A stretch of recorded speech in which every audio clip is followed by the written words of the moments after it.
got it to Messer in front, backhander scores! The puck back in. Campoli trying to clear it. Burrows is fresh. Off the puck loose to Edler. Back in for Alex Burrows. It's up in the air. Now McKinnon to the side. No! With the left glove! Are you kidding me? What a save! Hey, Canucks Nation, Brandon Allen here, play-by-play for the Abby Canucks. You've got it locked on the line change, the Vancouver Canucks podcast.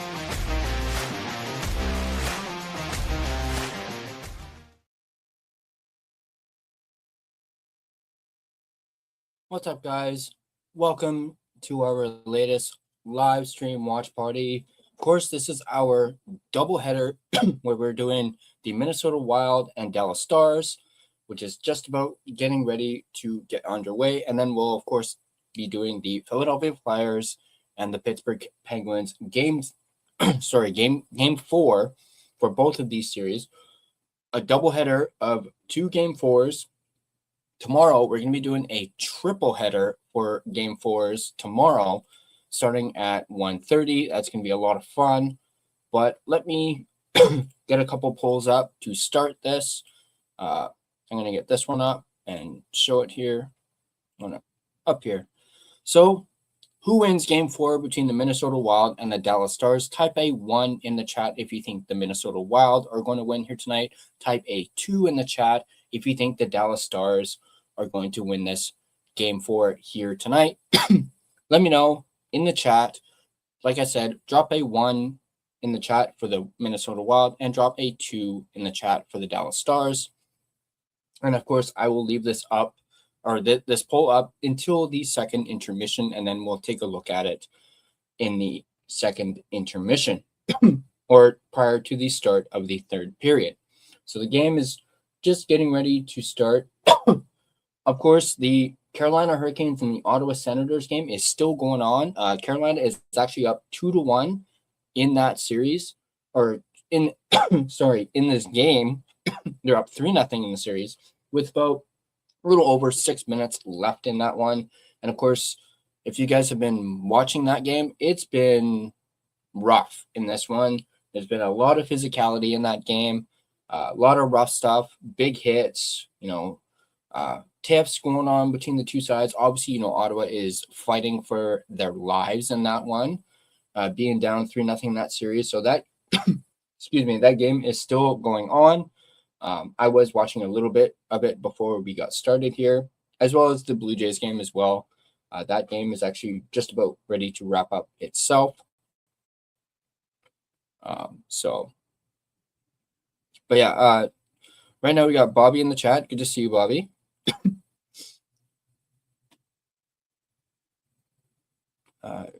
Is it not working? So Blue Jays game is over. Blue Jays win, hang on to win 5-3. You love to see it, especially if you are a Blue Jays fan like myself, as you guys can probably tell from the hat, as well as the hoodie as well. But glad that you guys are here. Glad that we're gonna be doing a double header. Obviously, my game the other night, or watch party the other night, was fantastic. I had a lot of fun. We got a lot of things planned, or I have some things planned for the intermissions, and it should be a good one. We're going to do the draft simulator again. I thought that was a lot of fun the other night, so we're going to do that again in the first intermission of the first game, and then perhaps we'll do it again for the Penguins and Flyers game as well. But once again, let me know who you guys think is going to win in this first game between the Minnesota Wild and one in the chat for the Minnesota Wild. For the Minnesota Wild, type a 2 in the chat if you think the Dallas Stars are going to win. You can type that in the chat in either the YouTube or on X as well. Should be able to work through X. So those of you watching on X, you guys can cast your vote as well. So Anthem's just finished in this one, so we're getting ready for this game to start. I do have the let's actually, for this puck drops for this, let's take a look the score the Carolina Ottawa game real quick. So let me bring this up.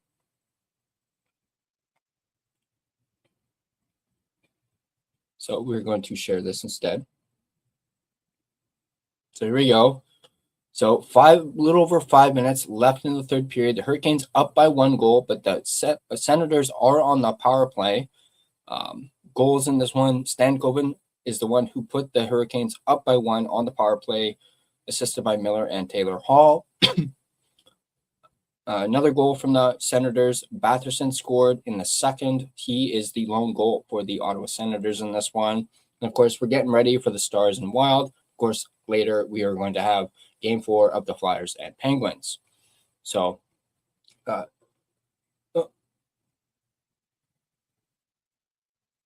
wait, huh? Hang on a second. Oh, what's going on here? Why are they facing off? Why are they facing off in the Minnesota end? Yes, we're starting here. Oh, there we go. Sorry, they had a miss up on the scoreboard. This, keep in mind, this is the TNT feed. So here we go.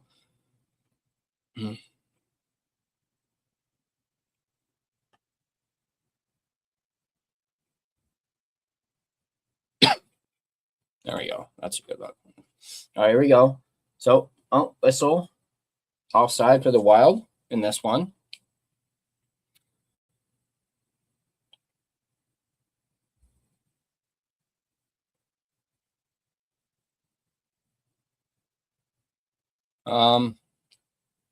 Bobby, put another 1 in the chat because I don't think it counted your vote.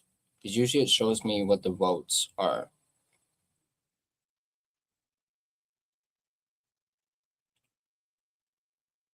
All right. Kaprizov dumps it in. All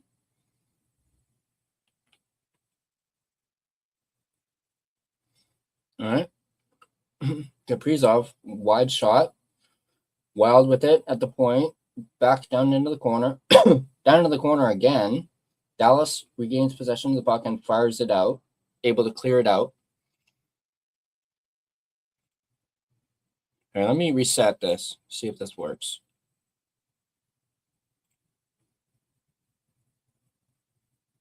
All right, try again, Bobby.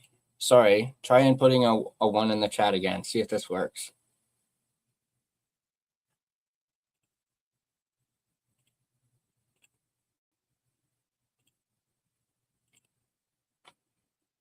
All right, well, we'll see if it works later. Anyway, back to the game here. Loose puck there. Dallas is able to break it out, dump it down into the Minnesota end. There's Quinn Hughes there. Brings it up, fires it down to the Dallas zone.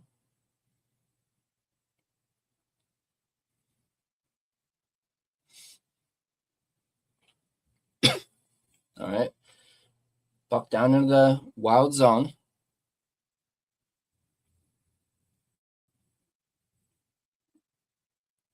Minnesota with it in their own. Quinn Hughes with it. Quinn Hughes cycling it a little bit, trying to, and fires it up ice down into the Star zone. There's Lino with a hit on Myers there.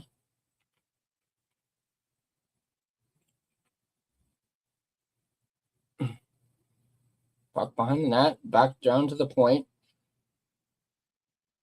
Dallas intercepts it. This is actually, believe it or not, this is the first time I'm seeing Tyler Myers in a Stars jersey. So this is a little odd for me. All right, Dallas with it behind the net. Looking up ice. Some boos coming in from the Minnesota crowd. As oh, big hit.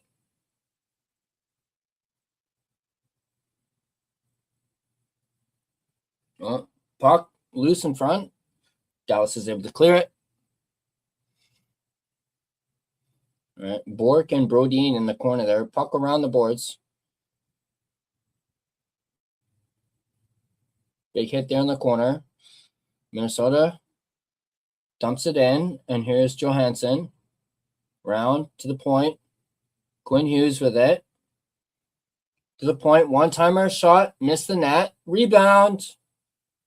Loose puck. And Dallas is able to get to it and clear it down the ice. Whoa. Quinn Hughes almost put it into his own net.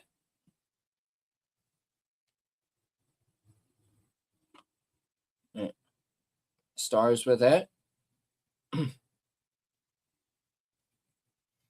Puck comes out to all the way down to the Dallas zone, and that's going to be icing.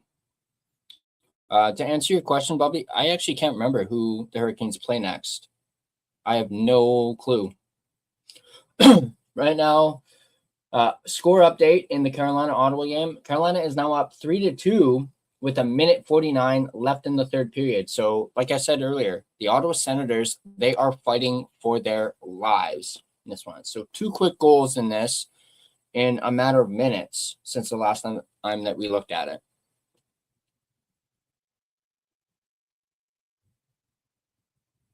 So let's see if Ottawa can tie it up with less than 2 minutes to go. Shot. Looks like Minnesota breaking in. Hartman in. Saved by Ottinger. Looks like there's going to be a penalty. I don't know if it's going to be on Hartman. Yeah, looks like it's going to be a penalty on Hartman. Goalie interference from the looks of things. Loud boos from Minnesota crowd.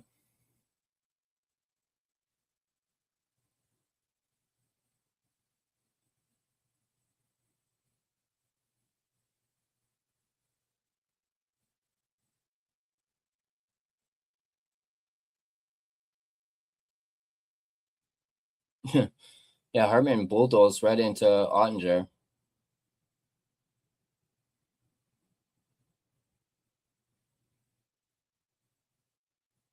Yeah, Hurricanes just scored again, so it's now 4-2. That might be the final nail in the coffin for the Ottawa Senators in this one.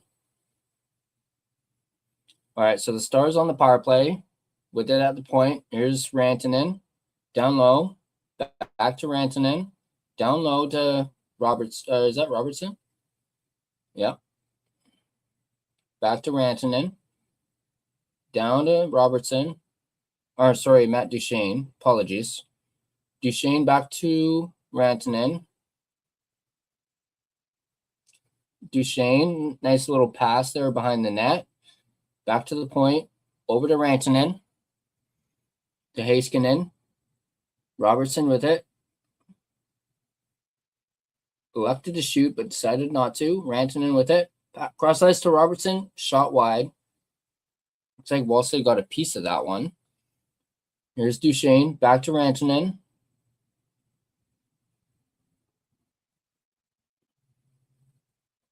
Rantanen in front to Duchene. Robertson. Shoot, scores! Jason Robertson.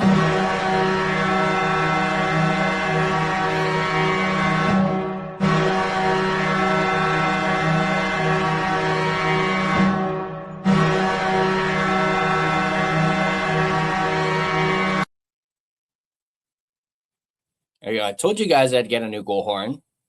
Did that earlier today. So I actually got 2, actually, believe it or not, 2. So Dallas takes an early 1-0 lead. So far in this one, shots are 4 even between the two sides. Nice pass to Robertson, and Robertson, you know Robertson's not going to miss that one. 4th goal of the postseason for Jason Robertson for Robo. Less than a minute left in the Carolina-Ottawa game. It's looking like Carolina is going to complete the sweep on the Ottawa Senators.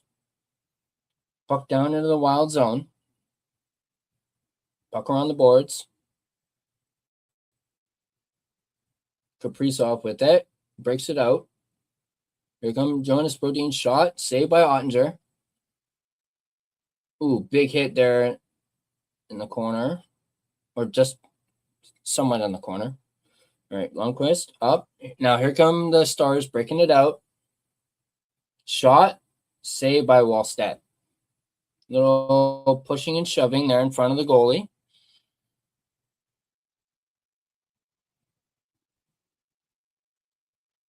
Yeah, just a little under 10 minutes into this one, and the Stars have a lead already in this one. And we're going to our first commercial break. So let's actually take a quick gander over at the scores real quick. I know there's just one other game going on, or actually I should say that's about to end.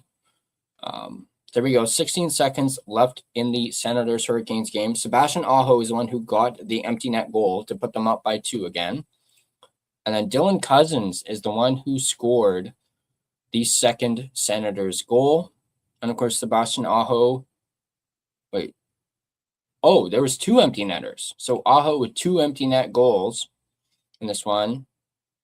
Game is literally on the brink of being over. So here we'll bring up the game center real quick.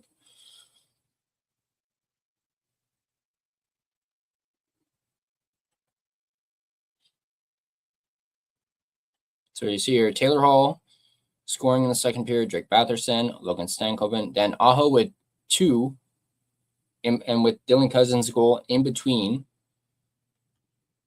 And there's your final. The Carolina Hurricanes have swept the Ottawa Senators by 4-0 and have won this game by a score of 4-2. So the Ottawa Senators have been eliminated, and the Carolina Hurricanes are moving on to the second round. I know Bobby was asking who the Carolina Hurricanes play next. Let's find that out real quick. So it looks like Carolina is going to face the winner of Philadelphia and Pittsburgh in the second round. So perhaps we could know that matchup by the end of tonight. So let's get back to the Minnesota game.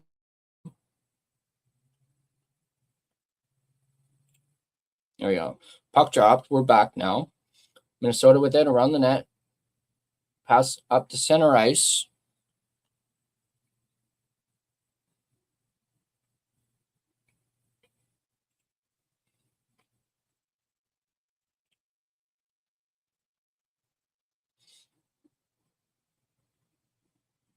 I don't know why Ottawa lost here tonight or in this series, Bobby. I have no idea.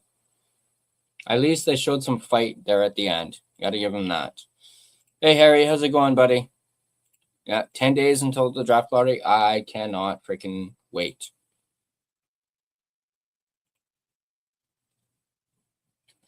All right, puck dumped down into the Dallas zone.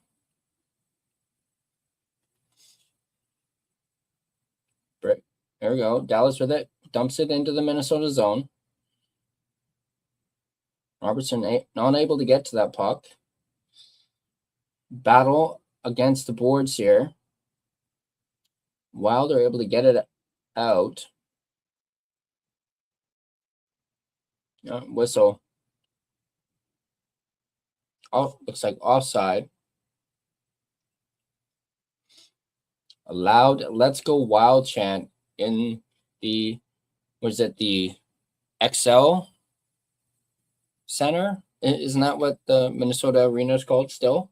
I'm not sure. Oh, no, they changed the name of it, right, to Grand Casino. Sorry. I'm thinking like, a long time ago when it was the XL Energy Center. All right, so here we go. Kuhn Hughes passes it up, taken away by Dallas. Minnesota is able to regain control of it. Kuhn Hughes fires it up. All right, here comes Eriksson Ek. Shot, clutched, and saved by Ottinger. Little bit of pushing and shoving. Oh, looks like there's some rough stuff going on.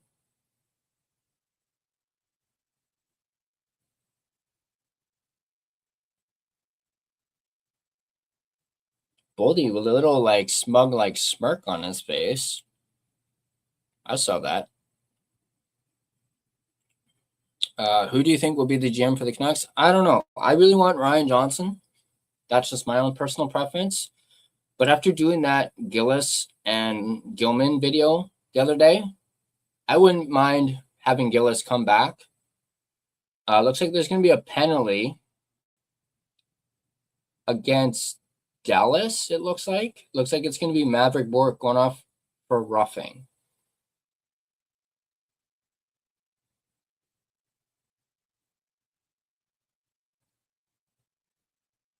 So yeah. I'm going to have to say Ryan Johnson is still my pick to be GM. But I really do not like that. I really don't like that Francesco Aquilini isn't sold on Ryan Johnson. How can you not be sold on a guy who's worked for you for 13 freaking years and took your farm team to a Calder Cup? So, but that's just me. All right, so Minnesota's going to the power play on this one. Shots are 6-6 even. 12-13 left in the first period. So Quinn Hughes with it. Puck moved down. Back to Hughes. Back to Boldy. Boldy back to Quinn Hughes. Back to Boldy. Down low. Round, missed the net. Puck loose. Kaprizov back to the Quinn Hughes. Quinn Hughes shot, missed the net. Puck up in the air a little bit there, and the Stars are able to get it out. So Minnesota recollects. Quinn Hughes down. And puck is cleared all the way down to the Minnesota end. Here comes Boldy, up to Kaprizov. Boldy with it again, around the boards. Eriksson Ek with it. Back to Quinn Hughes. Back to Kaprizov. Oh, Dallas is able to get it, and they dump it down all the way down the ice. Here comes Quinn Hughes again. And he completely almost walks right in past the defenders there, but he loses control of the puck. Minnesota coming back, breaking back out. Oh, sends it back. Now, here comes Johansson with speed. Shot. No, went wide. In the corner. Puck around the net. And Dallas is able to clear it once again. About less than 10 seconds left on the power play. In front, I know there's going to be another penalty. Another penalty on Dallas. Looks like it's Bichel.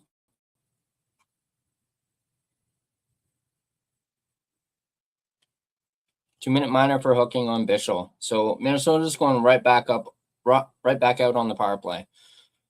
Could we see a trade happening in the later rounds? I wouldn't be surprised by it. Definitely, for sure. I wouldn't be surprised if there was a trade in the later rounds, for sure. So.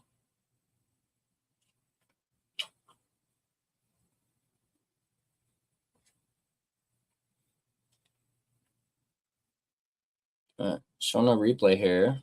Maybe of that penalty.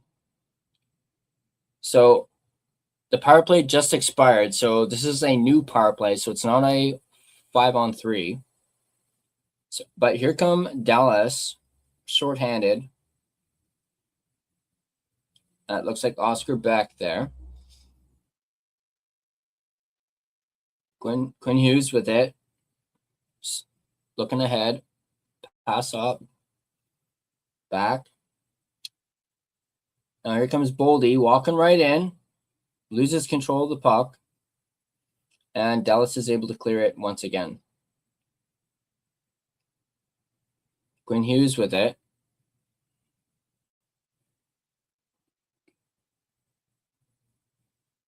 Kaprizov hands it off to Boldy, sends it back to Quinn Hughes, back to Boldy. Kaprizov back to Boldy, over to Quinn Hughes, back to Boldy again, back to Quinn Hughes, shot, blocked, and Dallas is able to clear it.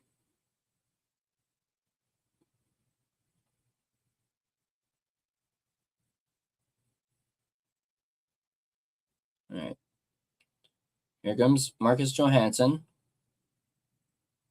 Up to Tarasenko. Johansson with it. Tarasenko tried to keep it in, but couldn't, and Dallas is able to dump it back down. There's Faber. Faber with it. Looking up. Pass back. And now here comes Tarasenko with it. Dallas gets it again, and they dump it down the ice once more. Yeah. Wild not able to really get set here on this power play here. Wild, Hartman, shot, saved by Ottinger. And the penalty is over. So the Minnesota Wild are now 0 for 2 already on the power play. 8 minutes, 8:10 left in the first period, and we're going to another commercial break, it looks like it. Evander Kane should get traded during the draft. I don't really see a point in that.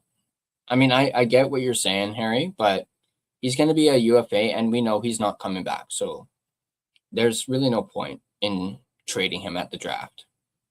So he's essentially, even though he's still technically under contract, technically he is still under contract. He's basically no longer a Canuck anymore because, he didn't show up for the end of season presser. He did his exit interview like a week before everyone else did. So you could say he's basically not a Canuck anymore. So he's already gone. So, but I do understand what you're saying though about trading him at the draft. I get where you're going with that. Maybe try and get some sort of assets for him, but the fact that we weren't able to trade him at the deadline kind of shows you that no team is going to want to trade for him. So, all right. Let's take a look at the game stats right now. Like I said earlier, shots are now actually 7-6 in favor of Minnesota. Faceoff percentage is a 54.5% for Minnesota. They're 6 for 11. And the Dallas Stars are 45.5%, and they're 5 for 11. So pretty close when it comes to the faceoff percentage. Of course, Dallas is already 1 for 1 on the power play. Minnesota is 0 for 2. So far, Minnesota is out-hitting Dallas 11-3 in this one. But Dallas, it has more block shots, 3-1 in favor of Dallas. Giveaways are 2-1 for the Wild. And yeah, what's going on here? PCR 26 tech bits. Oh, that was odd, but we're back now. So Dallas with it, fires it up ice, dump down into the Minnesota end.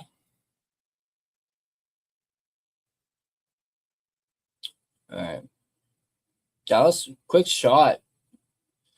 Looked like that may have been blocked in front of the net. Puck behind the net. Rantanen with it.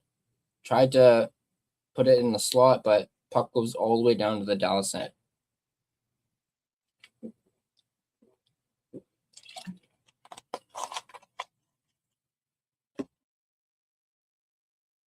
All right, Dallas with it.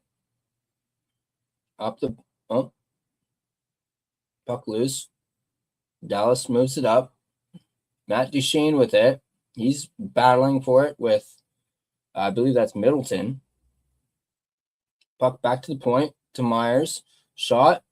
Harley with a shot. Blocked. Loose puck there.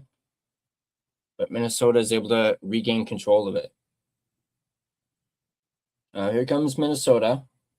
Puck dumped down into the Stars zone. Ottinger with it around the boards.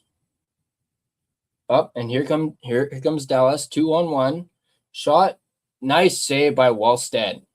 Nice glove save there on Robertson.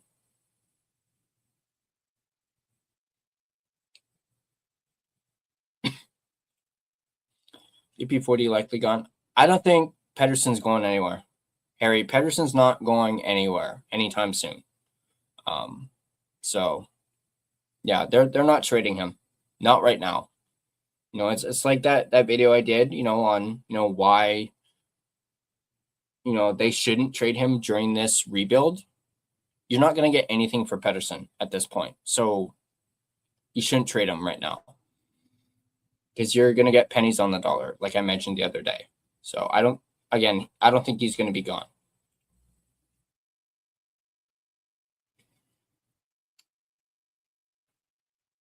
All right, here comes Dallas. Up to center ice, down into the just moved to the side by Wallstead. Minnesota cross to Kaprizov. Back to Brodin with a heavy shot that went wide. Faber with a shot. Shoots, scores.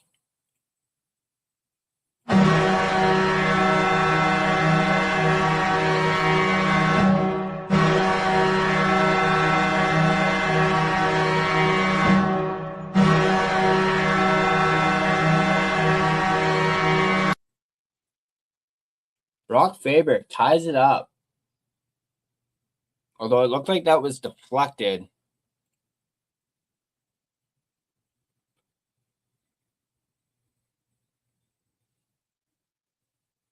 Oh, no. Looks like it goes off of Heiskanen.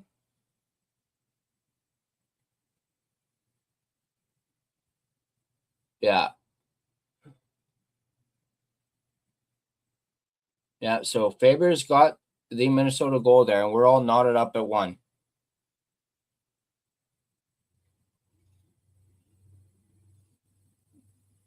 Quinn Hughes with it. Gives it away, but nice defensive play there by Faber. Harley with a shot. Saved by Wallstead. A little bit of shoving going on there.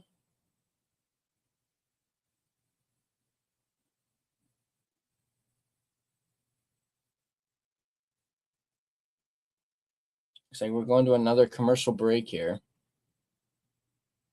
Yeah, that redirected off of Heiskanen, and he tried to block it with his knee, but deflected off of him, and Ottinger didn't even see it. Screened by his own defenseman there.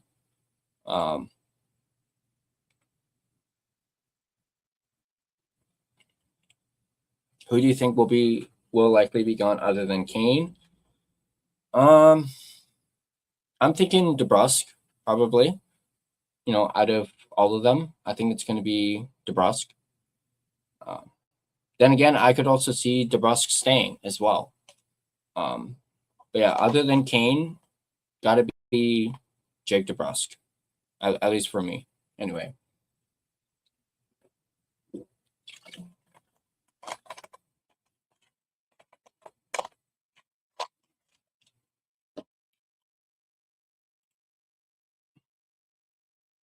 For those of you just joining us, you guys should still be able to vote in the poll on who's going to win this one. Type a 1 for Minnesota, type a 2 for Dallas.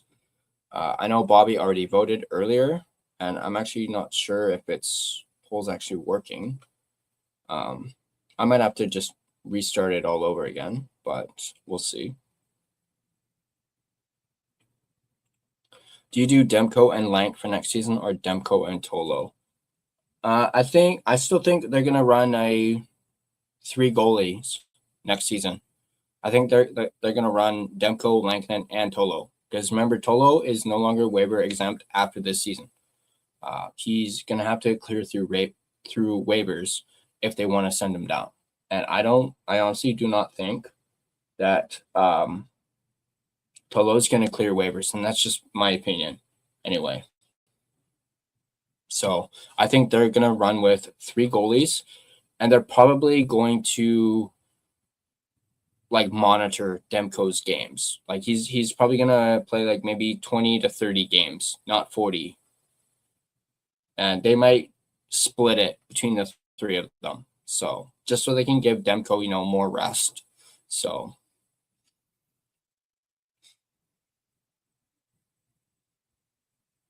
all right. Shots are now 10-9 in favor of Dallas with 5:33 left in the first period. Face off. Oh, sorry. I stand corrected. Shots are 10-8, actually.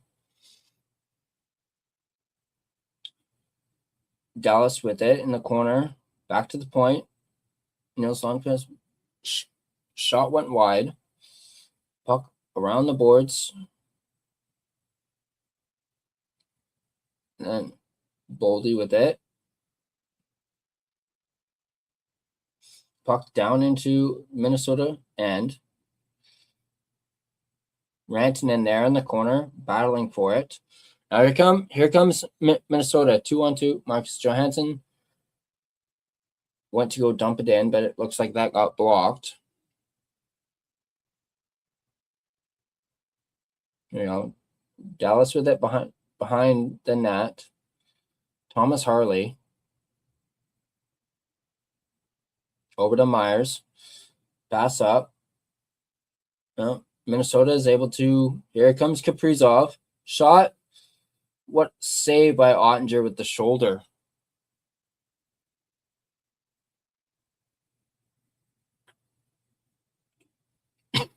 Could we see a new coach for next season for the Canucks? Maybe Malhotra. Yeah. You guys probably know, those of you who are subscribed and have been following me throughout the season know I want Manny Malhotra as the next coach. But I'm not sure if it's actually going to happen, especially if the Canucks end up drafting Caleb. Even though I don't see anything wrong with them drafting Caleb Malhotra and having Manny as the coach. I don't see anything wrong with it. It's happened before in the NHL. So, but I do think there is going to be a new coach, regardless if it's Manny Malhotra or not. So, all right. Kaprizov reverse, loose puck, and the Stars are able to clear it.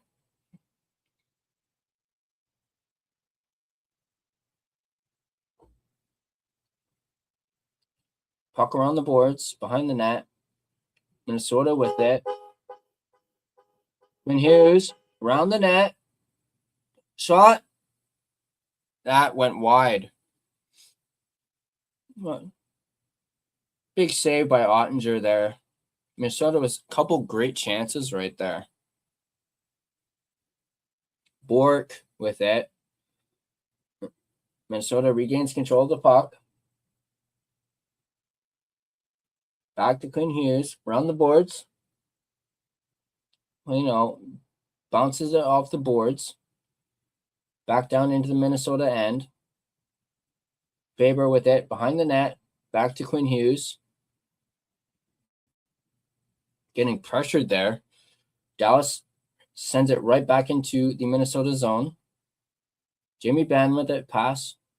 Bischel. Shot blocked.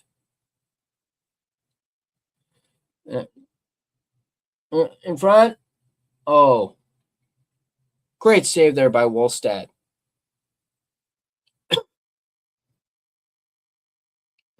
Puck down into the Dallas zone. Tyler Myers with it.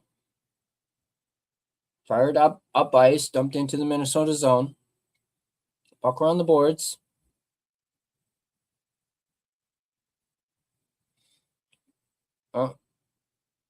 Icing.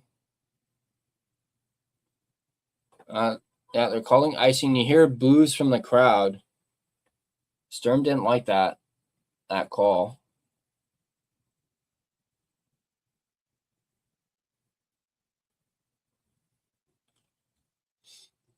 Right. Face-off won by Minnesota. Oh, wait. No, this is a replay. Never mind. Oh, what? Yeah, that was a pass from Kaprizov there. Yeah, Quinn Hughes, what a great chance there. Yeah, just roofed it. All right, puck down into the Dallas zone. Little over 2 minutes left in the first period. Shots are 12-11 now in favor of Minnesota. Battle along the boards there. Puck gets out of the Dallas zone. Rantanen passes it off over Johnston, who tried to make a little move there, and then takes down a Minnesota player in the corner. And it looks like there's going to be a penalty called on that.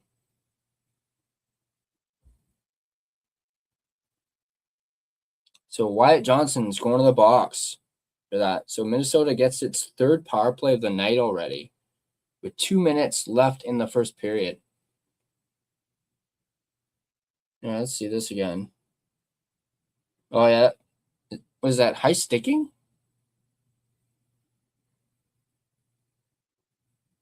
Yeah, high sticking. Looks like he clipped him a little bit there. Who do you want to see in the Stanley Cup final? Oof, that's a good question, Harry. Very good, very, very good question, bud. You know what? I'm gonna just say I would love to see Carolina and Colorado in the Stanley Cup final. I think that would be a really good Stanley Cup final.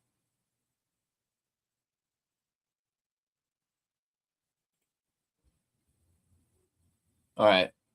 Minnesota on the power play here. Up to Boldy. Boldy with a shot wide. Battling for it in the corner. Back to the point. Here's Quinn Hughes. Over to Kaprizov. Pass in front. Boldy. They're saying no goal. Looks like Ottinger got bumped.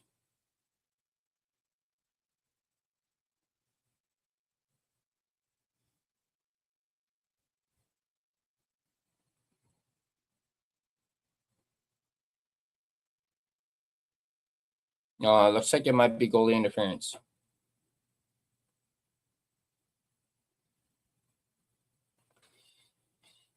Who wins it for Canes or Avs?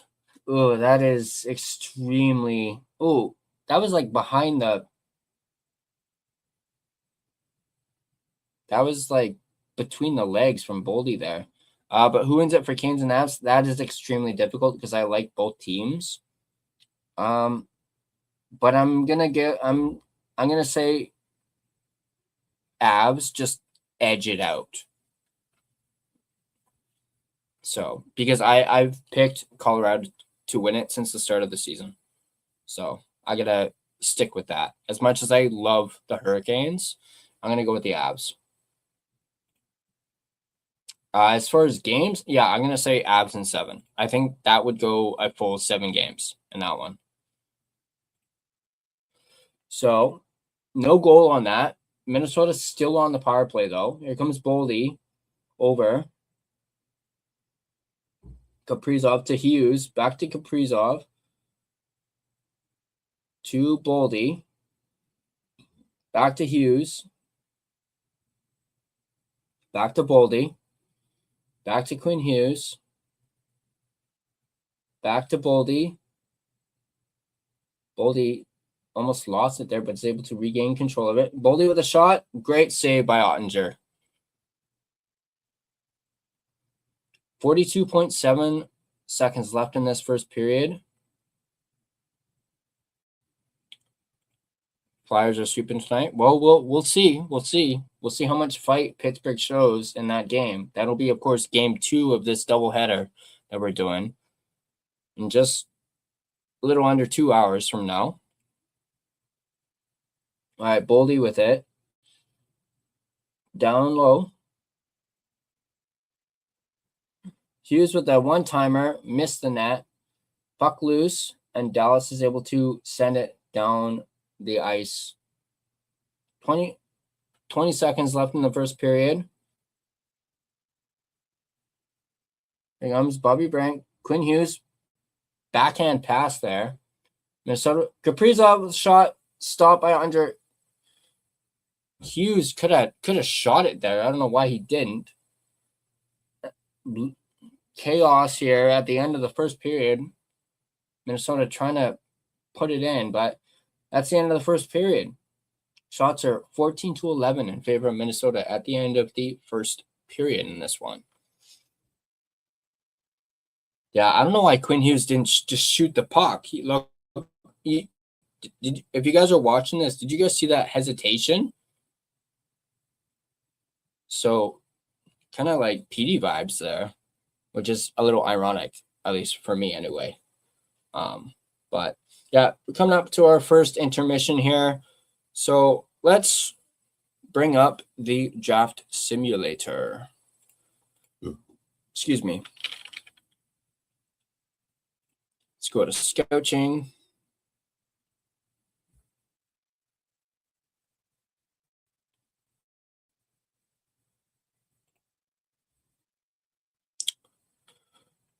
All right, here's the simulator. We're going to do solo draft. All right, so I'm going to go with Vancouver. We're only going to do the first round. I'm going to make this 50% random. We're going to run the draft lottery first. Run lottery. Still up there at the top. So here we go. Simulate lottery. Dropping down to 3. Freaking hate this. Calgary gets first. Gets the first pick. So we'll see. Let's start this. Toronto's getting second. So let's see this here. Who's Calgary picking? Of course. They're picking Gavin McKenna. Oh, whoa. Toronto goes with Keaton Verhoff, second overall.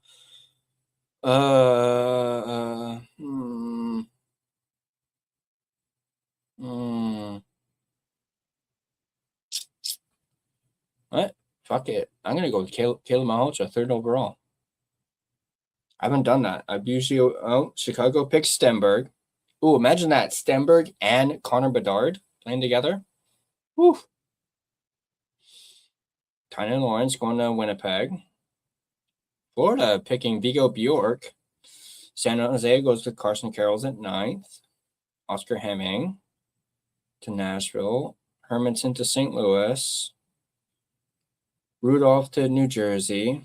Novotny to the Islanders. Belchitz goes to the Blue Jackets. Lynn goes to St. Louis. Nordmark goes to Washington. Command goes to LA. Oh, that would be really good for LA. Villeneuve goes to Washington. Gustafson goes to Utah. Suvanto goes to San Jose. Probert goes to Philadelphia. Dejanay goes to Pittsburgh. Morozov goes to Boston. Woo! Oh, this is difficult. I'm gonna go with Klepov. I really like Klepov. Wyatt Cullen goes to Montreal. Preston goes to Seattle. I can't even pronounce that. Goes to the Rangers. Hackinson goes to Calgary. Buffalo. Screw you, Buff. Oh. Carolina gets Marcus. Damn it, those were my next picks. But this was only the first round, so it's okay. So we got 2. We got Caleb Malhotra and Nikita Klepov. So 2 forwards.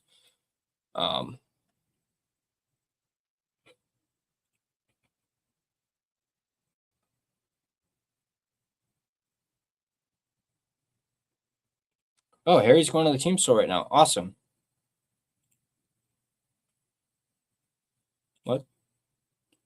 What the heck? I didn't realize that screen share got removed. Sorry about that, guys.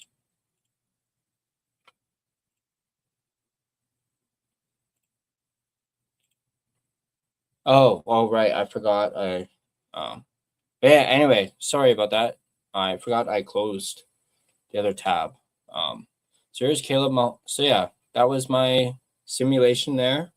Malhotra and Klepov. Of course, I only did the first round. So let's do this again, actually. Let's run this again.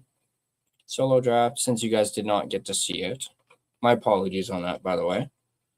You know what? We'll keep it at 40%. We'll run the lottery again. Third again. Stop. Winnipeg jumps up to first. Jumps up from 7th. Calgary was 2nd. All right, let's start the draft. Of course, Winnipeg's going to go with Gavin McKenna. Of course, Calgary's going to go with Stenberg.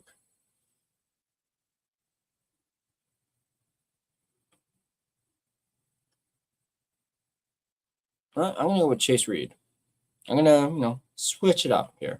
Go with Chase Reed. Oh, wow. Carroll's goes at 4th. I was leaning towards Carroll's too. Vigo Bjork goes 6th. Tynan Lawrence goes 7th. Ethan Belchitz goes 8th. Smits goes 9th.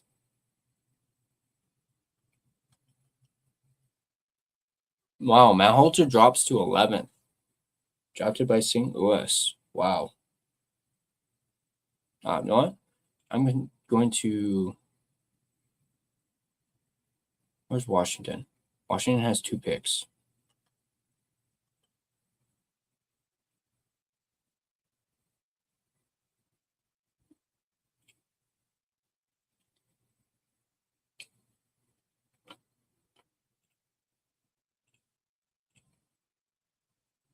No, I can't do that. No. Let's keep it going.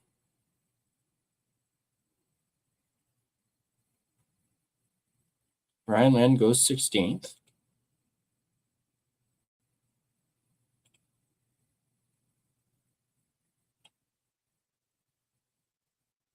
Novotny Morozov goes 20th. Klepov goes 21st. Cullen goes 22nd.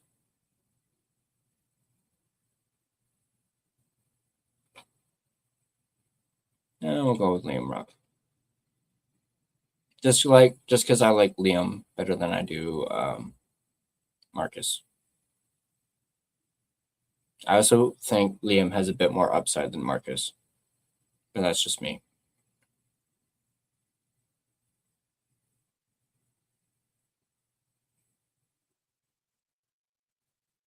There we go. Yeah, there you go. I picked Chase Reed and Liam Rupp. Not too shabby. Harry, I would suggest getting a Coots jersey, man.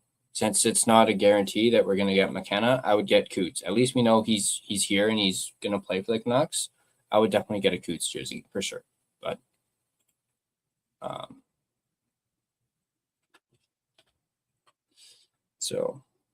but at the end of the day, bud, it is your decision on which jersey you want.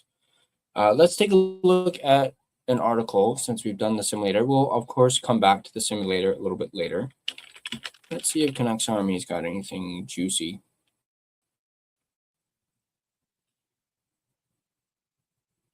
Let's take a look.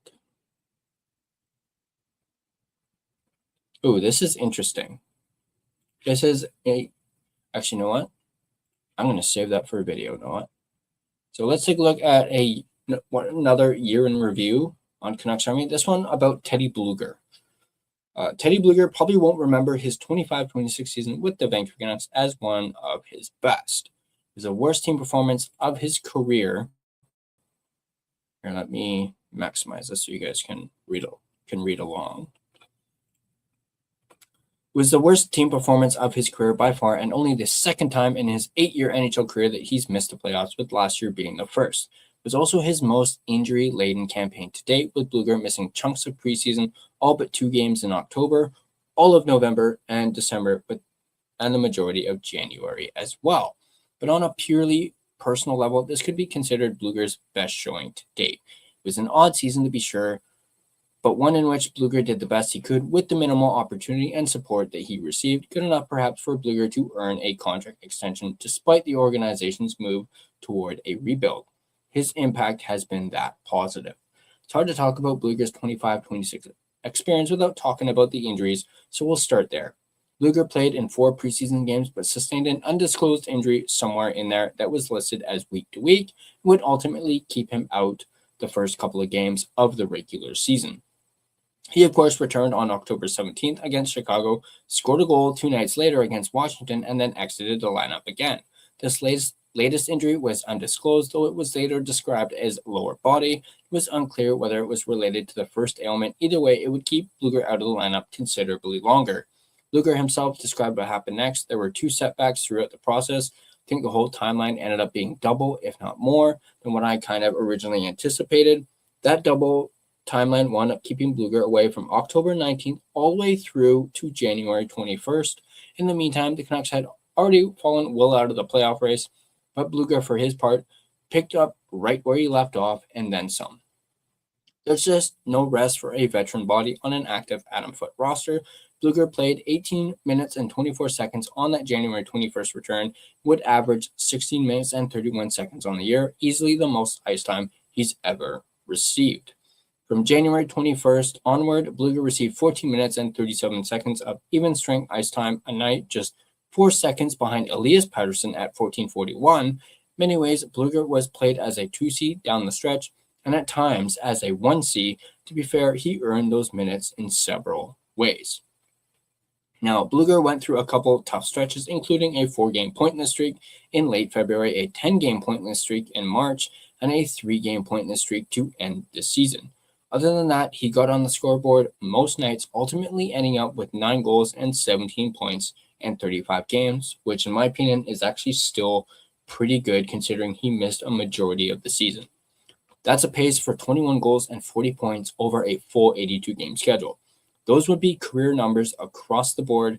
This was Blueger's best goal per game season ever by a long shot and his second best point per game season. His only more productive season came in 2020-2021 with the Pittsburgh Penguins, a team that featured names like Sidney Crosby, Evgeny Malkin, and Jake Gensel. Keep in mind, his 25-26 performance came on the second lowest scoring roster in the league. Put it another way, Blueger was directly in on about 19% of the Canucks' goals from January 21st onward. It's pretty remarkable from a player who started out as either a 3C or perhaps even a 4C on the preseason depth chart. Even more so from a player earning just $1.8 million cap hit, well below league average and barely doubling the league minimum. Even more so when we consider that Blueger's most common line mates were a rookie in Linus Karlsson and 2 almost rookies in Max Sasson and Liam Ogren. In fact, we'd hazard a comment that Blueger probably didn't get enough credit for what turned out to be better than solid years for that trio of youngsters. But since we've mentioned Blueger's expected role as a bottom 6 center, we better move this discussion beyond just the offense. The defensive side of the game is a little bit tougher to parse for any 25-26 Canuck. As bad as they were offensively, they were even worse defensively. There are 314 goals against, were 19 more than the second worst team, which was Toronto with 295. So, of course, Blueger's own defensive stat line isn't exactly sparkling. Pick a fancy stat, and it was probably the worst showing of Blueger's career to date. A 43.79% Corsi, a 42.43% share of shots, and a 41.92% of rate of expected goals, and a dismal 40.42% control of scoring chances, all at even strength. Blueger and his line mates were outscored 19-34 at 5-on-5, but then what more could anyone expect in a season like this, a season in which Blueger was asked to take on an increasingly difficult quality of competition, as of course demonstrated by this chart. I'm not sure if you guys can actually see this, but there's the chart. Keep in mind, Blueger was taking on those defensive matchups while supporting inexperienced wingers, and if he didn't manage to keep his head above water, he at least avoided outright drowning. It's hard to measure his impact on a league-worst penalty kill unit either, but it did seem to get at least a little bit better with Blueger on the ice, as one would expect. To take all this in and to still wind up with a career-high scoring pace is actually pretty remarkable. It makes it all the more surprising that no other teams managed to pry Blueger loose at or near the trade deadline. On that note, it makes the most sense to believe those reports that said there were offers for Blueger on the table, but that the Canucks set the price high and never had it met. It was further speculated that this was also an indication that the Canucks intend on re-signing Blueger.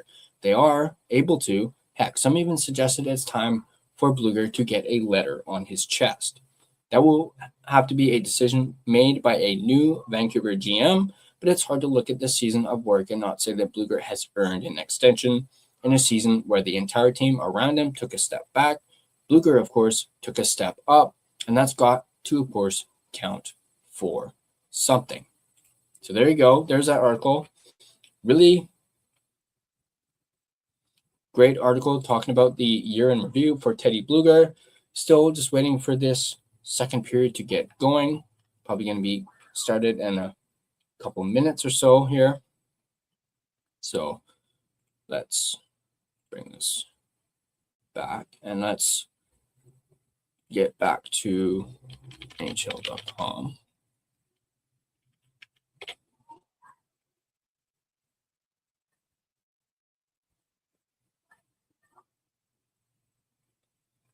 There we go. Back to games. Right back to the game center.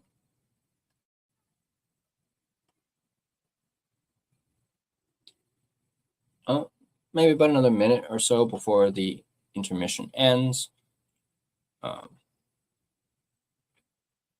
I'll take a look at your comments. Oh, Harry ended up not going. I drove back home. Didn't even go anymore. I hate driving it. Oh, yeah, I hear you on that. Yeah, downtown can be pretty crazy, even on a Saturday afternoon. So I hear you on that, bud.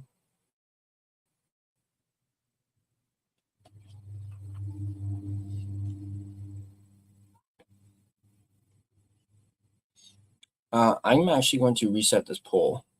Delete this poll and start a new one. Who wins game 4?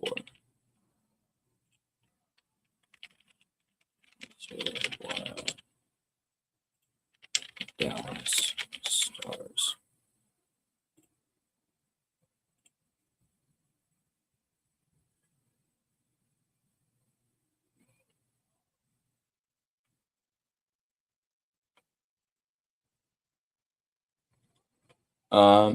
Harry, do you want to do me a quick favor here?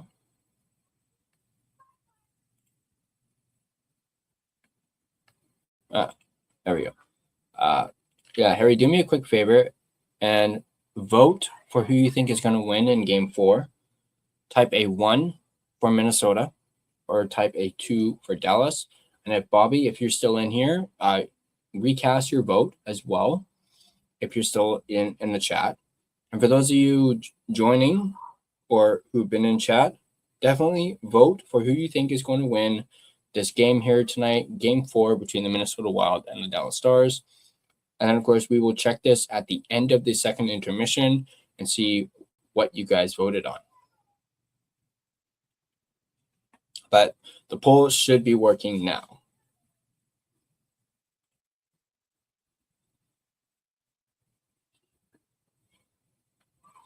All right. Just getting ready for the second period to start here.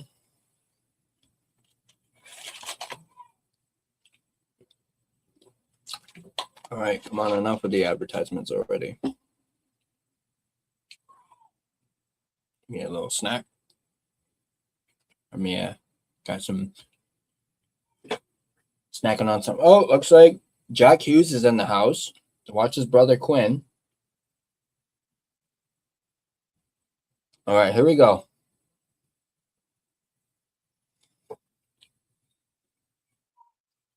All right. Face-off won by Minnesota.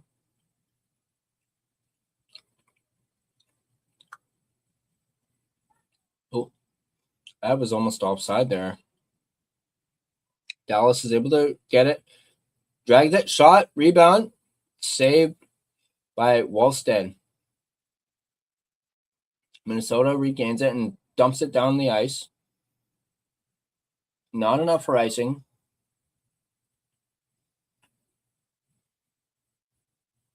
All right, here we go. Kaprizov with it. Spins back. Coming up with speed.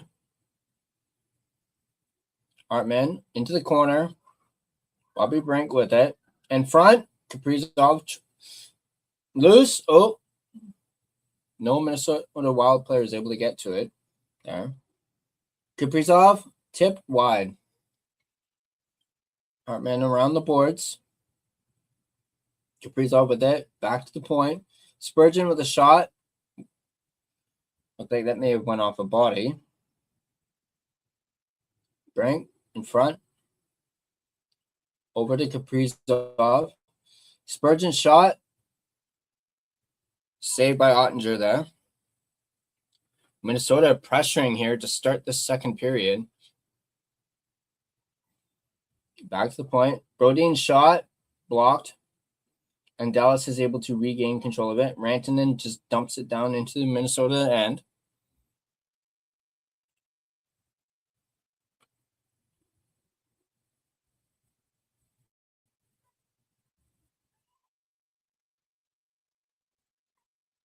There we go. Lindell with it. Around the boards. The center. Given away. Dallas tried to take it back in. Now here comes Minnesota. Polino around the boards. There we go. Lindell. Hubru. Dallas with it going wide around the net.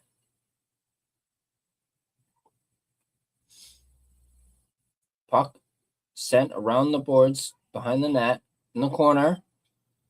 Dallas able to get it to the point. Myers with a shot wide.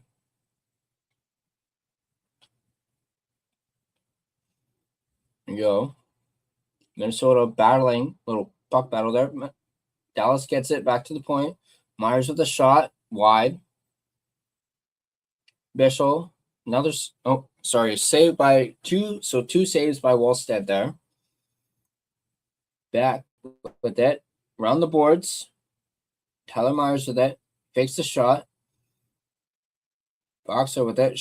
Turnaround shot. Looked like that deflected.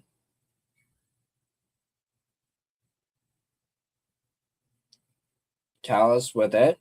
To the point. Myers with a blast. Loose. Wallstead is down. Myers with another shot. Went wide.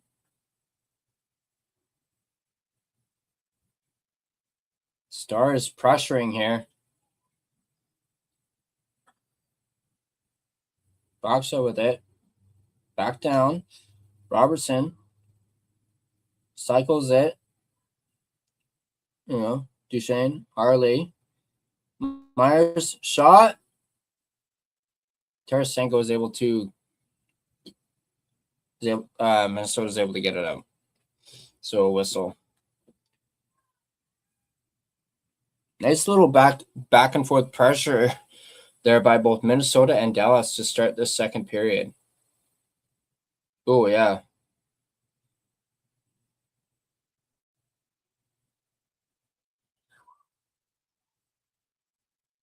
Off. Ooh. All right. Face off won by Dallas. Puck dumped down to the Minnesota end. Quinn Hughes with it behind the net. Shot up to center ice. Dallas regains control of it. Pass up. Dump down. Quinn Hughes with it in the corner.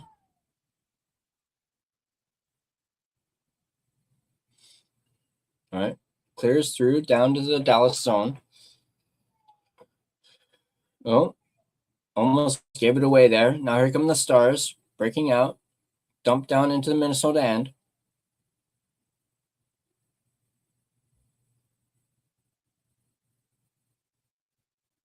Heiskanen shoots it down. Round the net. Eriksson with it. Round the boards. Johnson is able to keep it in. Here come White. Shot. Saved by Wallstead.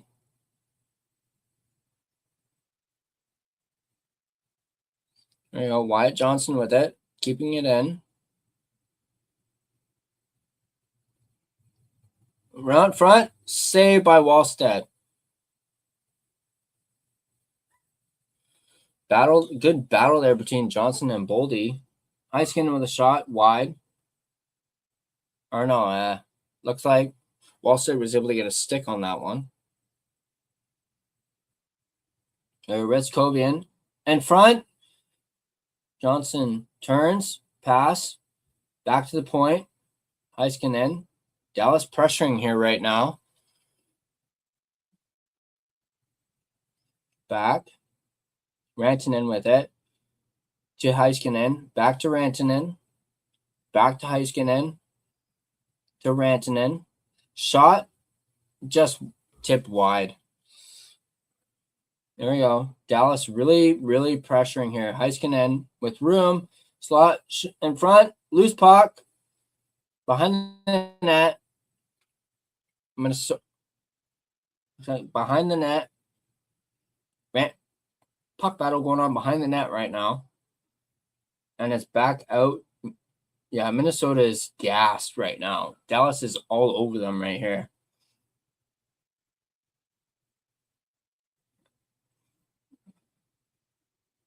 Back to the point. Heiskanen shot wide.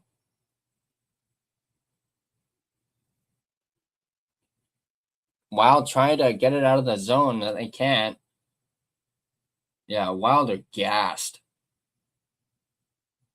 Dallas is able to change and still maintain possession of the puck. Back to the point. Shot. Stopped by Wallstead.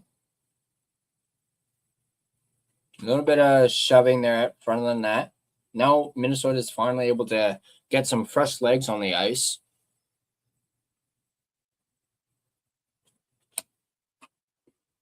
Yeah, already 9 shots for the Dallas Stars in this second period. We're going to another commercial break here.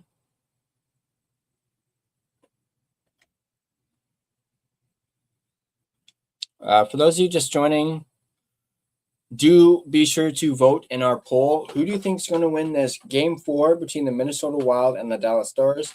Type a 1 in the chat if you think the Minnesota Wild are going to win.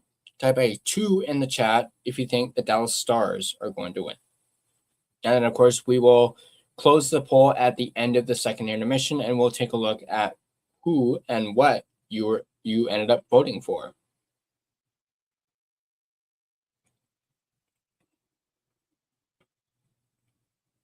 While we're at the commercial right now, let's take a look at the Carolina Hurricanes and Senators game real quick.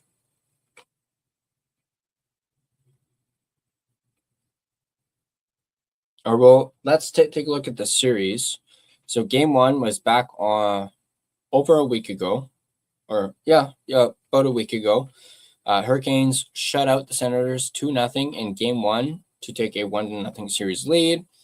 Then, of course, they won in double overtime on Monday, 5 days ago, 3-2 to take a 2-0 lead, and then they won 2-1 on Thursday to take that 3-game series lead. And of course, here tonight, they end up winning 4-2 to sweep the Ottawa Senators, who have been eliminated from the playoffs. And the Carolina Hurricanes are the first team to move on to the second round. And they will most likely be playing the winner of the Philadelphia Flyers and Pittsburgh Penguins series. So let's get back to this game here.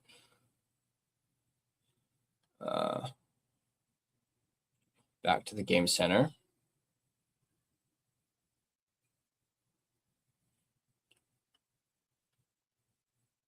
There we go. All right. In the corner, big hit there. All right. Puck battle in the corner. Minnesota's able to get it out and then gives it away to Dallas. Colin Blackwell gets it deep into the Minnesota zone. Back. Here comes Spurgeon. Oh, nice little move, but saved by Ottinger. Nice little drag move there. I couldn't see who that was. Number 10 for Minnesota. Back to Faber. Zing it into the corner. Matt Duchene is able to pick it up, and Dallas breaks it out. Comes Bischel. Shot goes wide above Wallstead.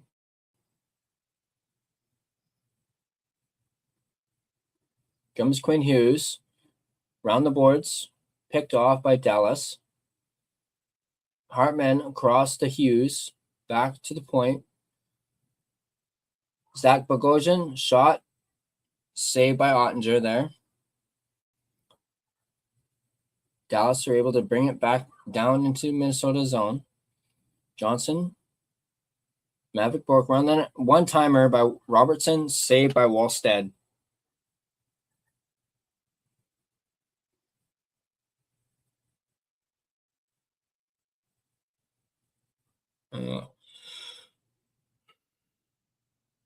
Yeah. Great chance there for Robertson. Yeah. Oh, that was Brink who with the nice little drag move and then the release.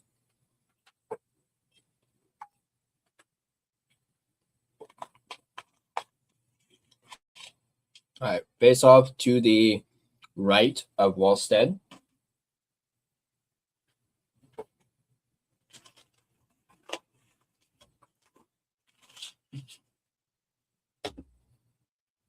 All right. Dallas with it behind the net. Back to the point. Harley with it. Rantanen back to Harley. Crossover. Oh, Heiskanen tried a one-timer and he missed the puck. And the puck is cleared all the way down to Dallas end, and that's icing. Clap your hands.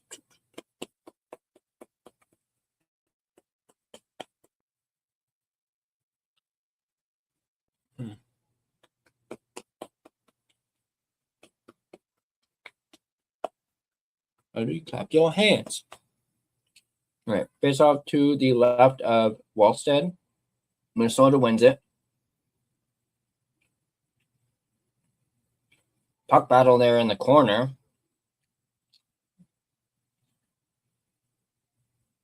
Heiskanen back down. Rantanen to Harley. Back to Heiskanen. Shot. Save. Or no, that looks like that shot was blocked by Spurgeon. Didn't get all the way through. On the boards. Wallstead passes it up.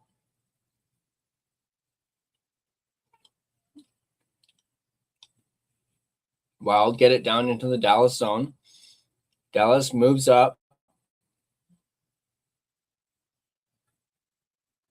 into the corner. Minnesota with it.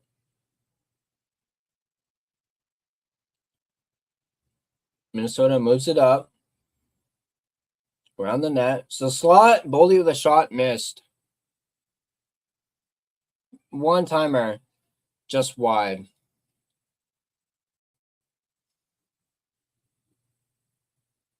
Around the net. Along the boards here. Puck around the net. Bogosian back around the net. Comes Ryan Hartman.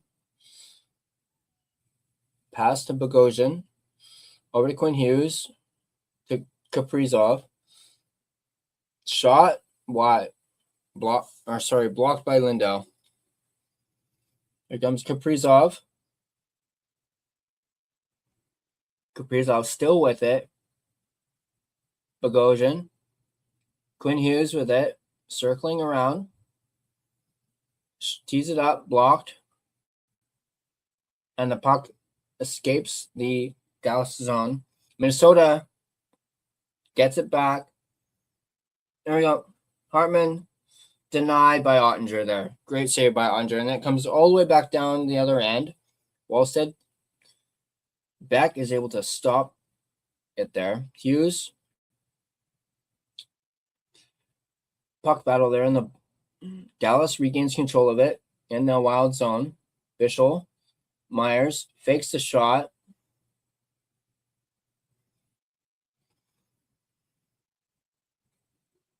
Bischel.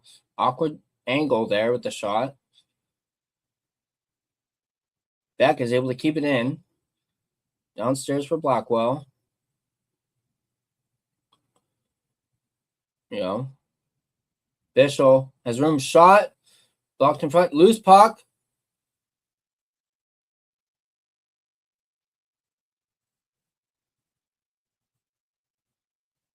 Bishop. No. Saved by Wallstedt, and Hughes. Hughes is feeling it. Hughes might be hurt. He may have blocked a shot.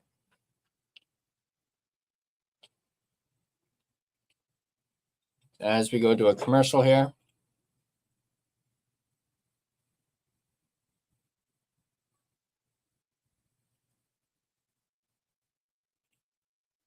Oh, I do that all the time, Harry. I do that all the time. Yes, I do play NHL 26. I haven't played it lately. I will admit, I have not played it lately. So, hey, Shannon, good to see you.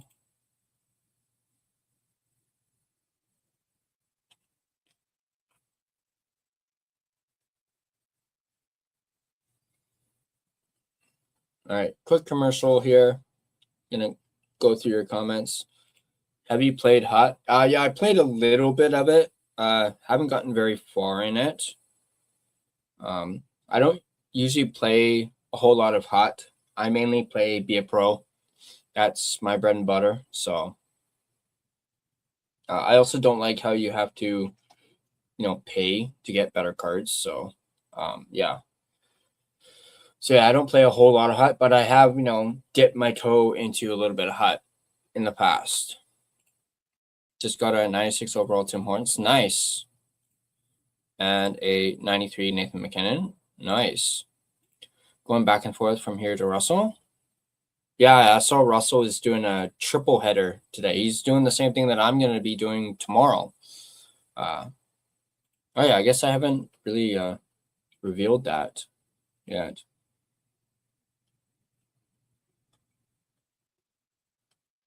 Here, let me quickly share something real quick.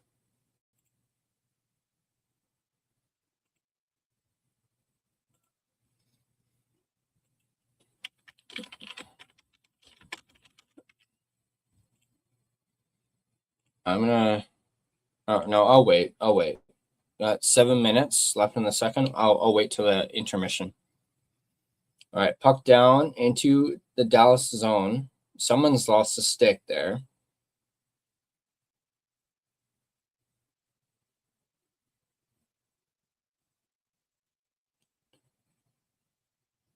No.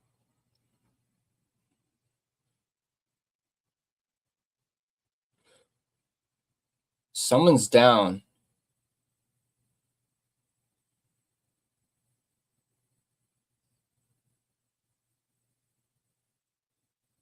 Oh man, Lundqvist is bleeding.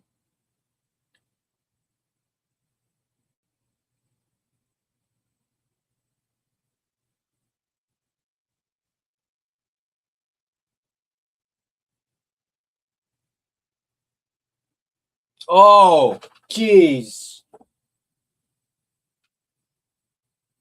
Oh, and he's the one who took the penalty too.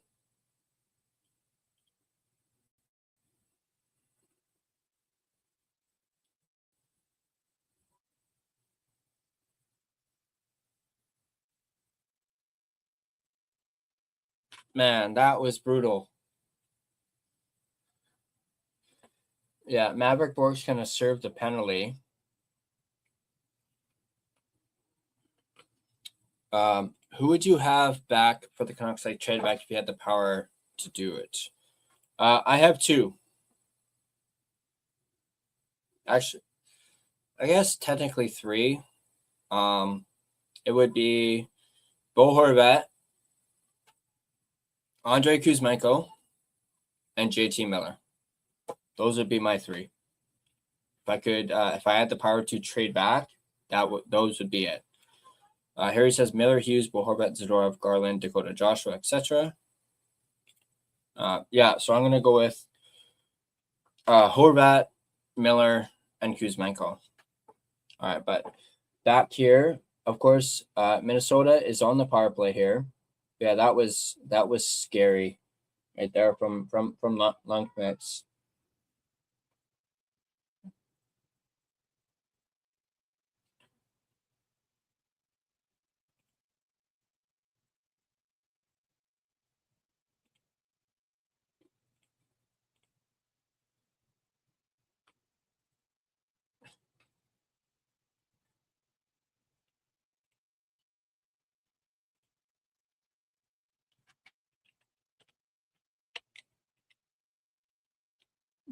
Minnesota. Dallas is able to clear it. Okay, I'm just going to test something here real quick in the comments. Okay, I don't know why this poll is not working.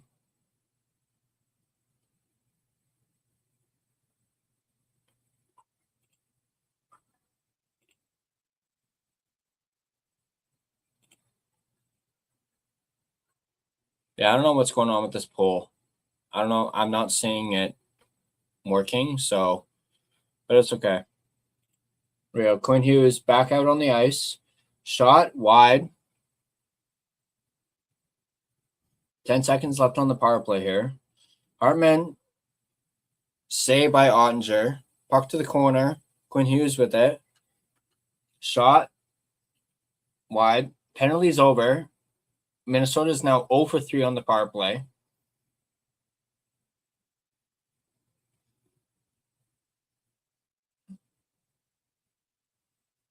Puck down into the Dallas zone. Puck battle there in the corner.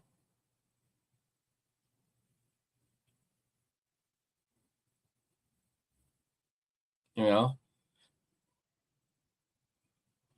Into the corner. Stars are able to get it out. Stars with it.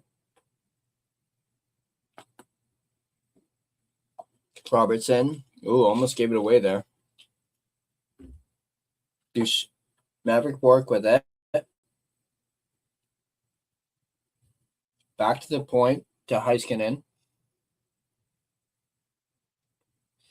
Wild almost stole it there. There you go. Here comes Minnesota. Around the boards. Big hit there behind the net. There comes Duchesne. Back to the Myers. Broken up there by Minnesota. There we go. Dallas regains control of it. Tyler Myers with that good old Chaos Giraffe. Oh, puck escapes the zone, and here comes Minnesota. Faber with it. Back to the point. Quinn Hughes dumps it down. Dallas gets it. Here comes Dallas. Thomas Harley. Tough angle shot. Saved by Wallstedt.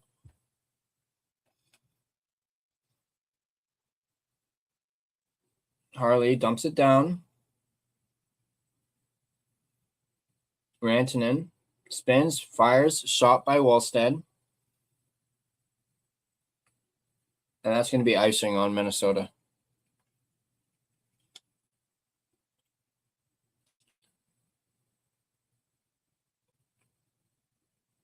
Did you try making a poll on the chat? It's a new feature on StreamYard. It's in there's a new category that says widgets, and it's been working the last couple streams I've done, but for some reason today it's not working.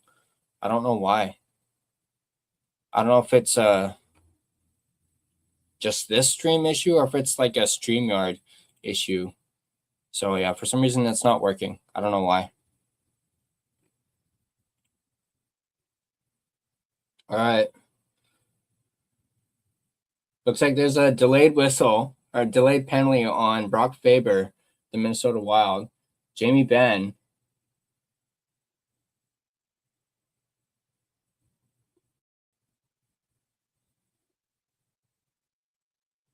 I know how to read lips, and I know exactly what Jamie Benn just said to Brock Faber. Oh.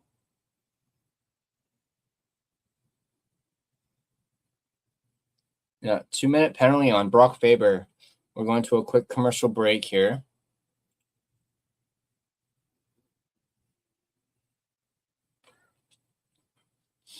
I wonder if I can make a poll on just YouTube.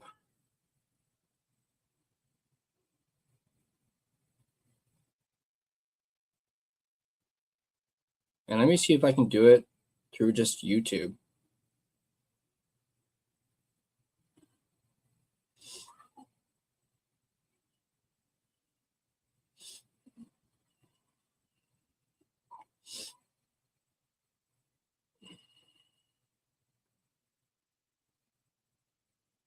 Am I able to do a...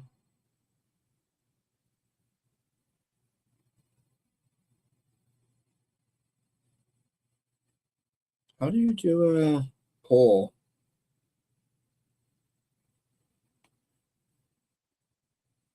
Shit, I don't know how to do a poll. Like an actual, like one like what Clay does. I don't know how to do one of those polls. Maybe you need to be monetized in order to do it. That might be it. So here, let me just, while we're at commercial break, let me quickly Google about it.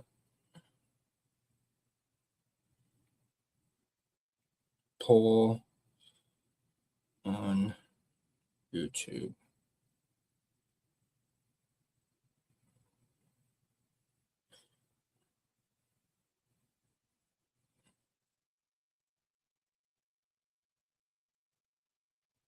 Yeah, no.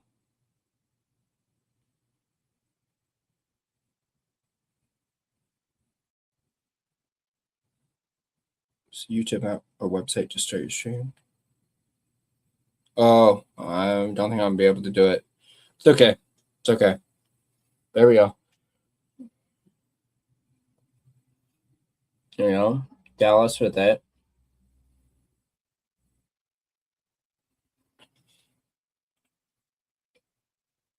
No.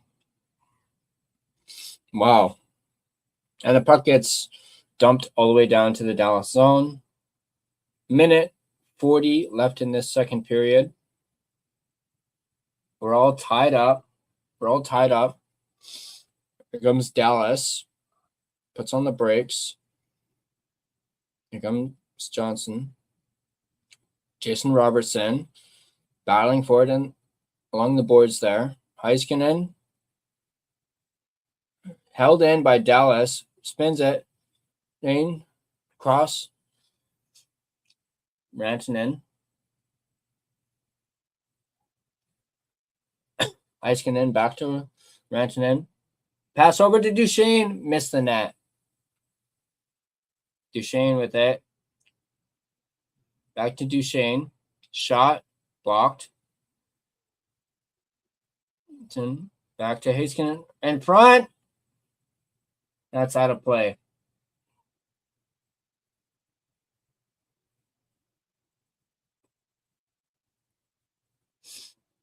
.3 seconds left in the second period.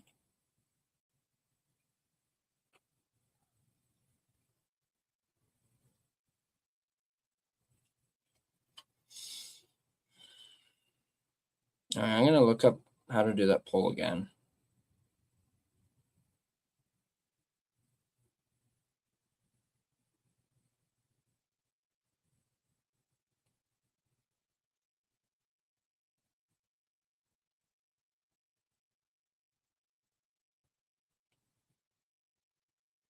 All right, here we go.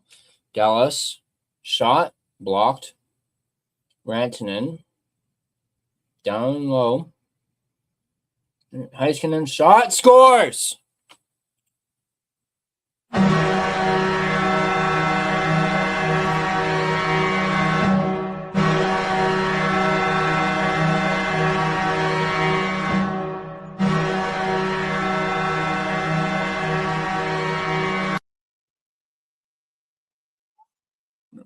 Dallas taking a 2-1 lead. Once again, scoring on the power play. That's now both of their goals are on the power play. What a shot by Heiskanen. Looks like it deflects a little bit off of Wallsted's glove.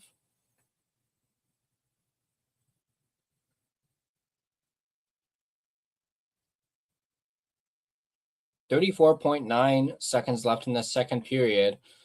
So potentially the Stars could be going into the third period with a 2-1 lead in this one.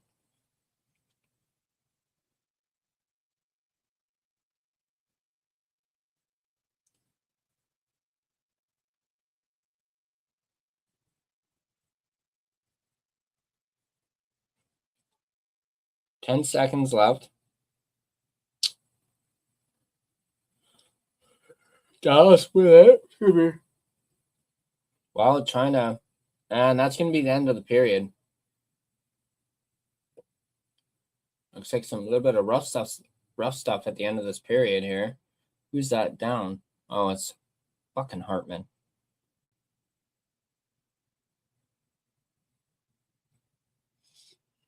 All right.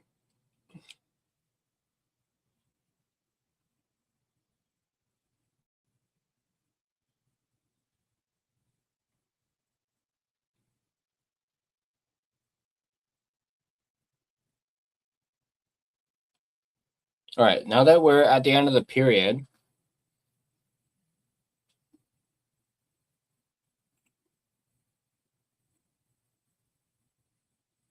I want to show you guys something now that they were in the intermission.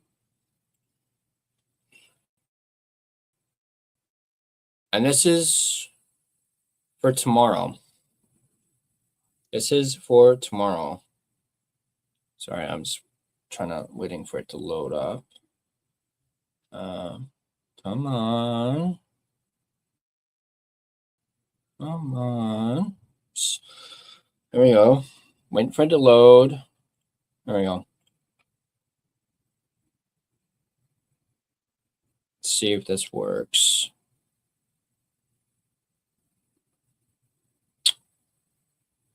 All right, here we go. This is tomorrow. If you guys have not seen already, we're doing this tomorrow.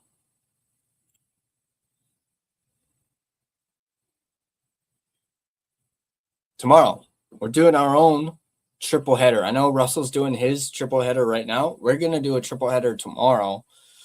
And we're going to start with Colorado and LA at 1:30 p.m. tomorrow, Pacific Standard Time. And then we're going to watch Tampa Bay and Montreal. That is a series that I've been dying to watch because of how absolutely vicious it's been between those two teams. And then, of course, two games I've already done have been I've been kind of focusing on the Oilers and Ducks series. I've already done 2 watch parties for that one. So we're going to, of course, do game 4 of the Oilers and the Ducks to end things off tomorrow in our triple header.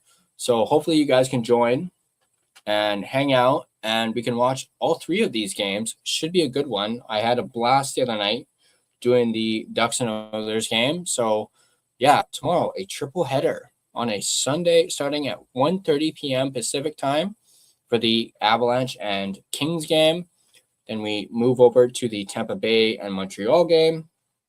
And then we end things off with the Oilers and the Ducks. All of them game 4s. So a game 4, just like today, is a game 4 doubleheader. Tomorrow is going to be a game 4 triple header. So I'm really looking forward to doing this, and it should be a lot of fun. So since we're in the intermission right now, oh shit, here, move back to this.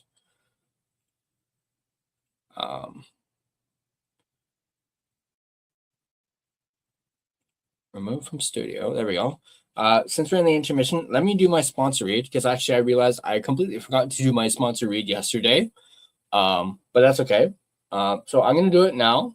So I'd like to give a shout out and thank you to my primary sponsor for this one, none other than DraftKings Sportsbook, which is, of course, an official sports betting partner of the NHL. If I can find it here. There we go. No sport flips faster than hockey. One power play, a goalie pulled with 2 minutes left, and everything changes. DraftKings Sportsbook, an official sports betting partner of the NHL, is built for that kind of chaos. With live betting from puck drop to the final buzzer, and DraftKings has your back with early exit protection. If you place a pregame player prop bet and your player starts the game but leaves in the first period due to injury and doesn't return, you'll get your bet back in cash. No bonus bets, no opt-in, just real protection when injuries happen early. New sportsbook customers bet just $5, and if your bet wins, you'll get $300 in bonus bets instantly. Download the DraftKings Sportsbook app and use code THPN so you're ready for the moment. That's code THPN. Turn $5 into $300 in bonus bets if your bet wins in partnership with DraftKings. The crown is yours. Gambling problem? Call 1-800-GAMBLER or 1-800-MY-RESET. New York, call 877-8-HOPE-NY or text HOPE-NY. Connecticut, call 888-789-7777 or visit ccpg.org. On behalf of Boot Hill Casino in Kansas, wager tax pass-through may apply in Illinois. 21 and over in most states. Void in Ontario. Restrictions apply. Bet must win to receive bonus bets which expire in 7 days. Minimum odds required. For additional terms and responsible gaming resources, see sportsbook.draftkings.com/promos. Limited time offer.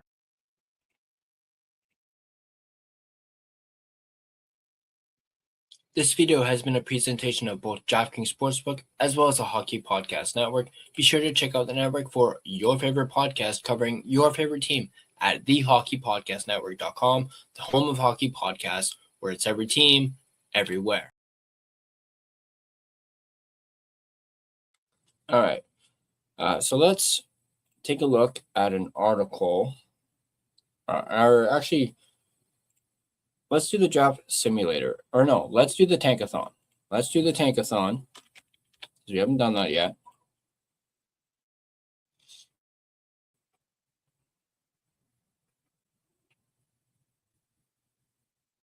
So here we go. We're going to do the tankathon. Make sure this is actually on and going.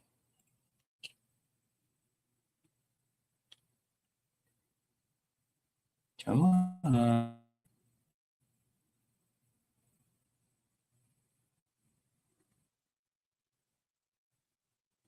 Why is this not loading? There we go. There we go. That's better. All right, here we go. Sim the lottery.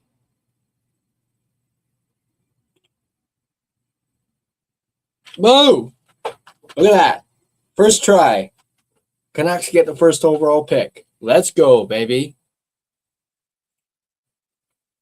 We need to clip this. Clip that. That is bang on right there. First try and boom. I mean, I don't even think we need to do it a second time since we did it in the first try. But bang, there you go. Let's do a quick mock draft, though.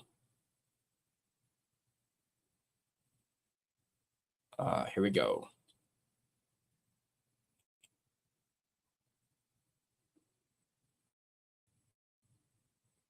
We just dropped down to 3 in this one. Florida gets Gavin McKenna. Oh, please no. Hell no. So Florida jumps up 7 spots to number 1. Winnipeg jumps up 5 spots in number 2 to get second overall. They get Stenberg.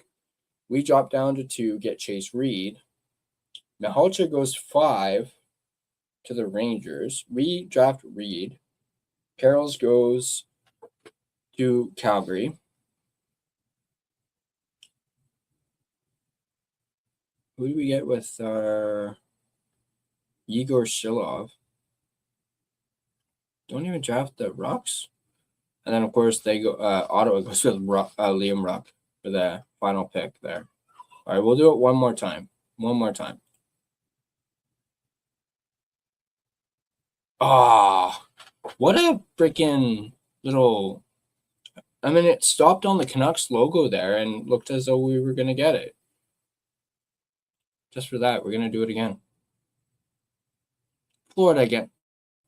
Fuck off. Boom. There we go. So we get Gavin McKenna. Chicago gets Stenberg once again. I reiterate. Imagine that. Bedard and Stenberg, man. Rangers get Chase Reed. They do need the defensive help. Caleb Malhotra goes 4th, and Columbus jumps up 10 spots for that 4th overall spot. Beerhoff drops down to 5th. Carroll's in 6th. And then who do we get with the Minnesota pick? JP Hurlbert. Wow, we don't even pick Liam Ruck, and then Ottawa picks Liam Ruck with the last pick. See, if Ottawa did not get the 32nd pick, give him back to them, we could easily draft the Ruck twins 32nd and 33rd. But they just had to give Ottawa their freaking pick back, which I still do not agree with, but that's just me. Let's do the let's take a look at another article here. Quoted Canucks Army.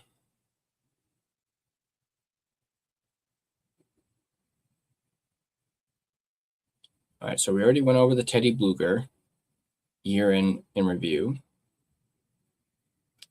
Go to editorials. Okay, we already went that.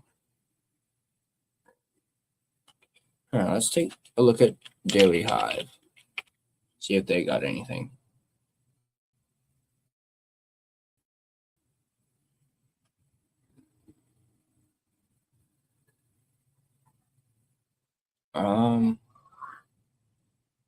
I guess they don't have a whole lot much either.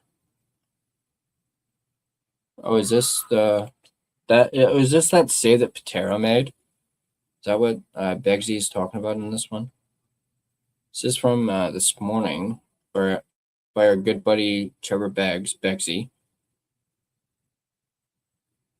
Yeah, I think this is that glove save by Patera. I'm not going to play it just because, you know. Oh, yeah, I remember this one where he went cross crease and gobbled it up. I remember that one. Yeah, I guess there's not a whole lot that we can really. I know there's that one article on Canucks Army, but I kind of want to save it for a video.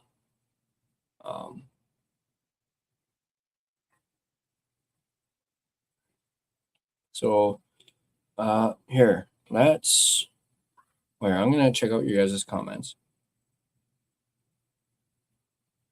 Hurlbert is a good one. Oh, I actually don't know too much about Hurlbert.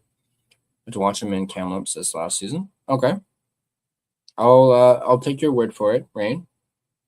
Definitely take your word for it for sure.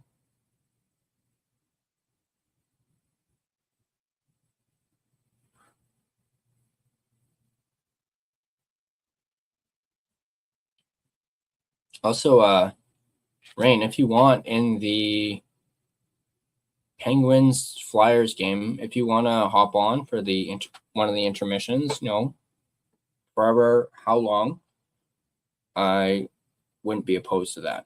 You're more than welcome to. But I will leave it up to you. Let's get back to NHL.com.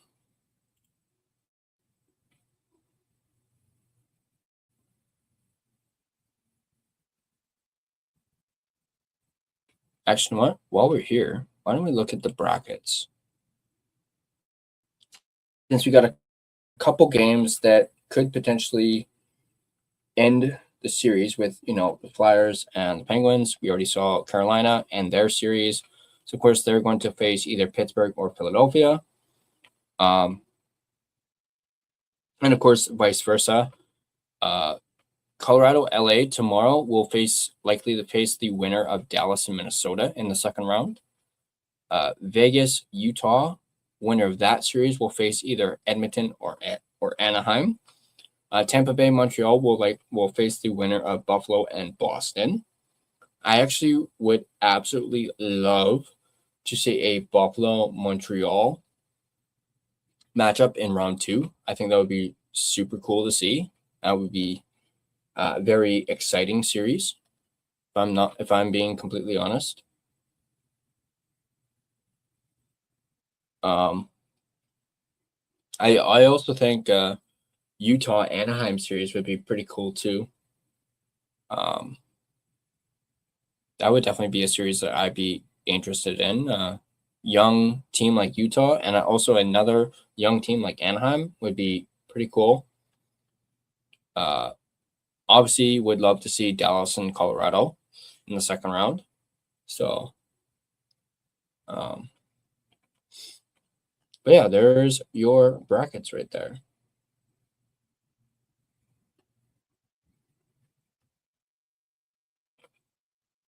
All right, go back to the scores.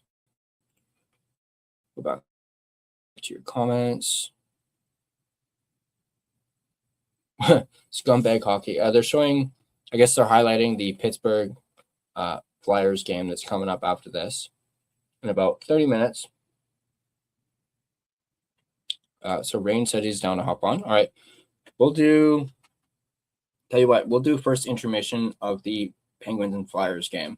I'll email you the link, and you can come on for that first intermission or however long again you want. So there you go. We got a impromptu guest coming on in the first intermission between the Penguins and the Flyers. Just a little bit later, we'll have Big Brain Rain, and we will pick his brain on what he thinks of the playoffs so far.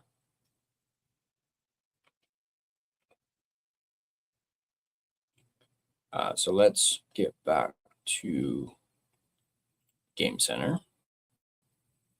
Actually, you know what? While we wait, let's take a look at the Penguins and Flyers series. Let's do a little quick preview since that game is coming up next in our doubleheader. So right now we have players to watch. Player to watch for the Penguins is Evgeny Malkin, who's got 3 points. And of course, you've probably heard by now, Porter Martone is absolutely killing it for the Flyers right now. He's got 3 points for the Flyers. He's leading the team in points as well as goals with 2. And he has really been quite the story for the Philadelphia Flyers in this one. As you can see from the series, that first game, Philadelphia beat the Penguins 3-2, and then shut them out in Game 2, and then beat them 5-2 in Game 3, and that is where we sit, a 3-0 series lead. Flyers coming out hot out the gate, and of course the Penguins are on the brink of elimination in this Game 4 later tonight. You have Raquel leading the way with assists with 2, Malkin leading the way with goals with 2. Taking a look at the goaltending, Stuart Skinner, 0-3 in this one. He's played all 3 games. He's lost all 3, a .873 save percentage, a 3.08 goals against average. And actually, believe it or not, Artur Silovs is starting Game 4 here tonight against the Philadelphia Flyers.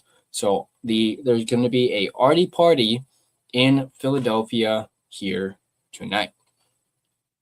Of course, you got Dan Vladar with the Flyers. He's 3-0. He started every game of this series. He's got a 1.33 goals against average and a 9.46 save percentage with 1 shutout. So, of course, as Canuck fans know Vladar from him playing with the Calgary Flames. He's, of course, now with the Philadelphia Flyers. And then team stats, the Flyers have a 20% power play, which is 7th in the playoffs right now. A 83.3% penalty kill, which is 6th. A faceoff percentage of 52.6%, which is 2nd in the playoffs right now. Goals for, games played 3.67, which is 3rd. GAGP 1.33, which is 2nd in the playoffs here. The Pittsburgh Penguins 16.7% power play percentage, which is good enough for 9th. Penalty kill is 80%, which is 9th as well. Their faceoff percentage is 47.4%, which is good enough for 15th in the playoffs here right now. 1.33 GFGP, 3.37 GAGP. And of course, we're getting started here in Minnesota. So we're going to get back to the game center. Let me turn this up too.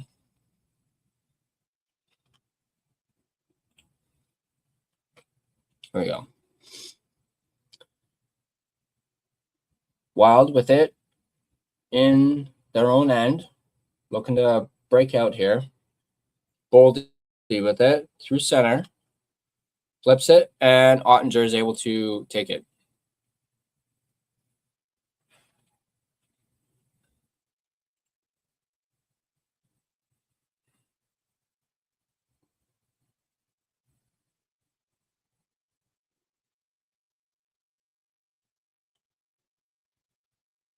All right.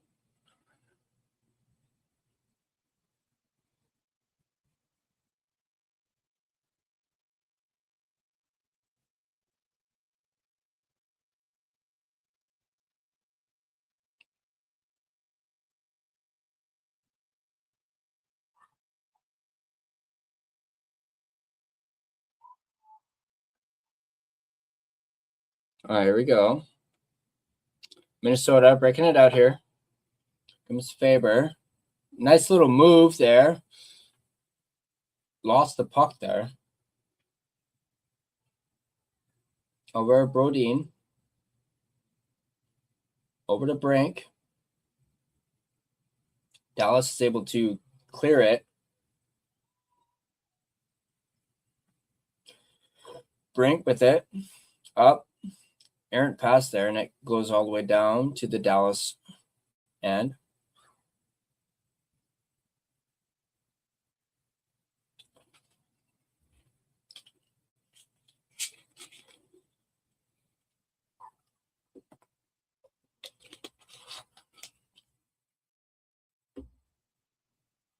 Here we go. Foligno up.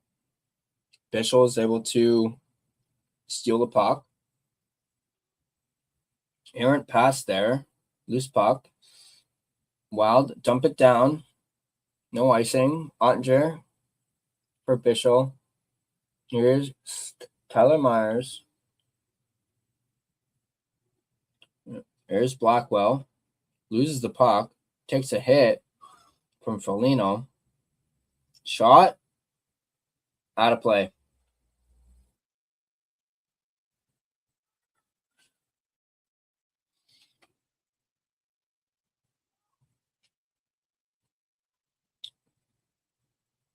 Bobby, it's not going to be an open house or an open mic. Not with these.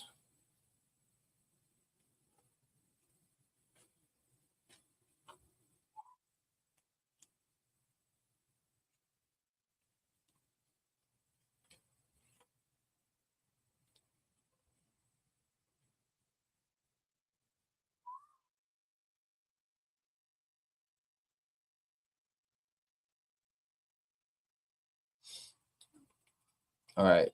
Puck battle in the corner. Minnesota is able to get it.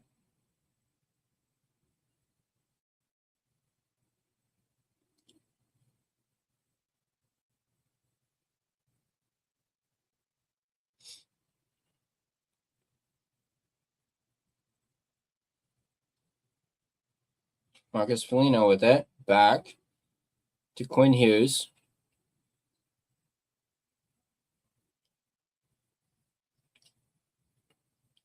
Stripped of the puck there. Dallas takes it back. Into the corner. Faber there with Duchesne. Maverick Bork. Back to the... There's Bischel. Shot. Wide.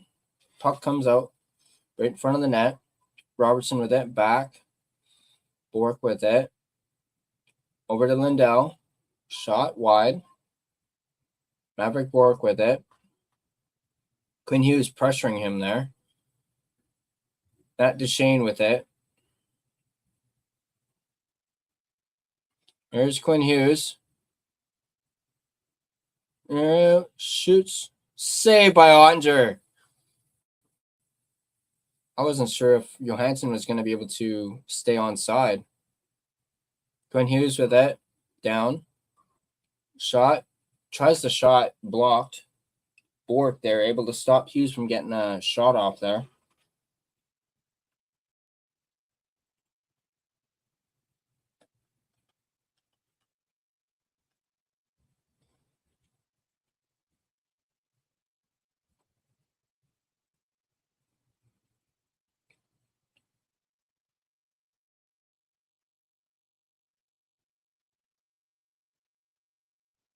Back to the point. Myers shot, caught by Wallstead. A little bit of shoving there to the right of Wallstead.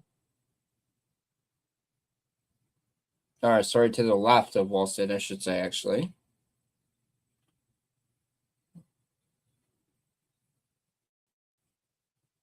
Oh, that was a good chance. Yeah, he's lucky. He's lucky that wasn't offside.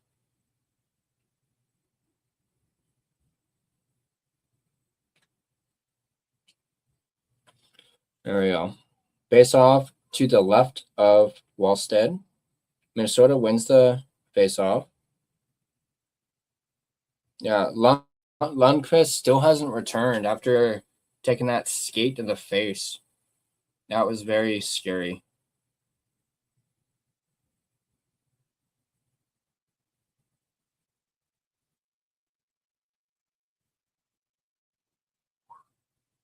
You know, Myers around the boards. Jimmy Benn.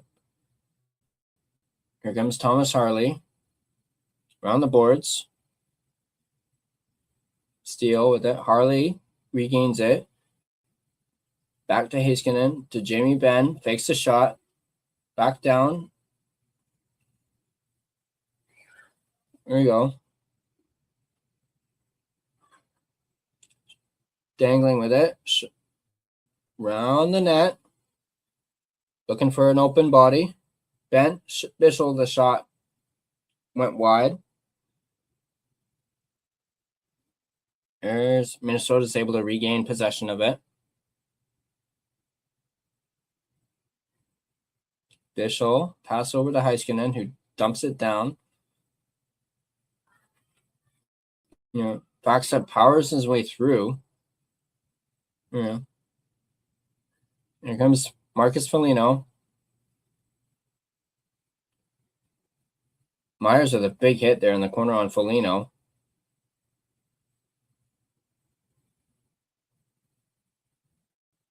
Gojin, errant pass wide. Back down deep. Minnesota with it. Back to the point. Shot blocked. All right, here comes Oscar Beck from Dallas. Dumps it down into the Minnesota zone. Dallas changing right now. Wallstead was out to play it, and then a big hit by Bogosian on Beck. Back down into Dallas.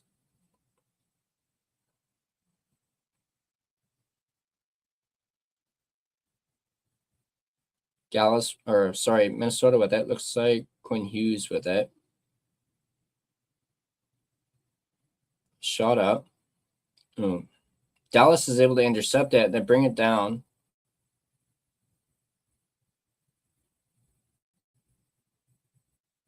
Robertson with it. Trickling through. Oh, that puck almost went through. Here comes Marcus Johansson.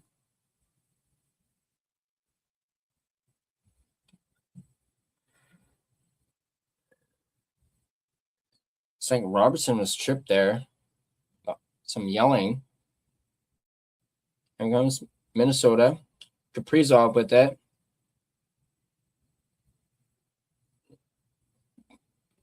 Eriksson blocks that. All right, here comes Dallas. Johnson with it. Pass across. Rantanen picks it up. Back down around the boards. Behind the net. Back down to the point. Myers with a shot. Shot stopped by Jesper Wallstead.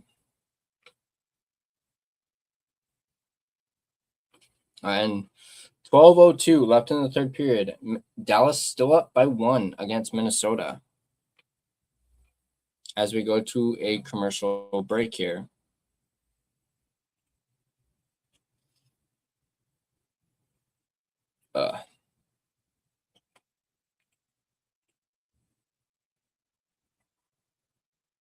But I'm going to turn my fan up. I'm roasting in here right now. I'm going to turn this fan up.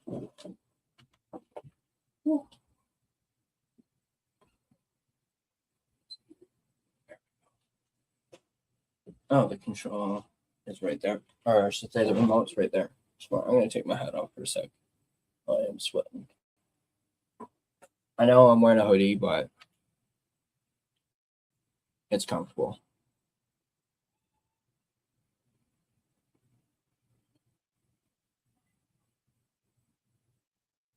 Oops. I got the wrong headphones on. There we go. Had the right one in my left ear and the left one in my right ear. All right.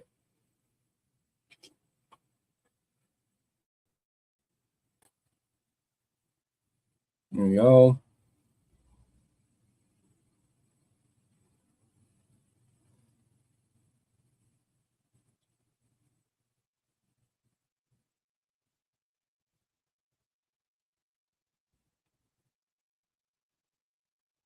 There we go. We're back now. Back again.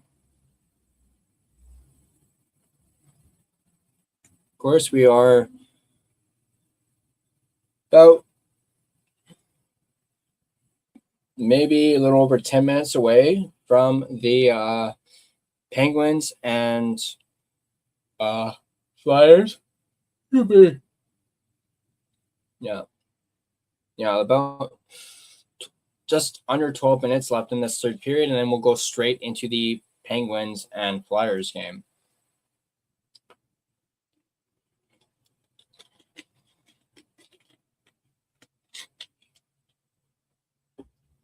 So, Dallas outshooting Minnesota 32-21 in this one. Here comes Minnesota. Boldy. Round the boards. And that'll escape the zone back down into the Minnesota end. There you go. Errant pass. Dallas able to regain possession of it. Looks like Dallas might just want to play a little bit of keep away here. Puck goes up in the air and into the corner. Puck around the boards. Myers with it. Shoots it back down. Duchesne with it. And now here comes Minnesota. Johansson, who gets knocked down by Bischel. No call. Not that I think there should be a call. Yeah. Puck dumped back down into the Minnesota end.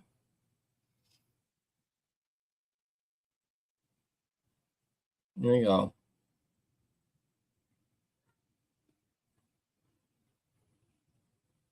Yeah. Again, shot wide. So it looks like Pittsburgh and Philadelphia is going to have a 5:20 puck drop. So in about 30 minutes or so, or roughly 30 minutes. Big hit there on Heiskanen. Yeah. I literally just saw it pop up on the screen saying 8:20. So that's obviously 20 after 5 for us.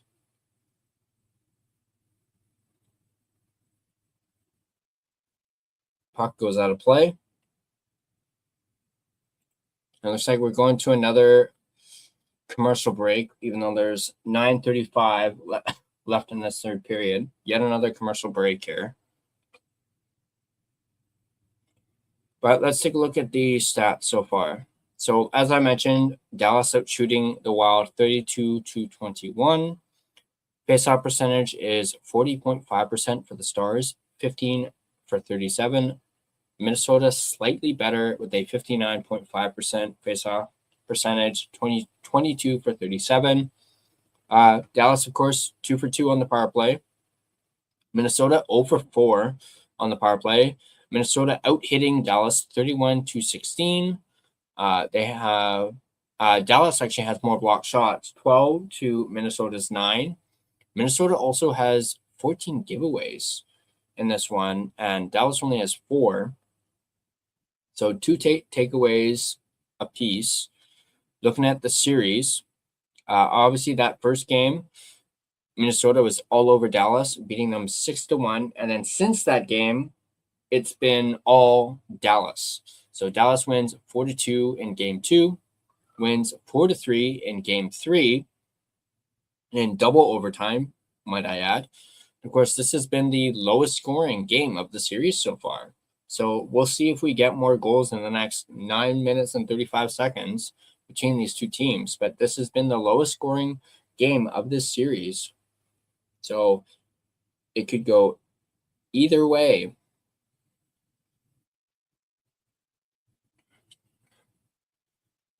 But taking a look back at the goals, obviously we saw Jason Robertson pot his 4th of the playoffs on the power play, assisted by Duchesne and Rantanen. Then you had Brock Faber with his 3rd of the playoffs, assisted by Kaprizov. Then Heiskanen, who's the one who put them on up 1 at 19:25 of the second period, assisted by Duchesne and Rantanen. There we go. Face off at center ice here. Minnesota wins the face-off. 9.5 minutes left in this game. Dallas still up 2-1 in this one. They're looking to take a 3-1 series lead against the Minnesota Wild. Hughes trying to pass it up, gets blocked. Now here comes Hughes with it again. Boldy bobbled it, and it goes back all the way down into the Minnesota end.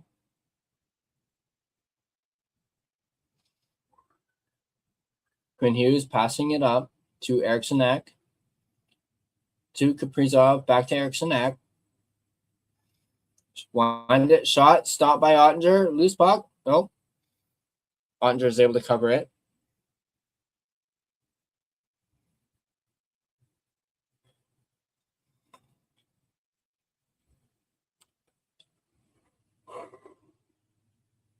Oh, man. Hey, how's it going, Nick? Good to see you, buddy. Ugh. Freaking loose hair from my mustache. That's gross.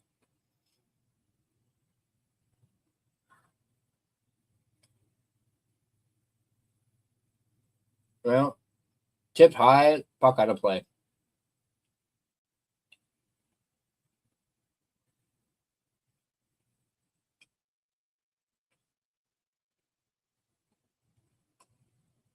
You know, brief little commercial.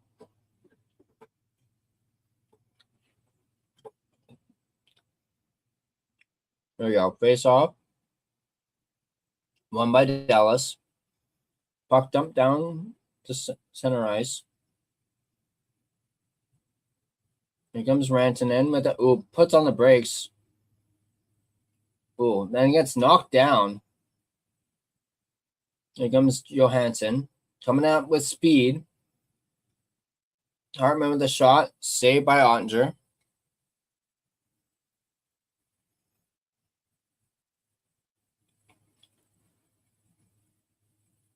Oh!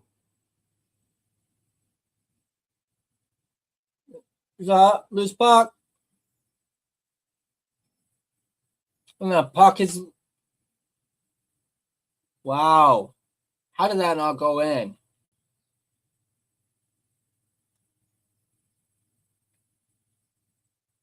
I need to see a replay of that.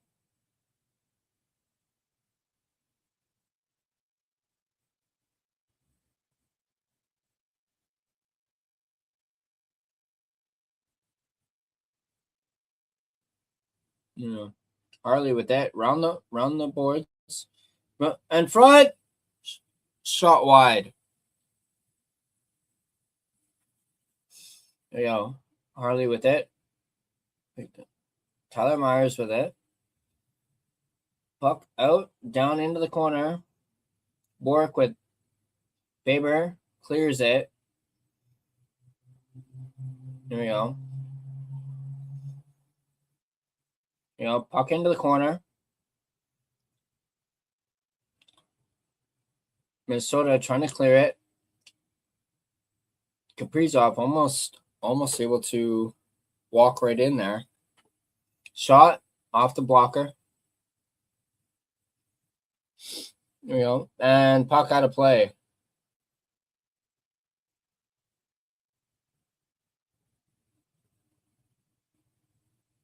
All right. I want to see this again.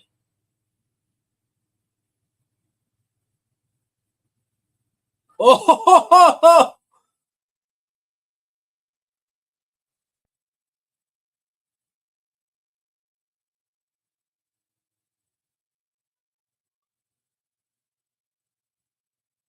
Wow. Oh, I missed the net. Feels like Minnesota's been the better team, even though Dallas leads shots and goals today. Yeah, I think the amount of giveaways that Minnesota has tonight, it might be contributing to Dallas being up, despite Minnesota being the better team. All right, puck in the corner. Eriksson picks it up. Dallas steals it back.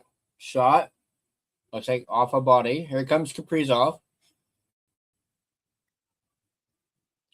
Dallas is able to break it up and send it all the way down. And it'll be icing.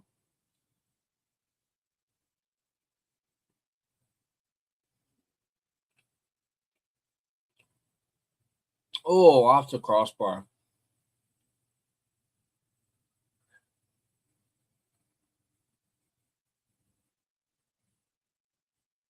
There we go. Face off to the right of Ottinger.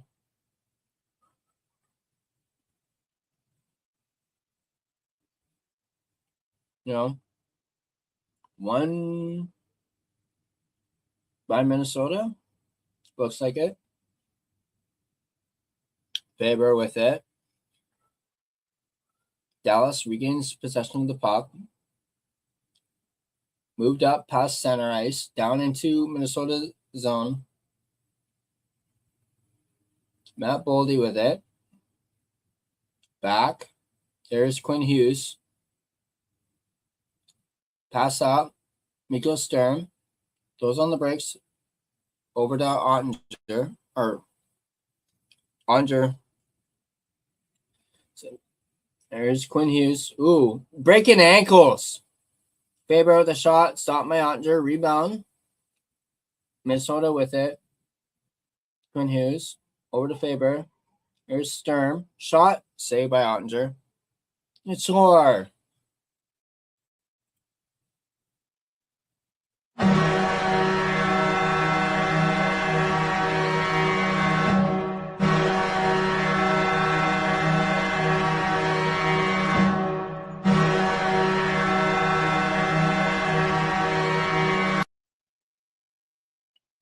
Minnesota ties it up with 5:20 left in the third period.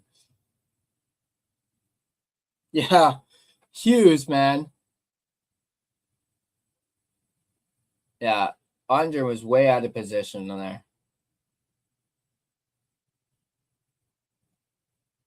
Oh, Foligno.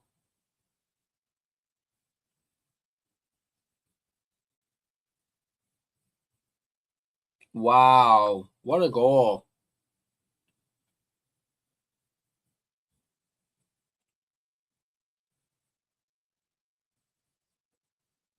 That was a beautiful goal.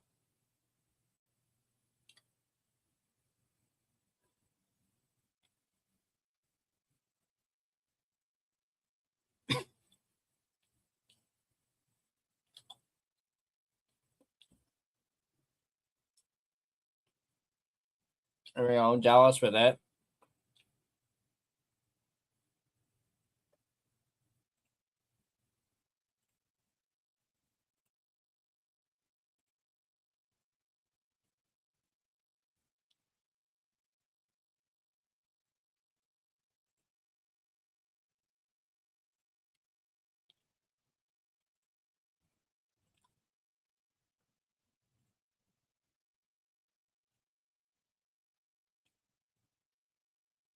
There we go.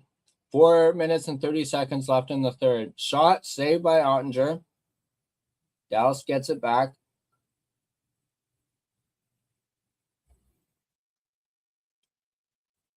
Man. There comes Boldy to the net. And there's a whistle. Frozen by Ottinger. Man, this Minnesota crowd is on their feet.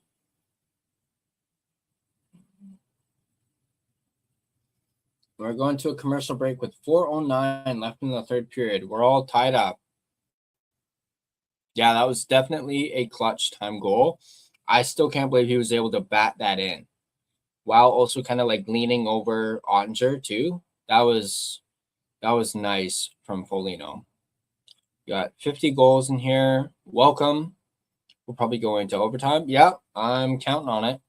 Unless one of these two teams can pot one in the next 4 minutes.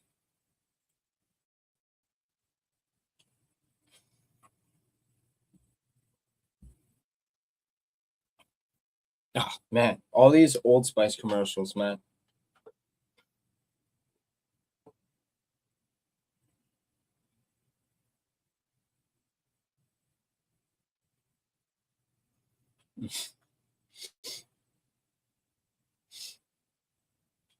Oops, we're all out of Old Spice.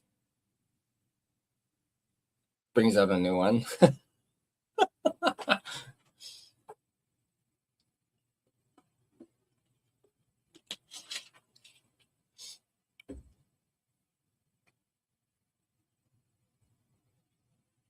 Yeah, for those of you who are new and have never been here before, like I said, to 50 goals, welcome. If you would be so kind as to hit that like button and subscribe, and also make sure your notification bell is turned on so you don't miss any time we do any more of these watch parties. As like I said earlier, we're going to be doing a triple header tomorrow. We're going to be doing Colorado and LA starting at 1:30 tomorrow, followed by Montreal and Tampa Bay. And then we're going to end things off with the Oilers and the Ducks in our triple header tomorrow. And of course, following this game, we're going to be going into our second game, which is the Pittsburgh Penguins and the Philadelphia Flyers. So be sure to stick around for that one as well. As we're back here, Minnesota, Matt Boldy breaking it in around Dallas net. Dallas moves it up. Here's out in front, chance. Rantanen just missed the net there. Just under 4 minutes left in this game. So Penguins and Flyers puck drop will be at 5:22. But looks like that went out of play, off a stick, and we got a whistle.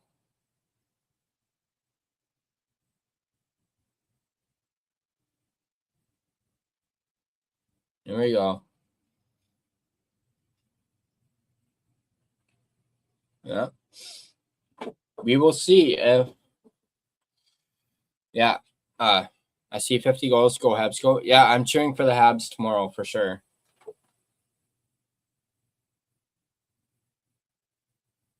Of course, tomorrow Colorado has a chance to sweep the LA Kings, just like how Carolina swept the Ottawa Senators earlier today.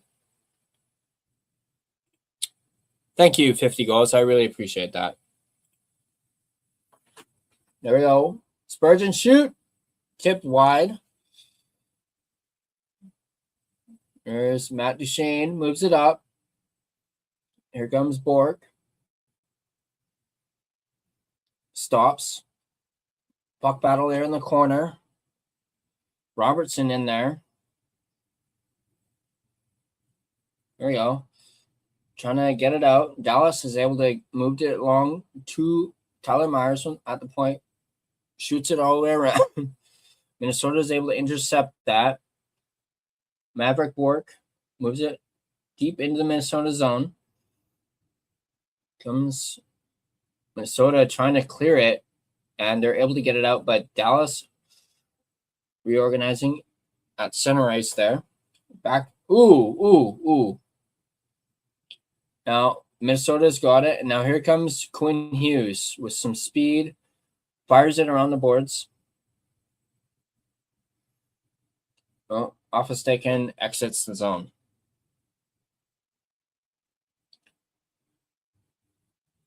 There we go. There's Marcus Foligno.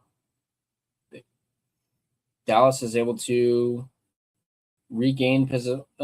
Stolen by Minnesota, I think. Oh, Dallas gets it back. Pass up. Ooh, big hit by Foligno.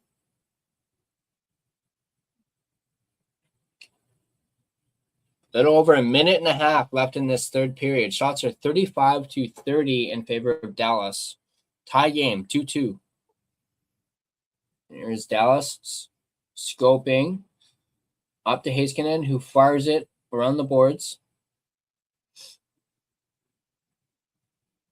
Minnesota's able to here comes Matt Boldy from Minnesota, trying to get in. Ottinger pokes it away. There's Tyler Myers around the boards. Brodin keeps it in.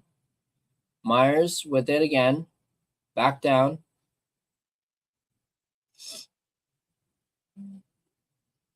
There you go. Kaprizov with it in the corner. Puck battle in the corner. Kaprizov gets it. Eriksson net shot goes high and out of play. 32.8 seconds left. Oh, and would you look at that? My lovely wife is here in the chat. Honey, the game hasn't started yet. I'm still watching the first one. And we're going to overtime.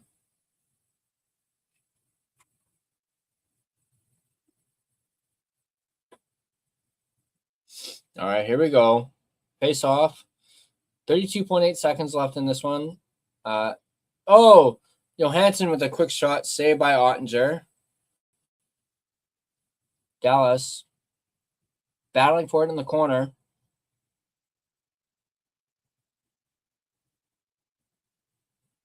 Here we go. Glenn Hughes around the boards. Heiskanen shot saved by Wallstead. What a glove save. 4.1 seconds left in this one. And now it looks like we are definitely going to overtime. Great job. Yeah, great job by Heiskanen to keep that in. And then you can even see Wallstead kind of shake his head, go like, nope.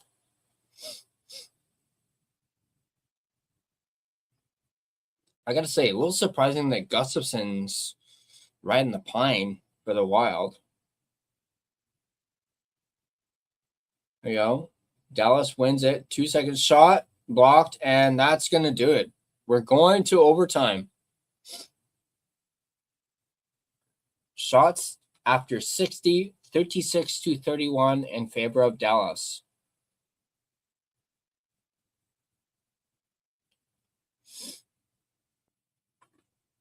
So we're going to have a little bit of an intermission here with overtime.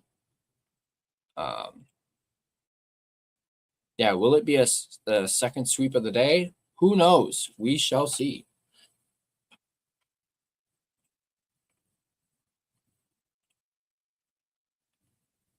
We shall see. We'll see if Pittsburgh shows as much life as like what Ottawa showed earlier today against Carolina. Despite losing, they fought to the very end in that one. So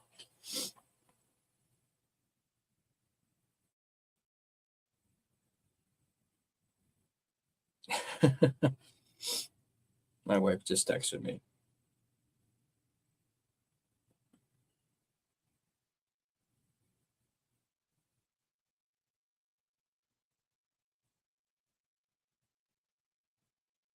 Sorry, I mean, text her back.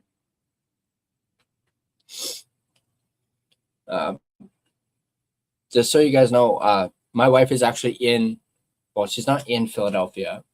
but she's in Birdsboro, which is a little town outside of Philadelphia. So yeah, she's there right now. She's in Pennsylvania right now, and she's watching this. So, but yep, there you go. Go Flyers. There you go.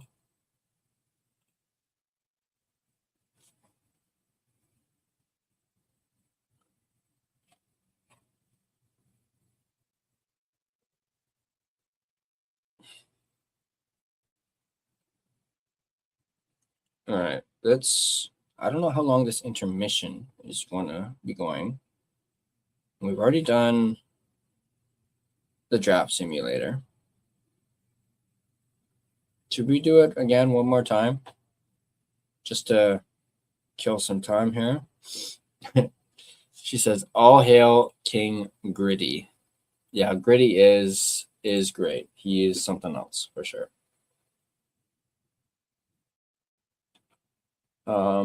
Yeah, let's check out the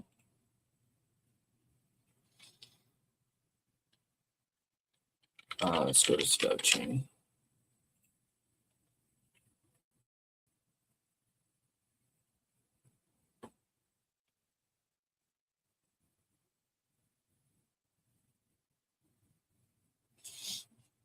All right, let's go to Draft Simulator. Share this tab instead. So I will not do what I did last time. All right, solo draft.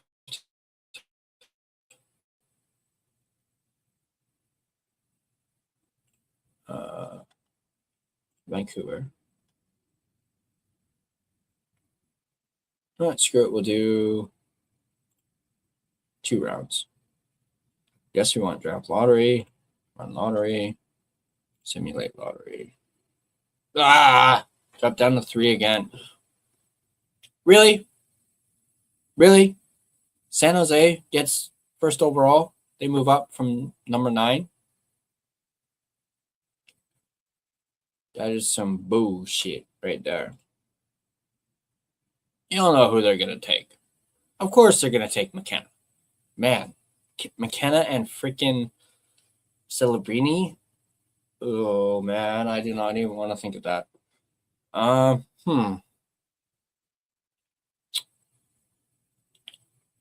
screw it. I'm going to go Caleb. You know what? I'm going to actually do a trade. So I want to trade with Washington.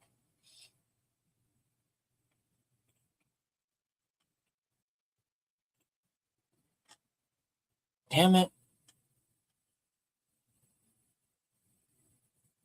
Must include multiple picks.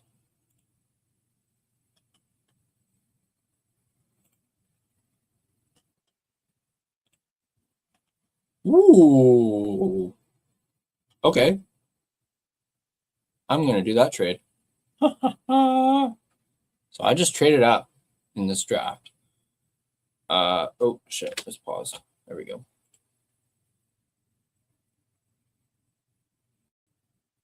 I hate to get into a 3-way fight with Gritty and the Philly Fanatic. I love the Fanatic, too. He is so funny. All right, so we traded up. I now have the 16th and 18th pick of the first round. And you guys probably know who I'm going to pick with those 2 picks. At least Big Brain Rain probably knows who I'm going to pick with those. And why I did that, too.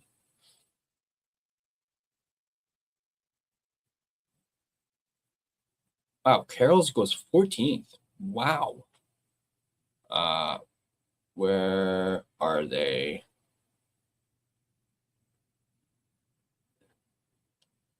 Yup.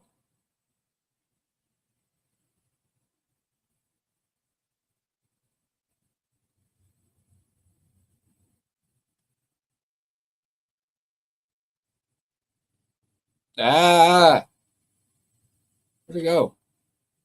There we go. Yep. Rock Twins. There we go.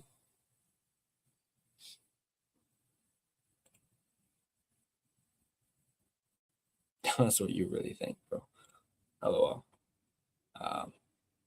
I mean, hey, that could be a possibility that the Canucks end up doing. They could end up packaging their Minnesota pick, their first pick in the second round, and their another second round pick, and they could trade up and get 16th and 18th overall and draft the Ruck Twins.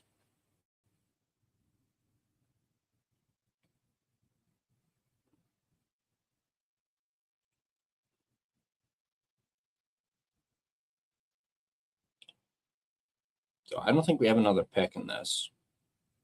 So I'm gonna go fast. I want to go fast, like Ricky Bobby. There you go. So yeah, like I said, I traded 24th, 33rd, and 43rd. So I gave them 3 picks for 16 and 18, and then I used them to draft Liam Ruck and Marcus Ruck. And of course, got Caleb Mahalcha at 3rd overall. So Chase Reed goes 4th, Veerhoff goes 5th, Smits goes 6th. That's a little surprising, and Boston gets him because it was I think Toronto keeps it their pick if it's a top 3 or top 5, I think, if I'm not mistaken. Because if it's top 5, Toronto keeps it. If it's not, Boston gets it. Excuse me. Vigo Bjork goes to Seattle. Tynan Lawrence goes 8th. Daxton Rudolph goes 9th. Oscar Hemming goes 10th. Oliver Suvanto goes 11th. Hermanson goes 12th.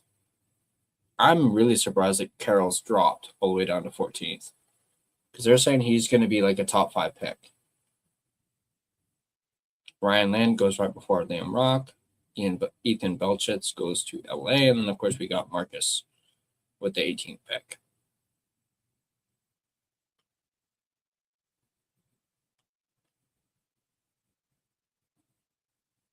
I wonder if the Canucks will actually consider making that trade. Maybe 24th and 33rd for 16 and 18. Maybe they could do that and still keep their 43rd overall pick. Who knows?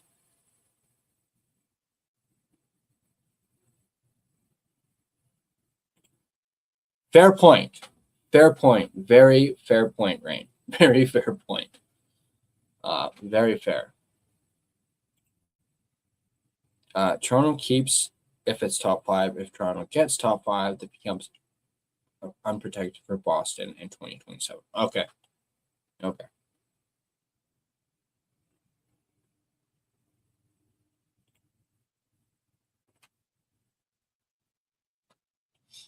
All right.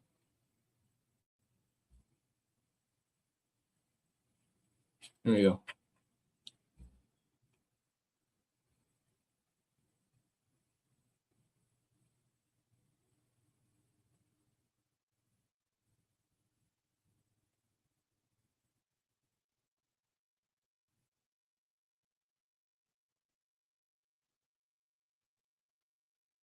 Here we go. All right. Just waiting on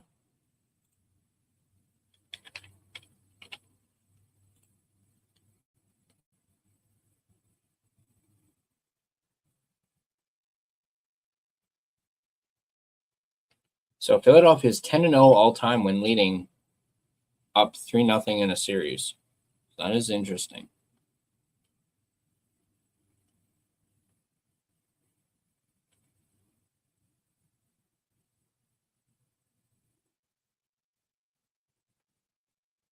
So it looks like they're going to be starting the Flyers and Penguins game. So soon as the Minnesota Stars game ends, we will pop over.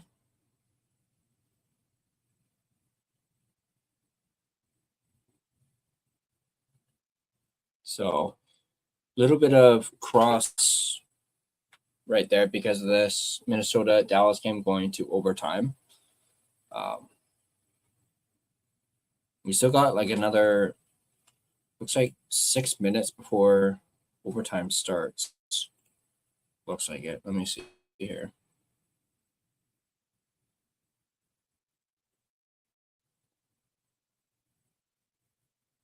Yeah.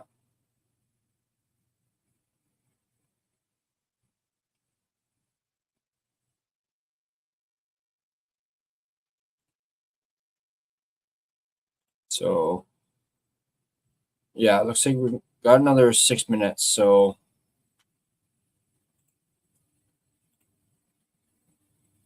I'm going to go back.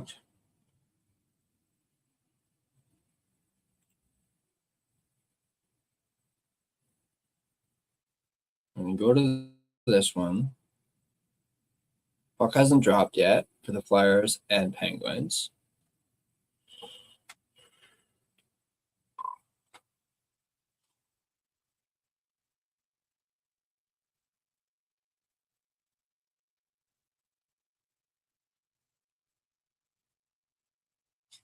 Oh, biz. All right. Okay, let's get back to Minnesota, Dallas. 4 minutes there. Man. All right. Since we have a little extra time before the overtime period starts, let's take a look at something here. Not a whole lot going on. At least, I mean, we've done the scouting draft simulator already a couple times. We did the tankathon.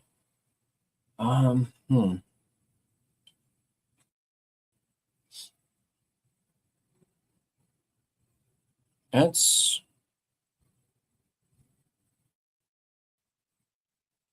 all right. Let's see here.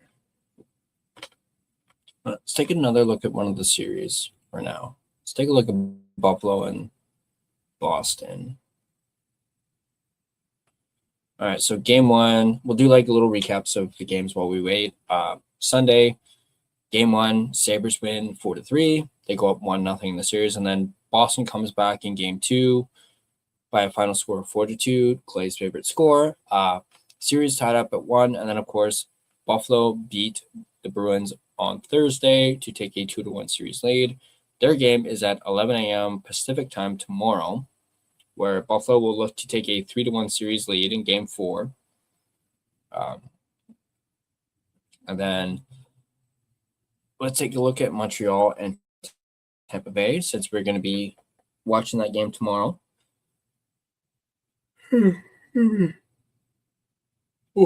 So game one, back on Sunday, Canadians win a thriller in overtime 4-3, take a 1-0 series lead. Game two on Tuesday, Lightning win in overtime 3-2 to tie up the series.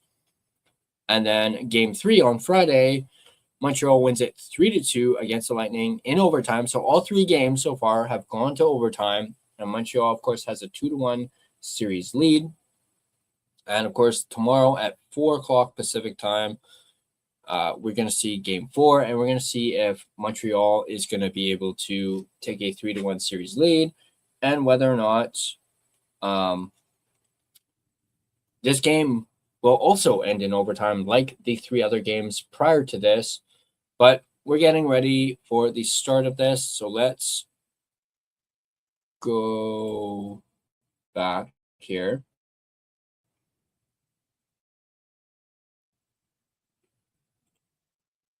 There we go. There we go. Puck is getting ready to drop here in overtime for Minnesota and Dallas.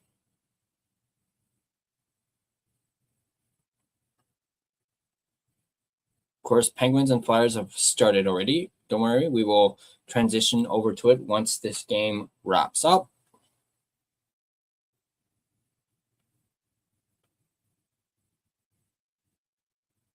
So here we go. Puck drop. And we're going. All right. Let me turn this up. Puck around the boards.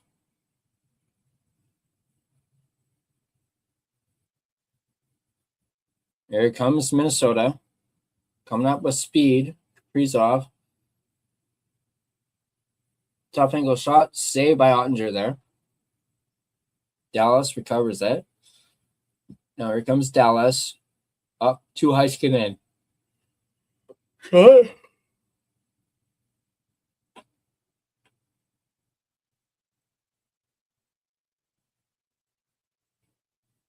Robertson with it.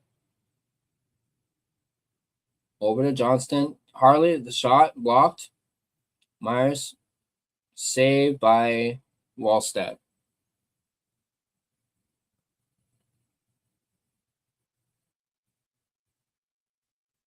There we go. So about just under 2 minutes into this overtime, shots are now 37-32 in favor of Dallas.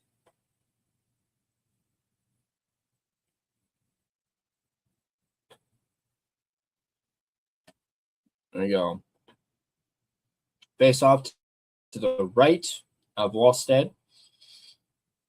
Duchesne is 1 for 5 on the face-offs in here.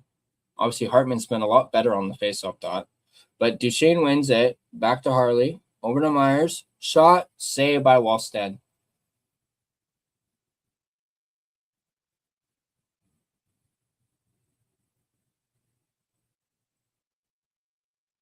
Big shot there by Myers.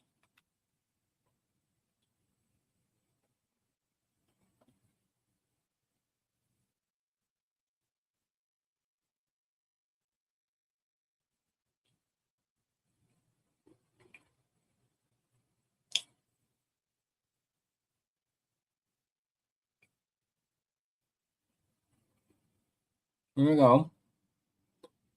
Dallas gets it out. Myers circles back. Harley, pass up. Looks like it's going to be up. There we go. Wallstedt with it. Back behind the net. There's Brodin. Up to Spurgeon. Or Spurgeon sends it up. Dallas picked off by Minnesota. Now Dallas gets it back.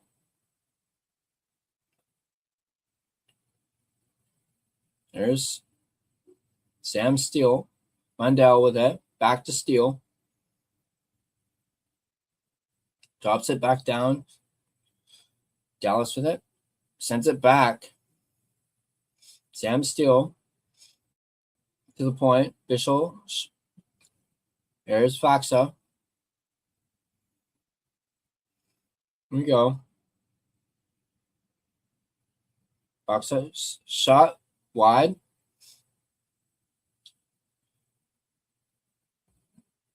Dallas is able to keep it in. Faxa shot blocked by Vigors, and he looks like he's in some discomfort there. Heiskanen with it. Lindell with it. Caught. Saved by Wallstedt.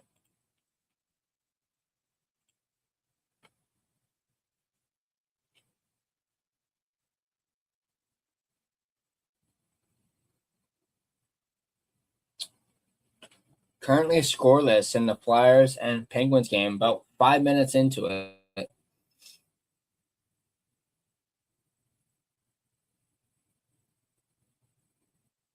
you go. Face off to the right of Wallstedt.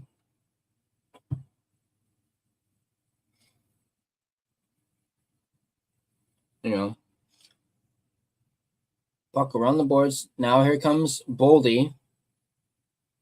Oh, and he falls. Harley with it. Heiskanen. Here comes John. Here comes John. It's going to be it.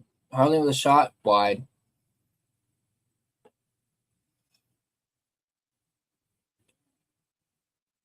Back to Heiskanen.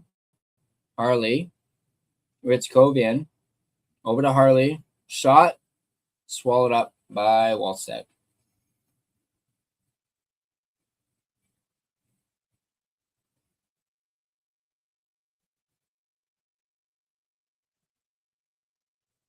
Oh, off the helmet.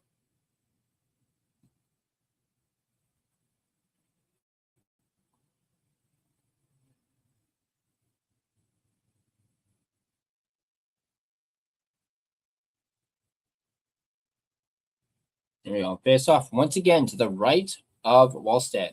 Hartman 7 for 14 on the face-off dot. And Hartman wins it. Here comes Hartman. Deflects, and now here comes Dallas. Here we go in the corner. Puck battle.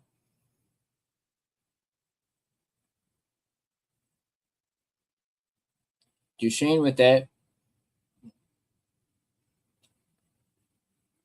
Oh, Hartman over to Brodin, who dumps it down into the Dallas zone. Heiskanen with it. Dallas almost gave it away there. Dumped in. Wallstead with it. Leaves it for Quinn Hughes. Here comes Quinn Hughes. Moved up. Shot wide. There we go. Dallas gets it. Sam Steele. Bischel dumps it in.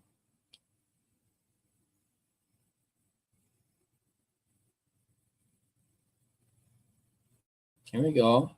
Puck battle in the corner. Man, Quinn Hughes is already at over 30 minutes.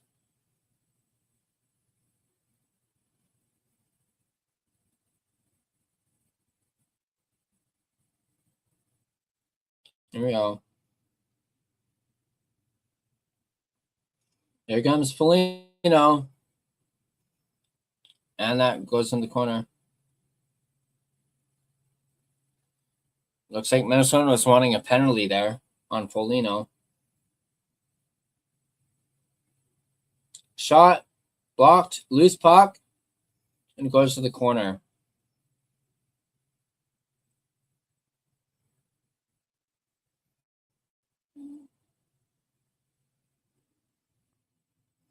Looks like there was a bit of a hold there. There we go. Myers with it. Round the boards.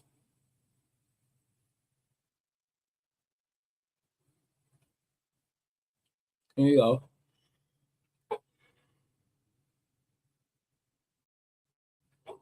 Goalie with it. Puck battle on. Myers gets it. Over to Bischel. Bischel with it. Back to Myers. Turnover. Boldy shoots wide. Oh, man. We're used to that from Myers, giving it away. Boldy shot wide.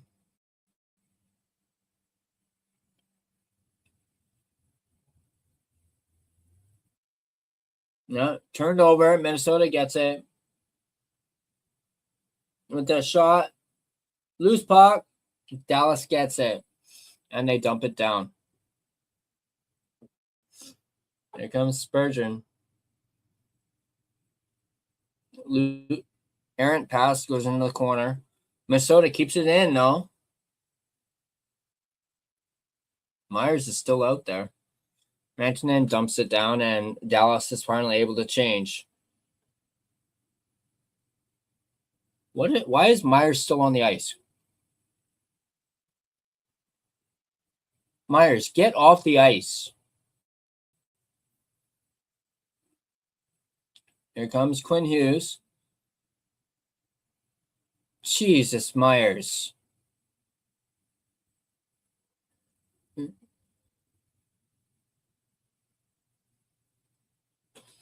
Puck in the corner. Faber, shot, blocked in front. And Dallas is able to get it out. Myers finally getting off. 3 minutes and 30 seconds of that shift by Myers. Dallas moves it out to Robertson. Here comes Robertson, who dumps it in. 12 minutes left in this overtime. Here comes Minnesota.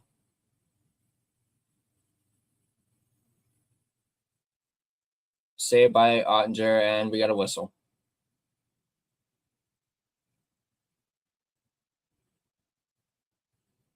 Oh, I can't believe he missed the net on that one. Out to blow. Stop the show.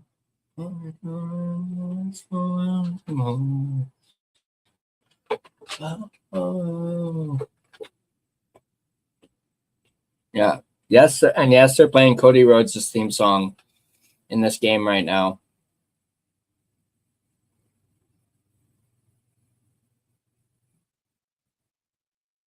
Yeah, Dallas wins another faceoff draw. Heiskanen flips it out. Yeah, 40 shots for Dallas now in this one. Icing on Minnesota.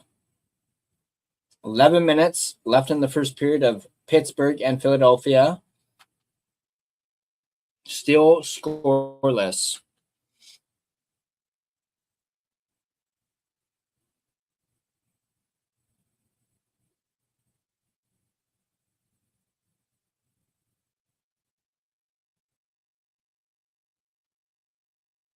Heiskanen over to John Lindell.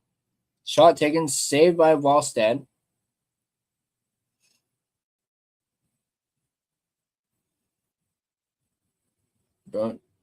Bodine with it.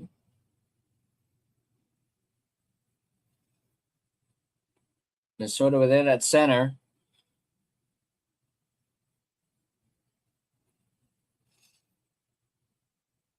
There we go. Dallas with it. Dump down. No icing.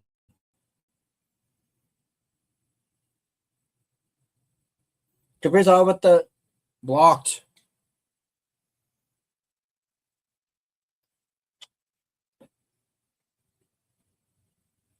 Here we go. In the corner. Matt Duchene with it. Over to Harley.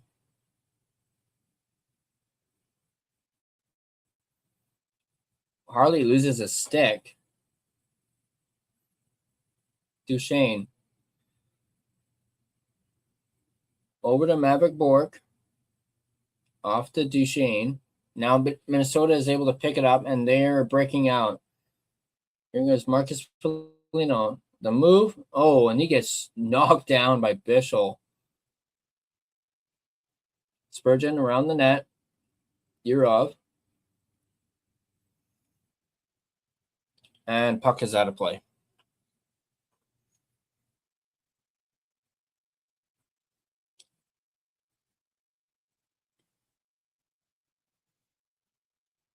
Yeah.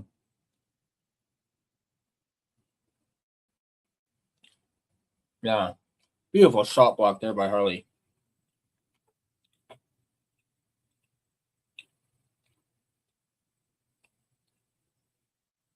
Shots are now 41-34.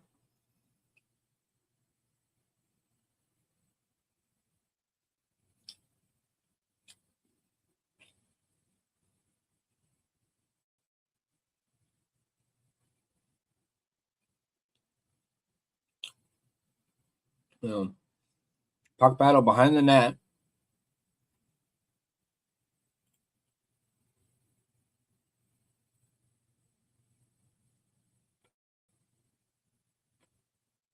All right, sounds good, Rain. I may push that to actually the second intermission since this Minnesota-Dallas game is still going on. But just let me know.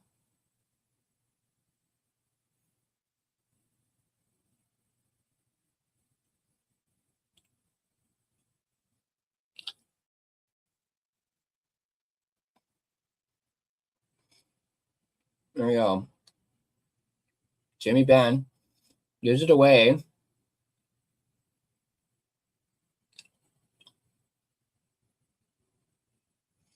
And Ottinger holds on to it.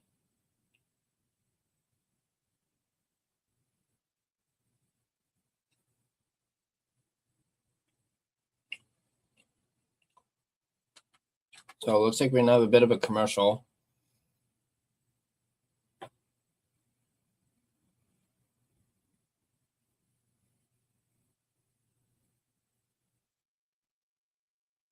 Or maybe not a commercial, just a little quick little timeout.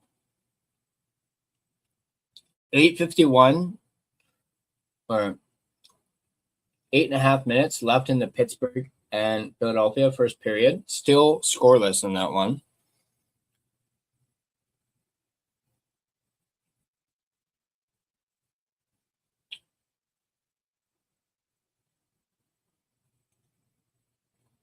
Right now,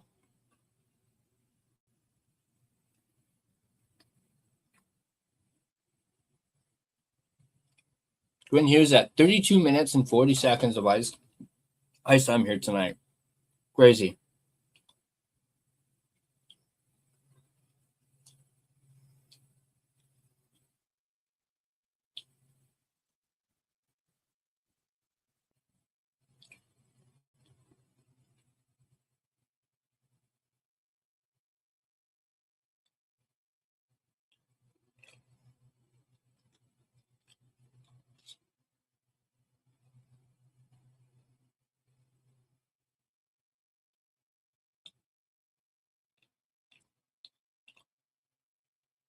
There is that chaos draft right there.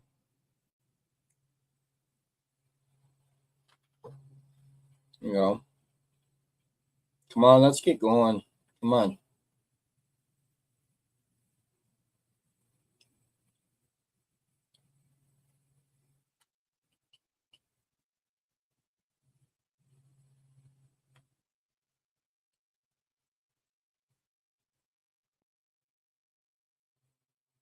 Here we go. Face off to the left of Ottinger.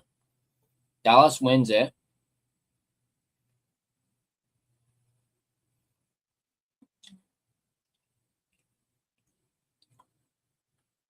Here comes Quinn Hughes with speed. Quinn Hughes with that. Back to the point. Favor. Shot. Stop. Rebound. Loose puck.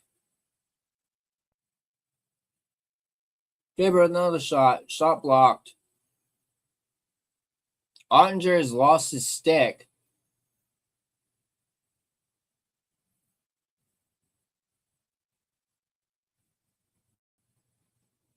Here we go. Dallas with it. Shot in front. Just wide there. Harley with it. There we go. Dallas gets control of it.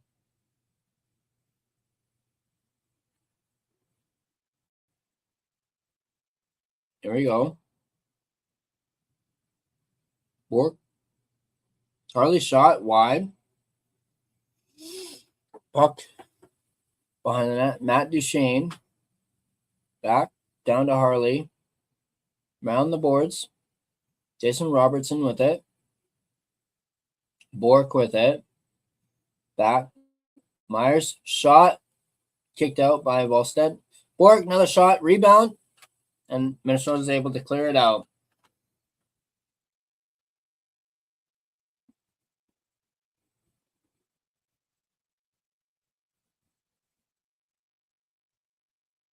Here comes Dallas. Over the rope. Robertson drags it. Shot. Wasn't able to get the shot off.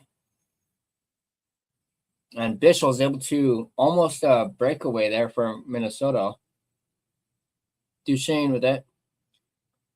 Essa Lindell with it around the boards.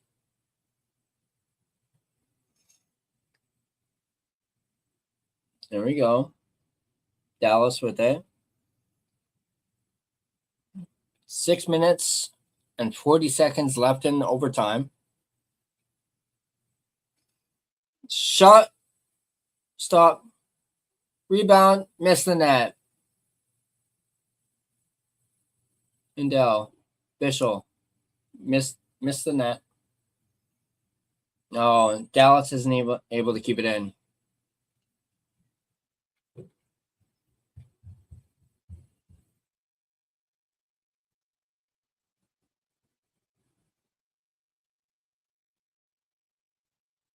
There we go. Minnesota brings it in.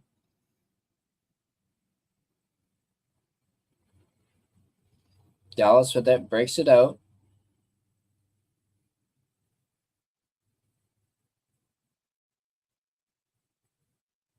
Faber with it. Over to Quinn Hughes.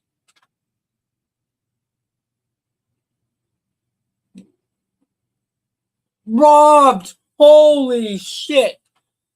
Andre just robbed Boldy. Boldy had an open net. And Andre just robbed him.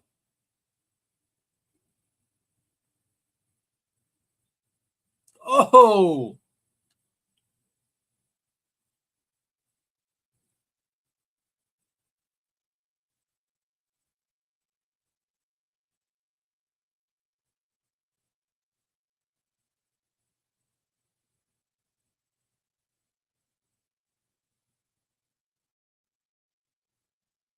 Whew. Big reason why I love Otter.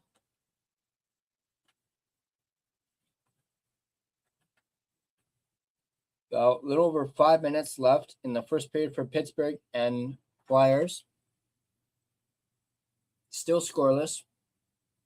Kaprizov intercepted. Essa Lindell. Faber is able to keep it in. Shoots. Scores. Minnesota's. Oh, wait. No, they're waving it off.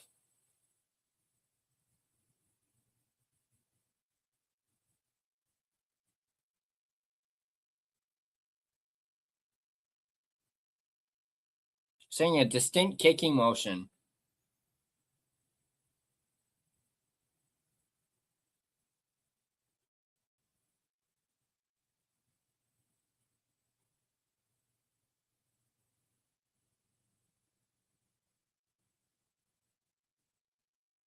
Oh, yeah. Yeah.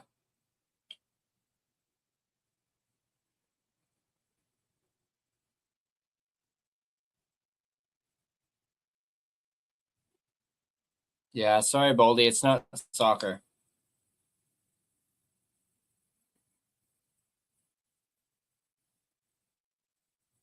You know. And it's out of play. 5:10 left in overtime. Still scoreless in the Flyers and Penguins game. 5:41 left in that first period. So we've missed almost the entire first period. Because this game's still not over yet. Dallas out shooting Minnesota 44-39. Yeah, both goalies have been fantastic in this one. All right, Minnesota with it. Foligno with it. Shot. Stopped by Ottinger. Myers. Run the boards. Starts trying to get it out of the zone. Bischel with it. Puck battle there behind the net. Bischel gets it. Minnesota's able to intercept that. Minnesota keeps it in. Shot wide.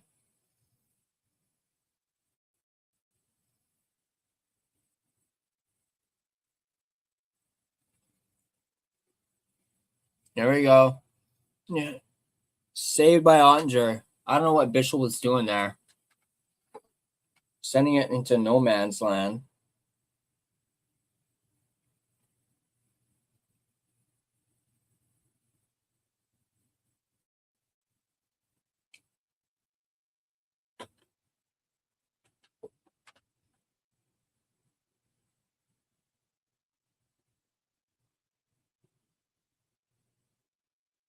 You know. Oh, Pittsburgh has now scored, so they're up 1-0 against the Flyers. 5:36 left.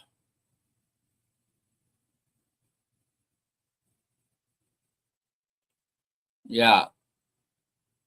Hartman shoots wide. Thank you, Bobby.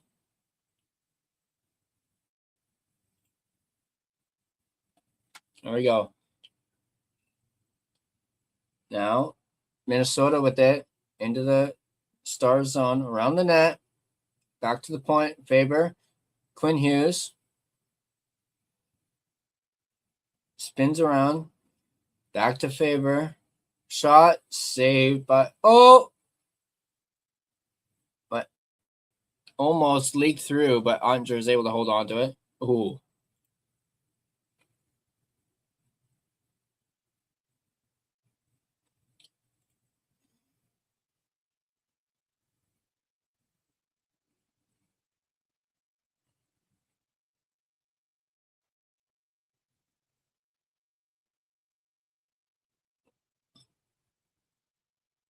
I'm really glad that this TNT broadcast has a little score update for the Penguins and Flyers game. But yeah, at this point, might be missing this entire first period of this Flyers and Penguins game. But this has been such a good game.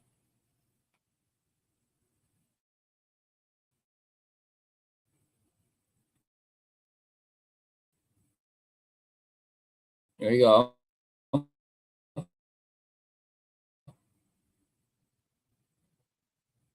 Here we go. Myers, pass up to Robertson. Here comes Dallas. Huru with it. Here we go. Battle for the puck there. And here comes Minnesota. Oh, Dallas is able to get it back. Here comes Steele. Shot. Save. Bischel is able to get it. Harley rips it around.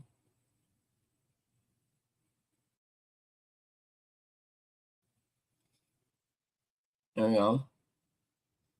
Dump down into Dallas zone.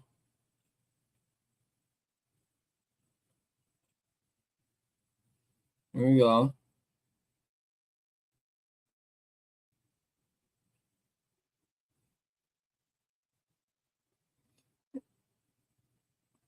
Here we go. Dallas moves it up to center ice, picked off by Minnesota, back down into Dallas zone. Round the boards, big hit behind the net. Here we go. Hartman with it, thrown into the corner. Quinn Hughes, Johansson with a one-timer. Dallas is able to clear it. Here comes Johansson with speed. Back to Quinn Hughes. Shot. Looked like it was blocked. Here comes Quinn Hughes.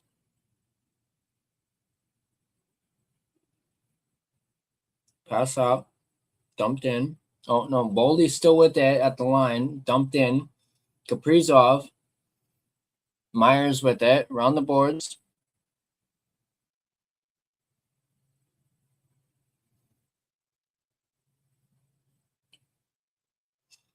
Boldy with it in the corner. Oh, taken down by Myers. Battle for it in the corner. Spurgeon. Shoot, scores!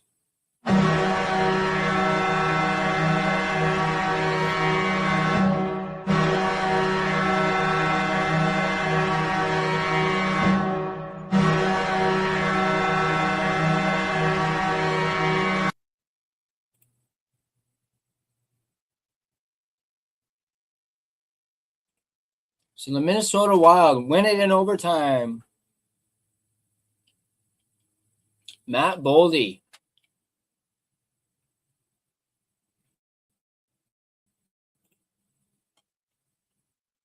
Yeah, Matt Boldy in overtime with a tip in.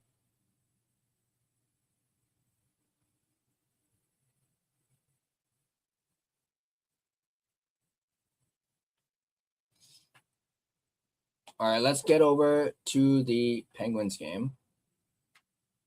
Or I should say Flyers and Penguins. Come on. There we go. Boom. All right, so we're switching over.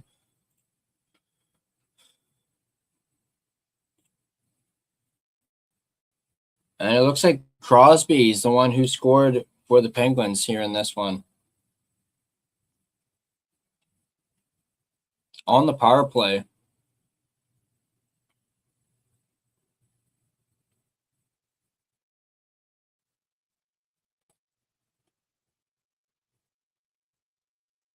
Here we go. Letang with it. It's away. Shot in front. Puck goes to the line. Now here comes Philadelphia. Shot saved by Seelovs. Shots are 6-5 in favor of the Flyers with a little over 2.5 minutes left in the first period.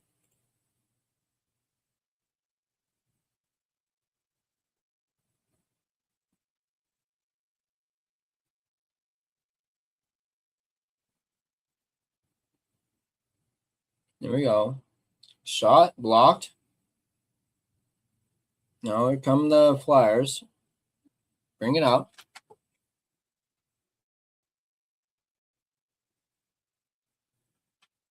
No, shot. Puck goes out of play. Ooh.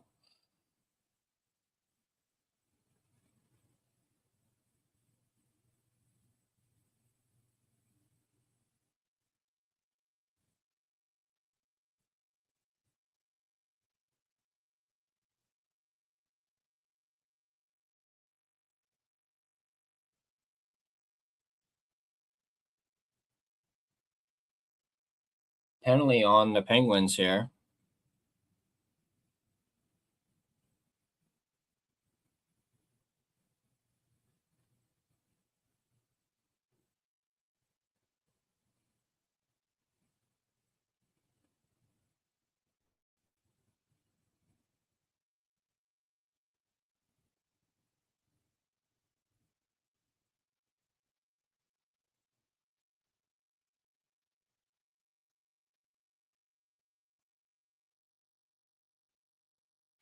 So the Flyers are going to the power play.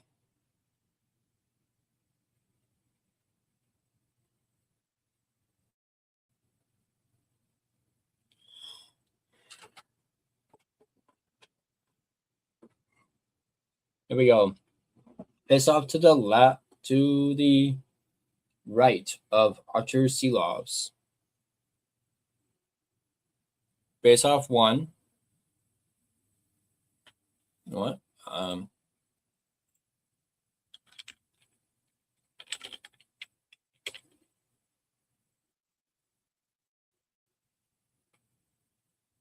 Wait, what?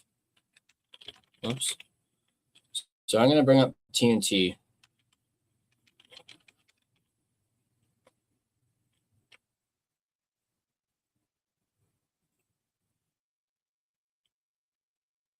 There we go. Something going on in the corner there.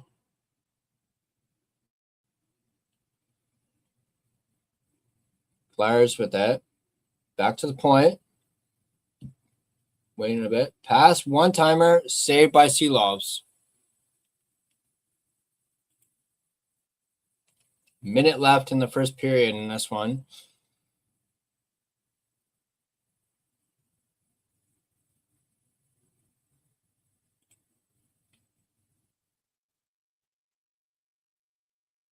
Why is this the UK version? Because that is stupid. Oh. There we go. That's why. A for me. Are you kidding me?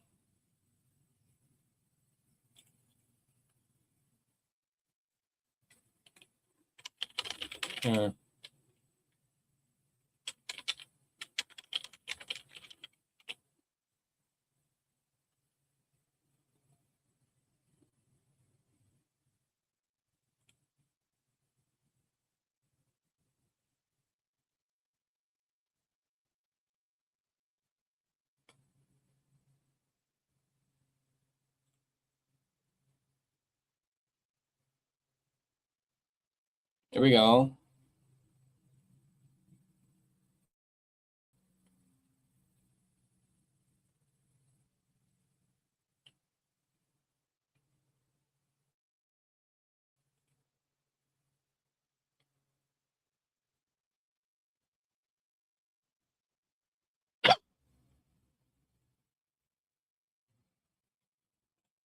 There we go.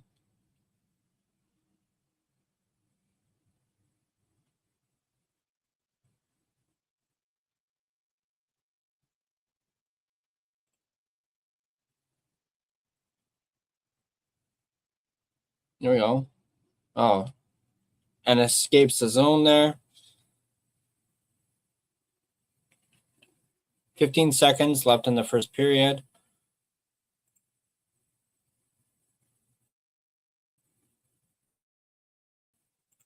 I'm going to go with something else here. Here.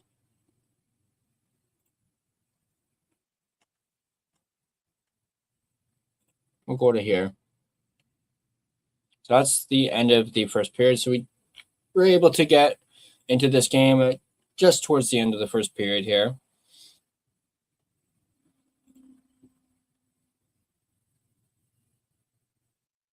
I'm just trying to get a better game center up, one that's more in tune with the timing of my stream, so I'm not late when it comes to a goal or anything like that.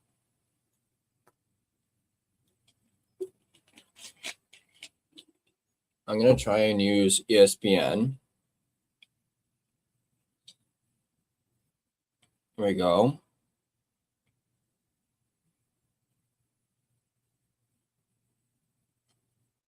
Let's see if this actually freaking works. Apparently not.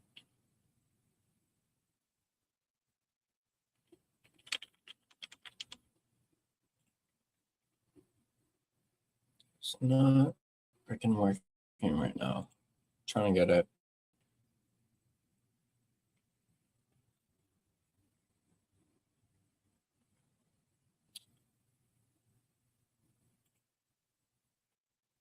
Let's see here.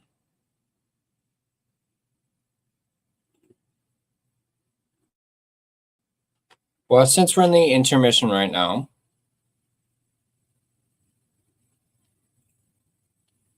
let's take a look at the end of this Wild and Stars game.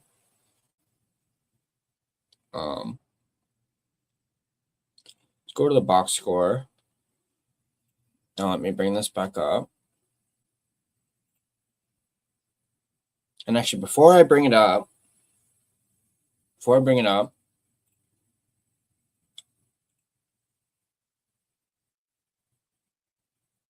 hey, what's up, Justin? Good to see you, buddy. I'm gonna, since it's the intermission in this one, I'm going to quickly run to the washroom, and I'll be right back. Since we're here in the intermission, yeah, I'll be right back. So I'm gonna put this up.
There we go. I'm back now. Sorry about that, guys. I just had to go to the washroom real quick. We're 3.5 hours into this, so pretty good. Let me go back here. All right. Let's see here. Let's go to here. And boom. All right, let's take a look at this game between the Wild and the Dallas Stars. So, of course, you have first star Matt Boldy, who scores the game winner. Just under 30 minutes of ice time for Matt Boldy. Jesper Ballstead getting with 43 saves, 2 goals against, a 0.956 save percentage. And your third star is Brock Faber with a goal and an assist. He's a +2, 35 minutes and 47 seconds of ice time. I thought you probably could have made the argument to give the third star to Jake Ottinger because he made some pretty big saves in this one. But I guess, it is in Minnesota, so there's probably a little bit of bias when it comes to the 3 stars. But looking at the box score for the Dallas Stars, back with who is a -1, 16 minutes and 46 seconds of ice time, 2 hits, 1 block. Jamie Benn on -1, 13 minutes and 26 seconds of ice time, 2 hits, 1 block. Liam Bichel, 1 shot on goal, 21 minutes and 36 seconds of ice time with 2 hits. Colin Blackwell, a -1, 16 minutes and 52 seconds of ice time with 4 hits, 1 block. Maverick Bourque, 2 shots on goal, a -1, 20 minutes or just under 21 minutes of ice time, 3 hits.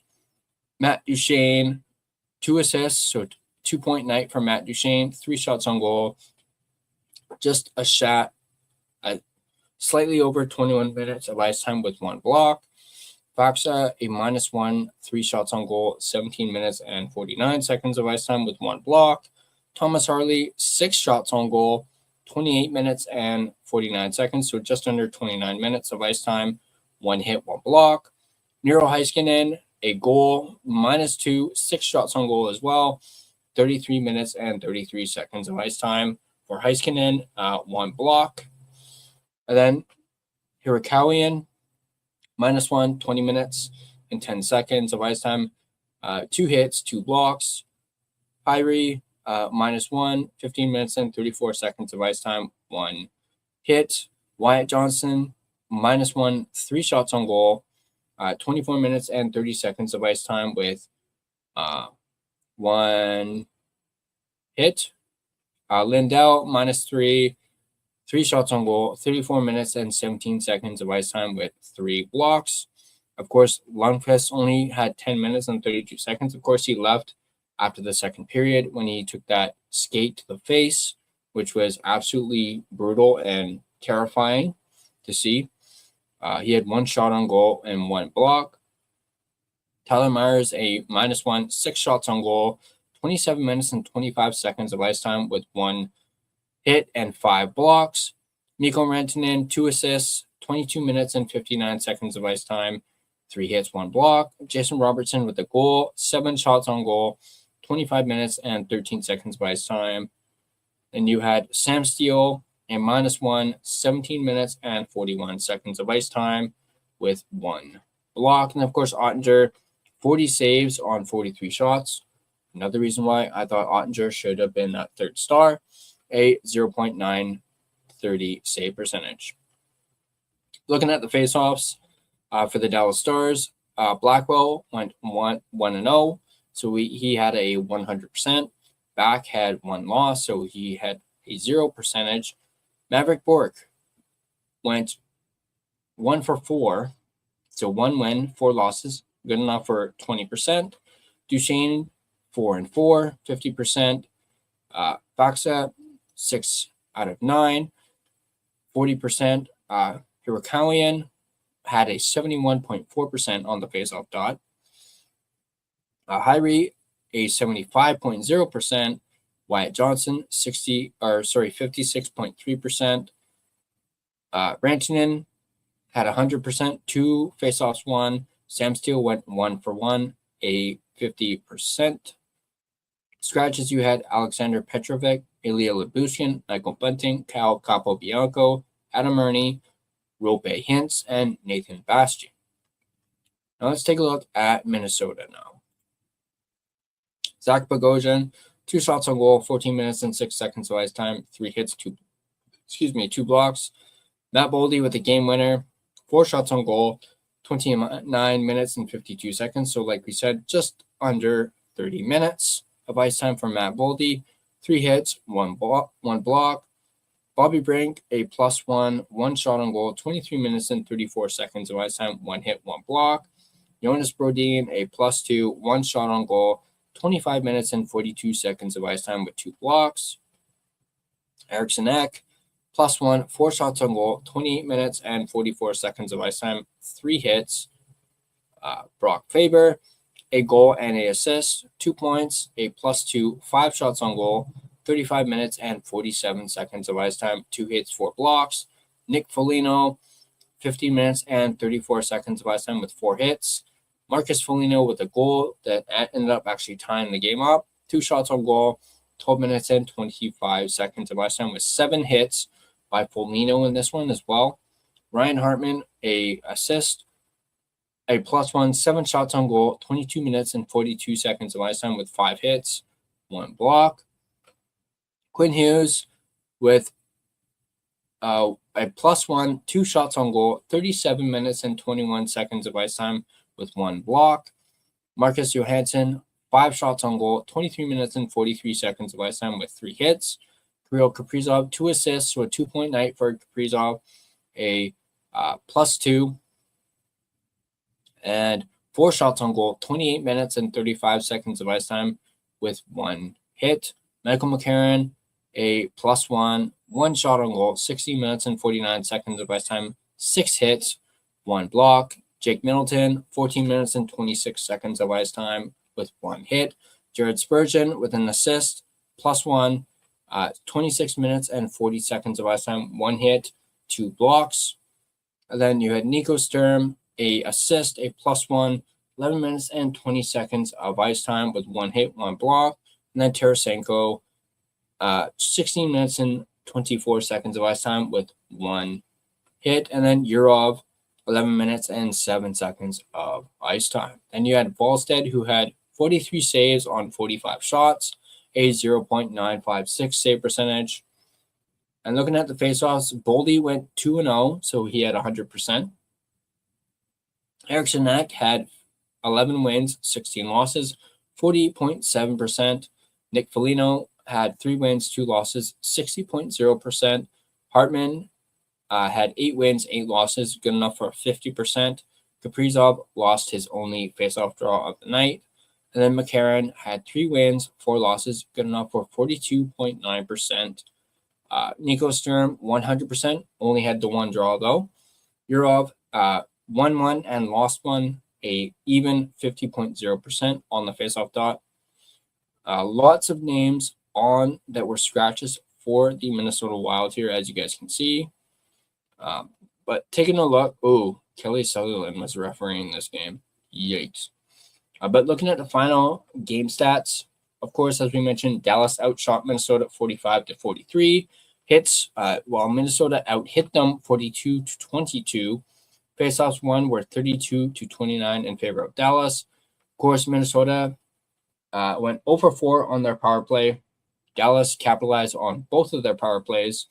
Giveaways were 20 in favor of Minnesota to Dallas's 15. Minnesota had 4 takeaways and Dallas had 3. Block shots were 20-16 in favor of Dallas. And looking at the, does it show the shots per period on here? I know this is Sportsnet. No, they don't, but that's okay. That is okay, because I think we are getting ready for the second intermission, or for the second period in this Pittsburgh game. But there you go. There is the recap of the Minnesota game there. So, of course, Minnesota ties up the series in this one. So we're going to a game 5. I believe it's in Minnesota, if I'm not mistaken. Don't quote me on that. But that won't be until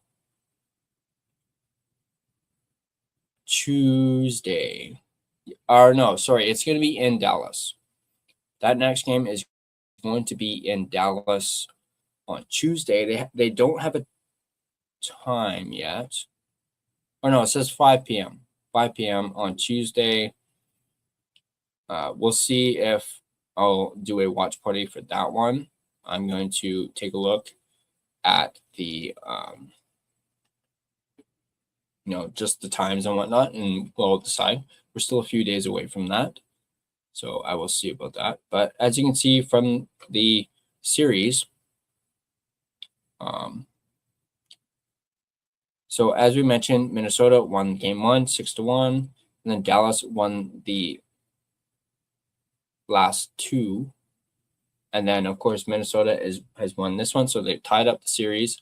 And we're going to Game 5 on Tuesday in Dallas. So Dallas comes home looking to take a 3-2 series lead on it. So, yeah, Minnesota with a big win there. I thought they were the better team, and they absolutely were pressing in that overtime. And, of course, it's got to be Boldy who gets the win, or I should say gets the game winner. But so I do feel as though Minnesota-Dallas is actually going to be a 7-game series. At least out of all of them, I feel as though it's basically kind of like a guarantee that it's going to be a 7. It just, just has that feel of a 7-game series. I don't know if you guys are thinking the same thing, but definitely feels like this is a natural 7-game series between these two teams. So, but let's go to the live tracker here.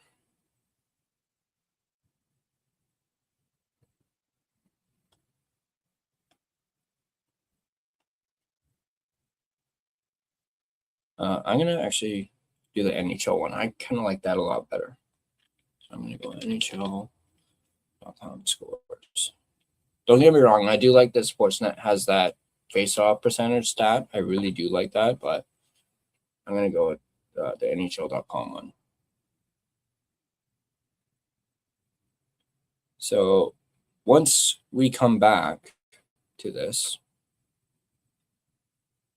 the Flyers are going to have 12 seconds left on their power play in this to start the second period. So we'll see what they end up doing for this. As we get started here,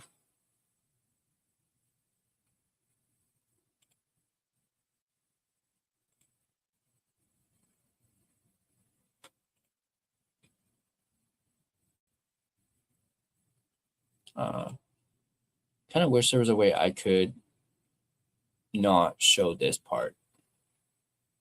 I just have this. If there's anyone in the chat who knows how to get something like that, definitely let me know in the chat or future watch parties. I've seen other people have some fancy stuff when they're doing like a watch party live stream. Would love to know how to do that. Here we go.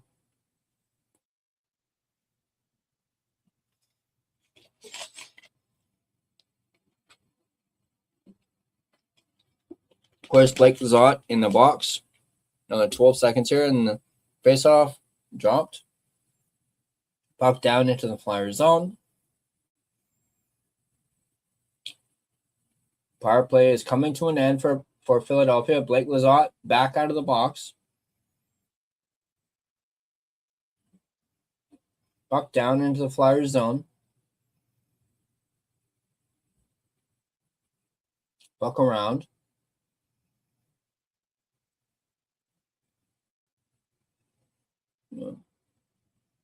Puck down into the Pittsburgh zone. Zegras with that. Ooh. Letang hits him hard into the boards.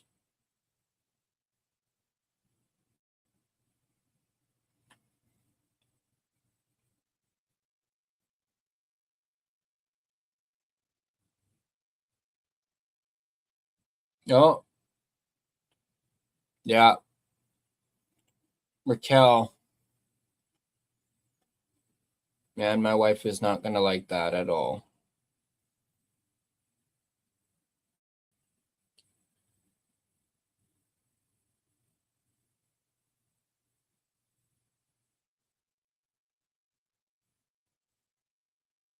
Wow.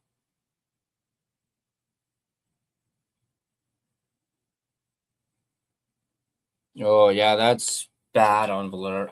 Bad on Vladar there. Oh, he should have just spun it behind him.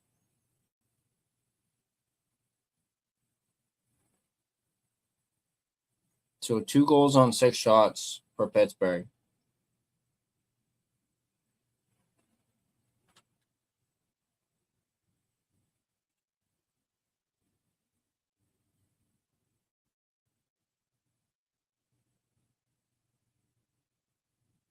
Oh, loose puck.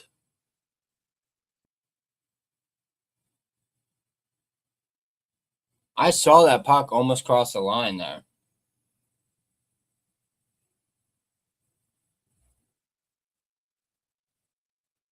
There's the puck right there. Whoa, whoa, whoa, whoa. Manta.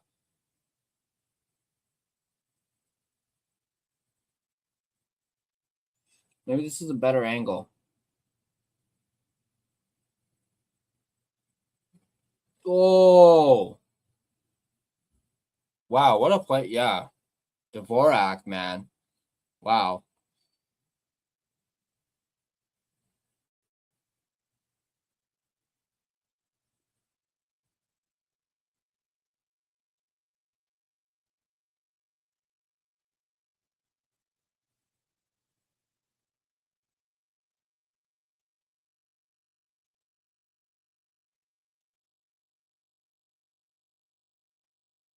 Pittsburgh with it in their own end.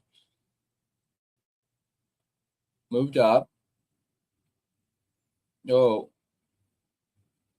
Looks like there's going to be a penalty to Philadelphia here. It's tripping from the looks of it.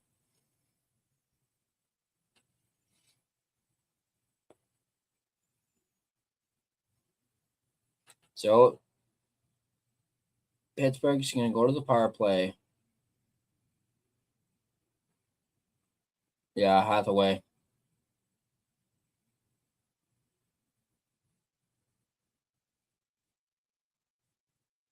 So Hathaway, who drew that Penguins penalty to end the first period, is the one who's going to the box in this one.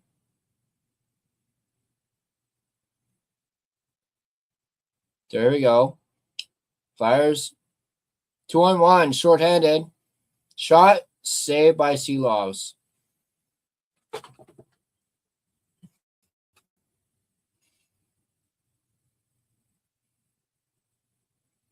No, man, I miss Seelovs.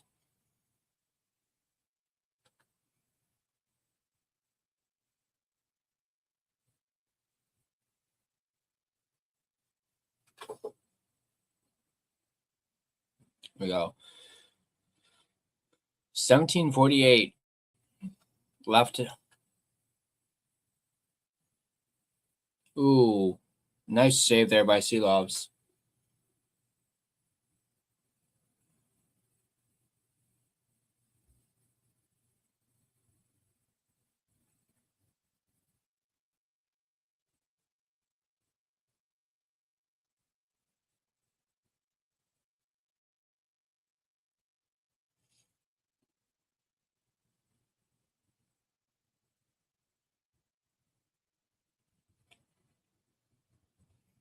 There you go.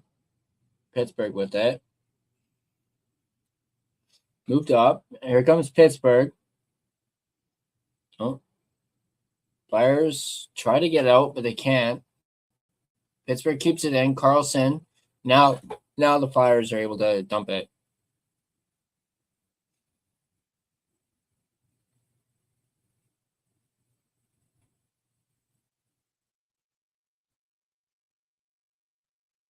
Pittsburgh shot. Just missed the net.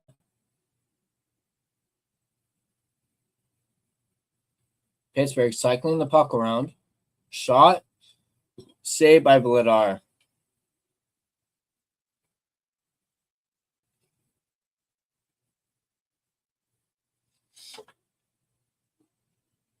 Ooh.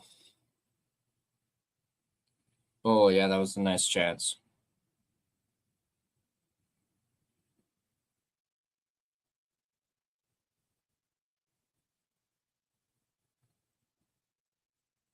All right.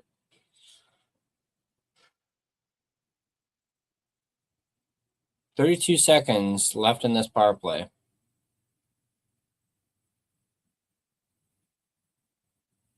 Here we go.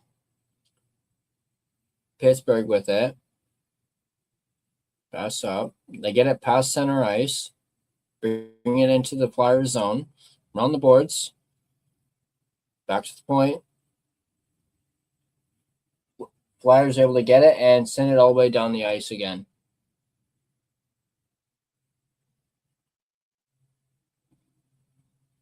So penalty is expired.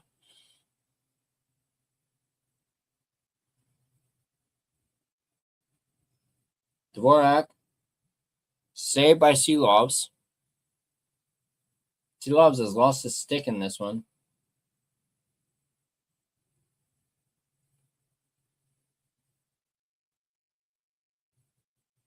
Here comes the Penguins. Up, shot. Saved by Vladar.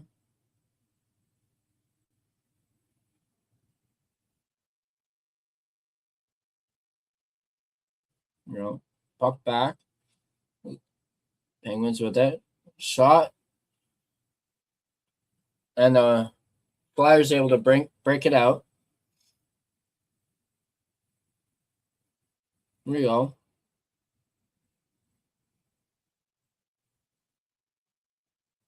Here comes Lazat. Flyers with it. Back. Dewar. Saved by Vladar. Lazat right there in front. Puck back to the point. Shot. Wide.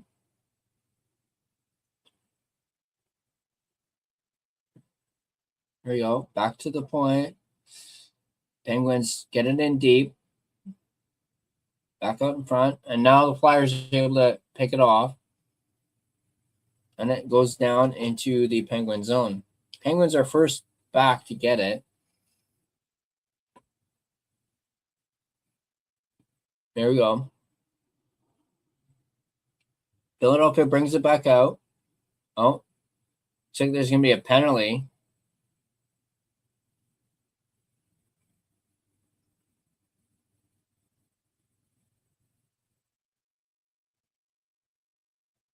So looks like Philadelphia is going to the power play here. Too many men on the ice for Pittsburgh.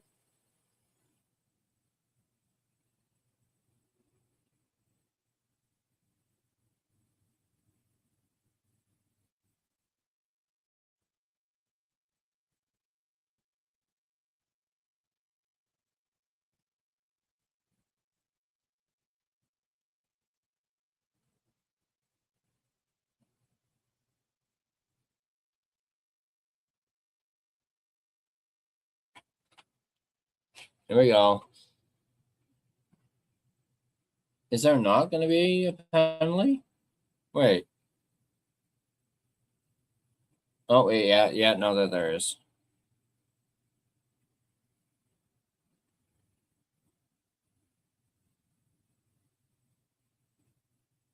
There we go.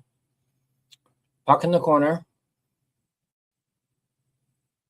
And Pittsburgh's able to get it out. Mantha is serving the penalty for the Penguins. All right, here come the Flyers.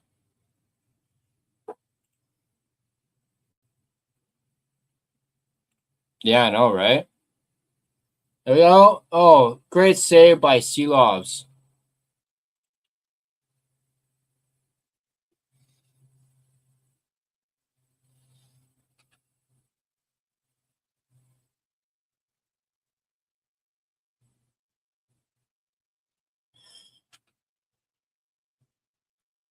Martone with a great chance there.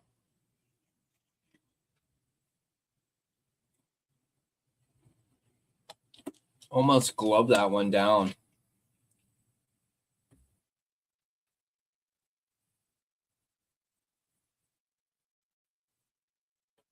There you go. Back to the point. One timer, missed the net.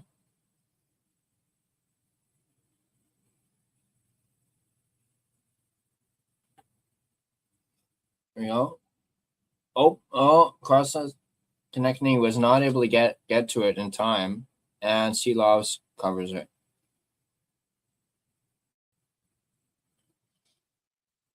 .108 left on the power play.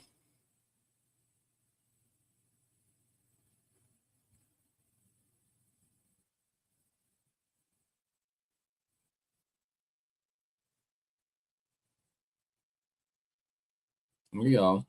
Face off to the left of Seelovs. It's like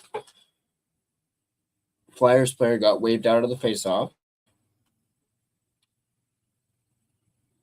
Flyers win the face-off with it. Back to the point. Shot. Off the boards there. Flyers with it. Flyers regain possession of it. Back to the point. Ristolainen. Over to Michkov. Debit. Shot. Blocked.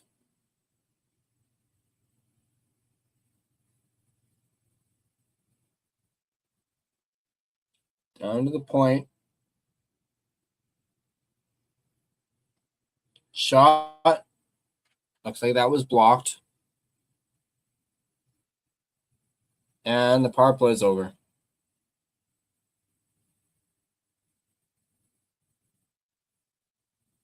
Shot. Blocked.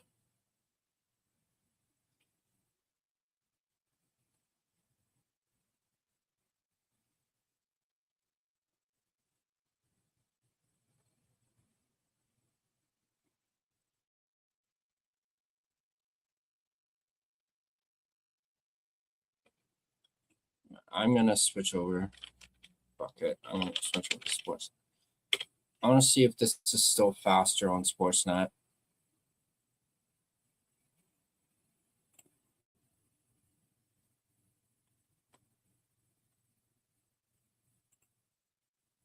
Twelve, 16.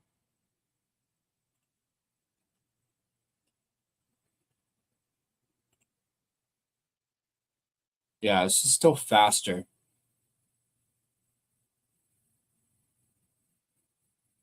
So you know what? I'm gonna remove this.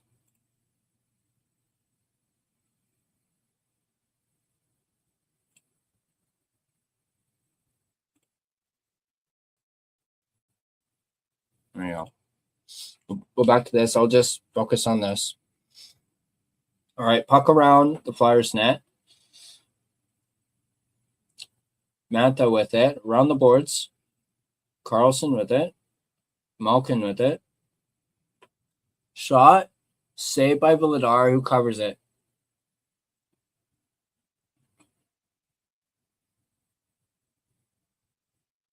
Yeah, we're going to a commercial break here.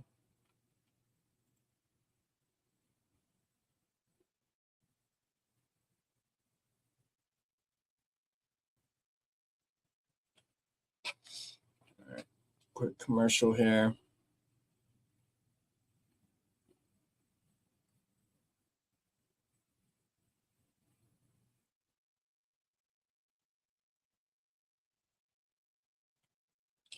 There we go. Do.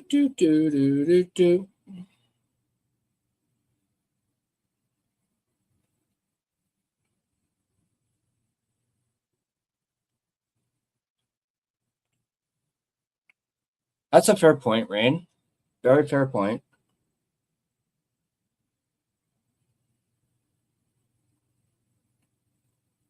Yeah, very, very fair point.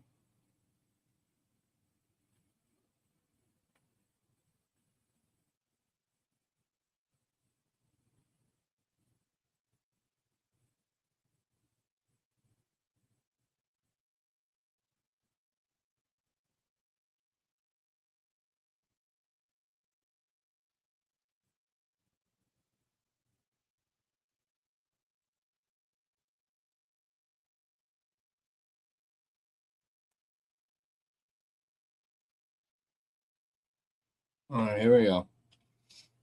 Nope, still on the commercial.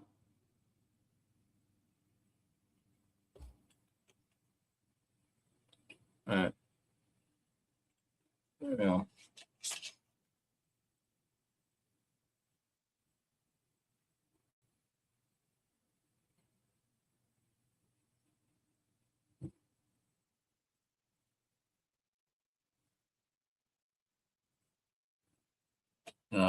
Talking about that goal by Raquel.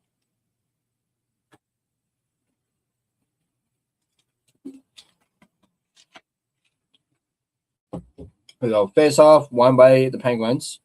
Letang, right? Shot, blocked, and out of play.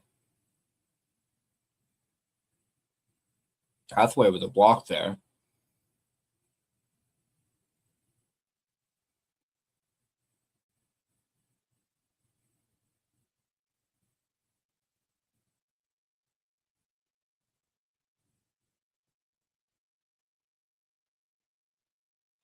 All right.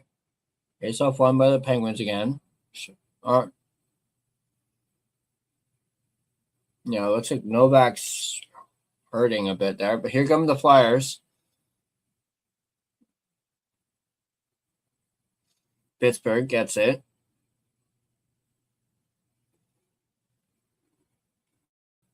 Here comes Hathaway. 2-on-1. Shot. Saved by Silas. Rebound.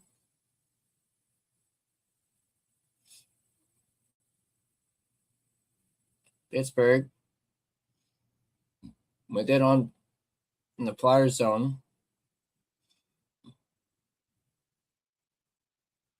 Off the boards. Down to center ice. Whistle.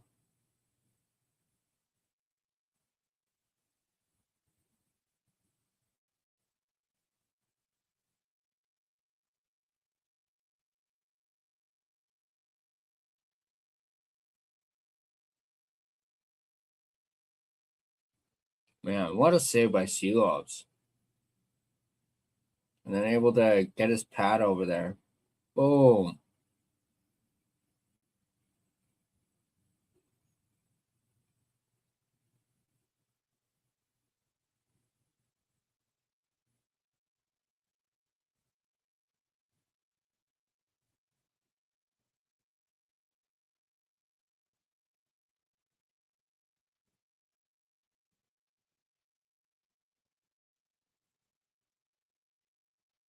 There you go.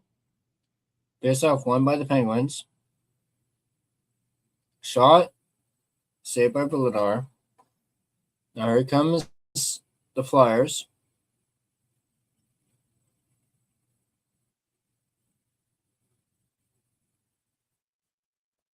Flyers back in their own end.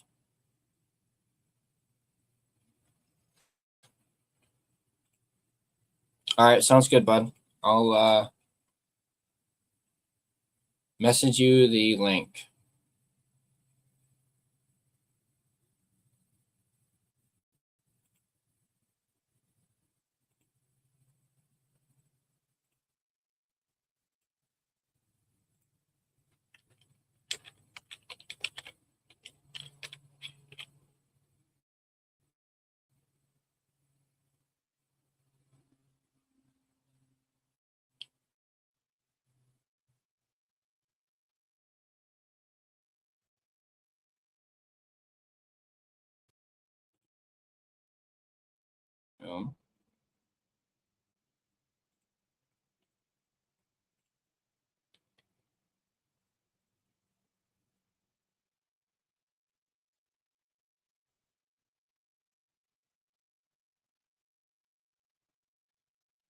You go.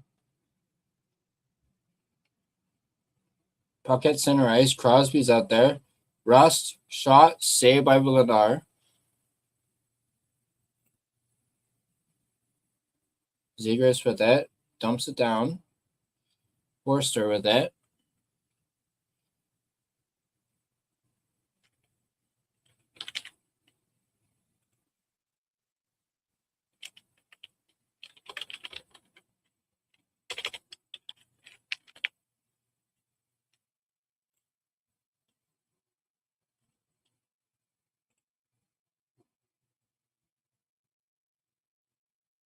Penguins with it. Passed up. Dewar. Shot. Goes wide and puck out of play.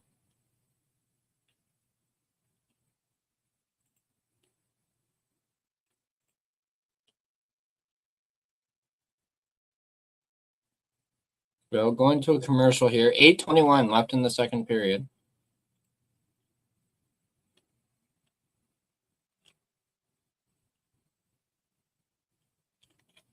No.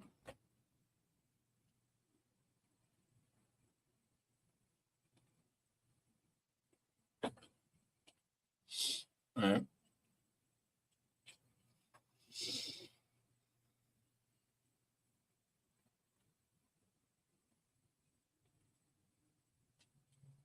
All right. Let me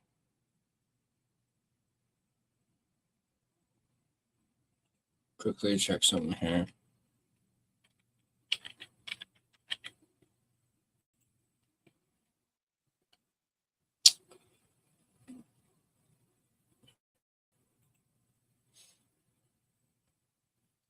Sorry, guys, I'm just quickly checking something here. So don't mind me being a little quiet here for a sec.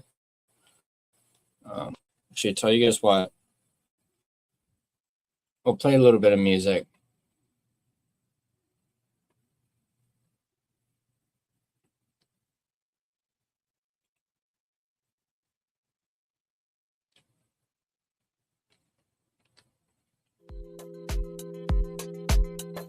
This for a little bit, just so there is some sound. Just want to check something here. Oh, looks like we're back already, so I'll exit that out. Oh, they're interviewing Rick Tocchet.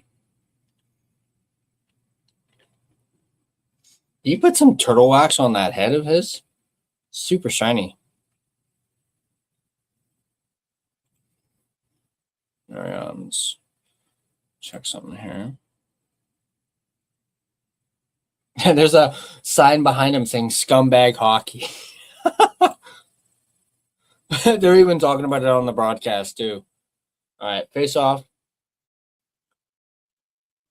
Oh. There you go. Malkin moves into the draw. Won by Malkin. Back to the point.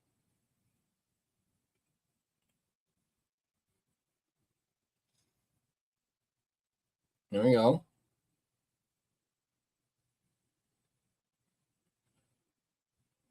Walk around.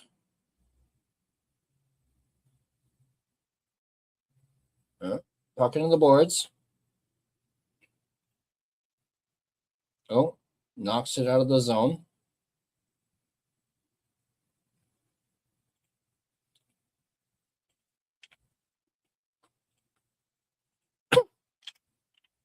Save by Seelovs. Ooh, a little bit of some. Stilainen's got his helmet loose there.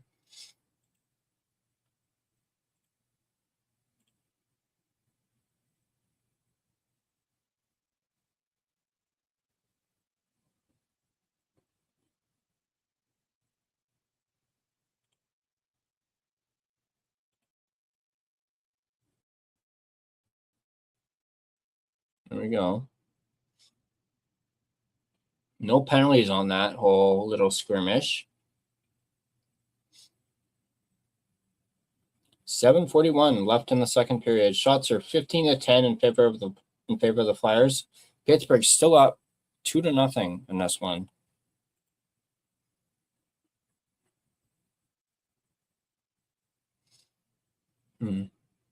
Flyers run the boards to the point. Oh, hops over the stick of Sanheim there. Here comes Crosby. Shot.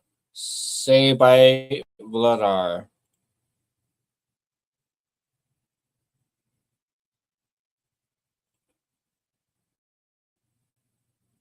There you go. Now, tomorrow, Sabres and Bruins tomorrow. And then, of course, for our triple header, we've got the Kings and Avs, Lightning and Canadians, and then, of course, the Oilers and the Ducks. Go Ducks. Whack, whack.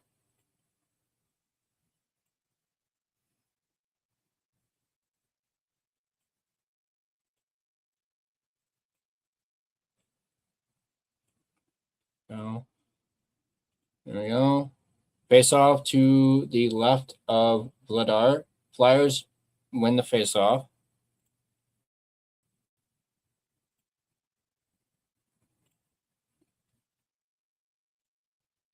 No, whistle.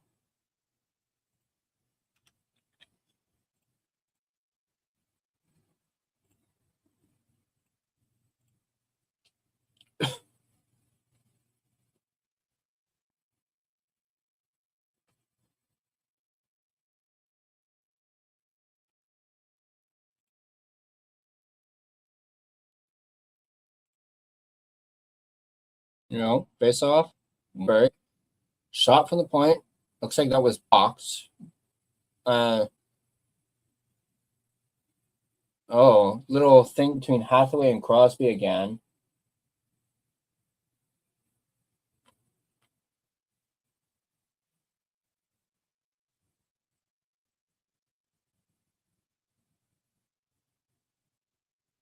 Oh, no, it wasn't even Hathaway.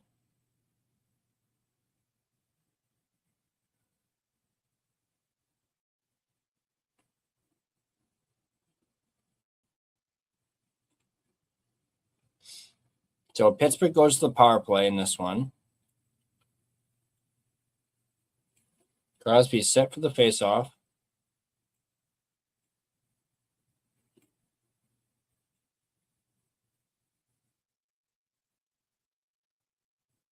Puck.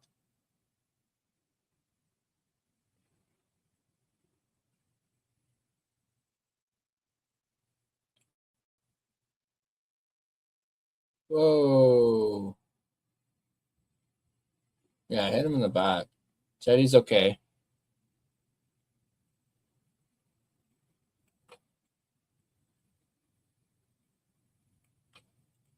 No. All right.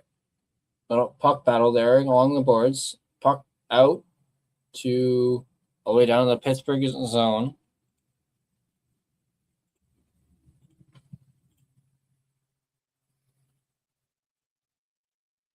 Flyers with it in the Pittsburgh zone.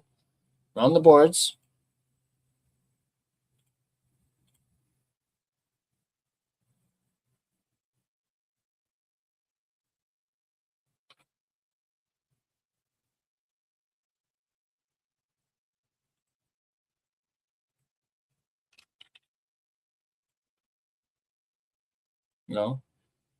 Pittsburgh with it. Back to the point. To Carlson. Back to Crosby. Yeah. Hearing boos from the Flyers crowd whenever Crosby touches the puck. Shot. Flyers are able to clear it. There you go. Forster on a breakaway. Stopped by Seelovs. A little bit of rough stuff in front of Seelovs there. 5:53 left in the second period.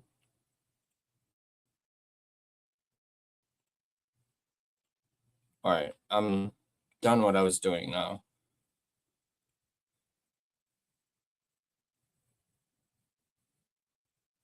Oh, there's the misses in the chat again.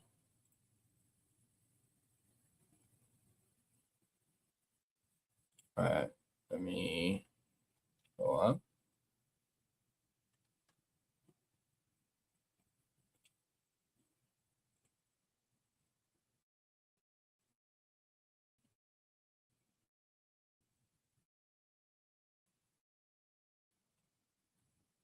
All right. Off one by the Penguins with it. About 30 seconds left on this Pitt power play here. Puck dumped all the way back down to the Pittsburgh zone. What are they chanting? Are they chanting F.U. Crosby? Shot, saved by Vladar.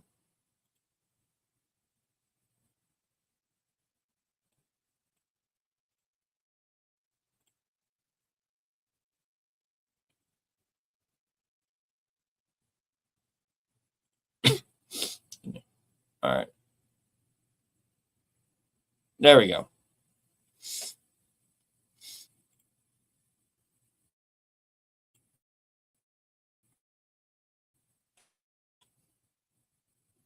Shot, saved by Sealogs. Into the corner.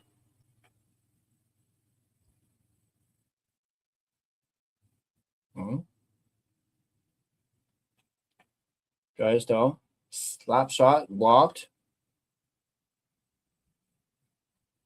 Oh, Flyers dump it in. Flyers with it. Zegras.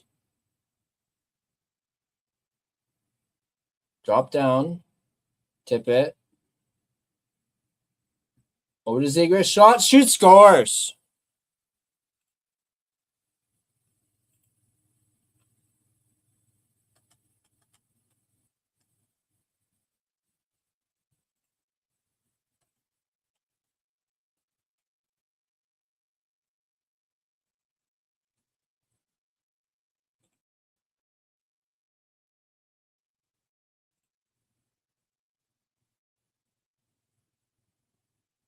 Woo! On the board. I was trying to get the goal horn, but I was too late on that. It's okay. I'll save it.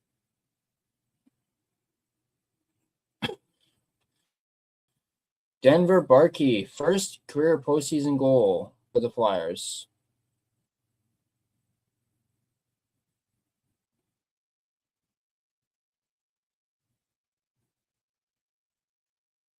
Yeah. Crowd is electric.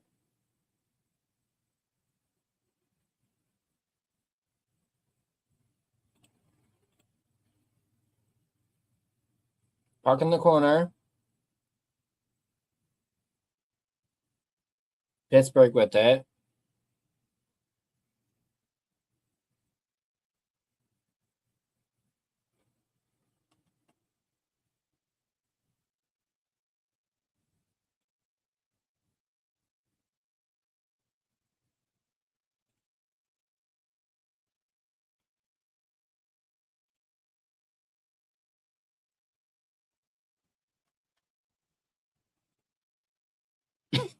There we go.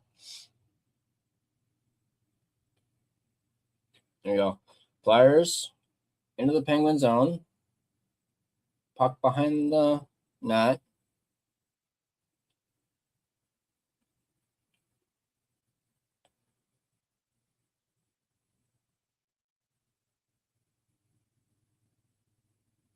There you go. Crosby with it. To the point. Letang. Shot. Gerard with a shot. And the puck is cleared.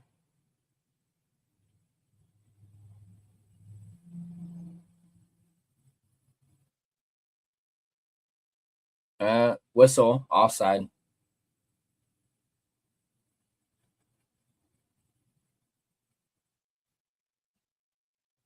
All right, we're going to a commercial.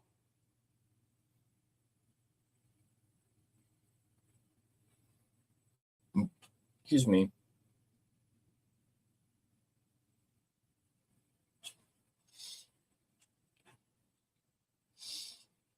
All right, I'm back fully focused on the game now. I just had to update my subscriber count, and I have to do that obviously manually. So took a little time.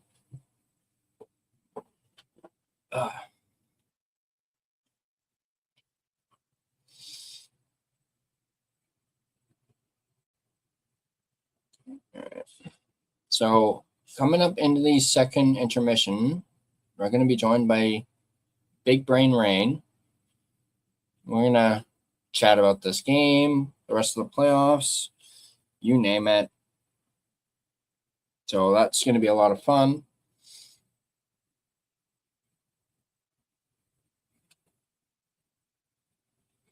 All right. Wait for this commercial.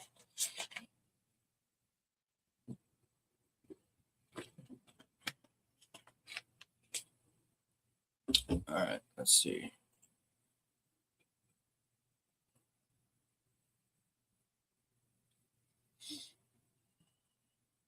Okay, right now the shots are 19-11 in favor of the Flyers.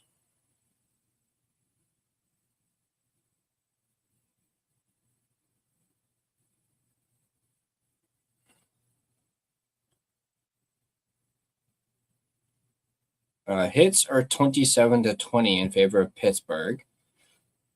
Flyers have one more faceoffs, 24-15. Penguins are 1 for 3 on the power play. Flyers are 0 for 3 on the power play. Block shots are 12 even between the two sides. That Denver Barkey goal assisted by Zegras and Cam York. And now we're back. So here we go. Puck is in the corner. Penguins with it. Over to Letang. Pass front shot. Saved by Vladar there. One timer. Missed the net.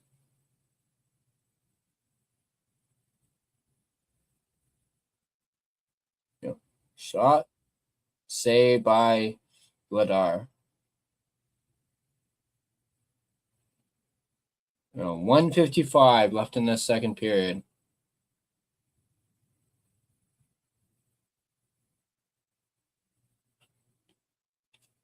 No.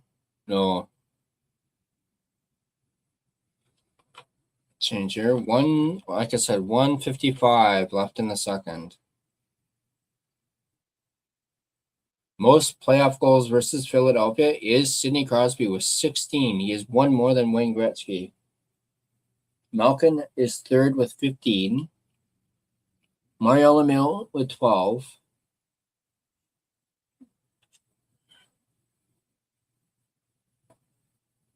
There you go. In the corner. Penguins get it. Oh, Flyers able to steal it. Rushing down. Shot around. Oh, big hit.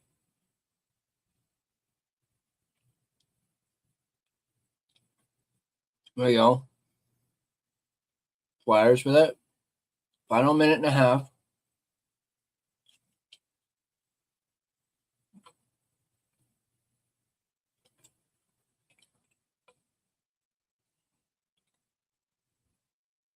There you go. Flyers with it. Walk around.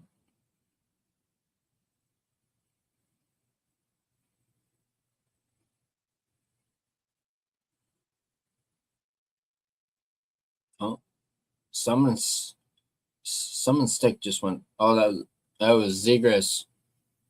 Now here comes connecting. He shoots off the post. Or did that hit Silov's mask?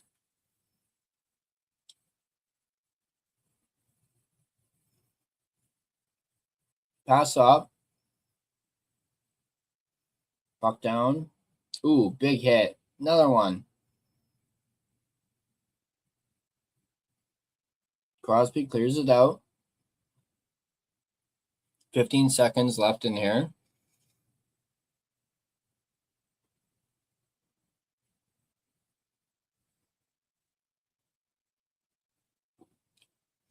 Puck behind the net. Shot. Saved by Vladar. And that's going to end the second period. A little bit of pushing and shoving there towards the end of the period. All right.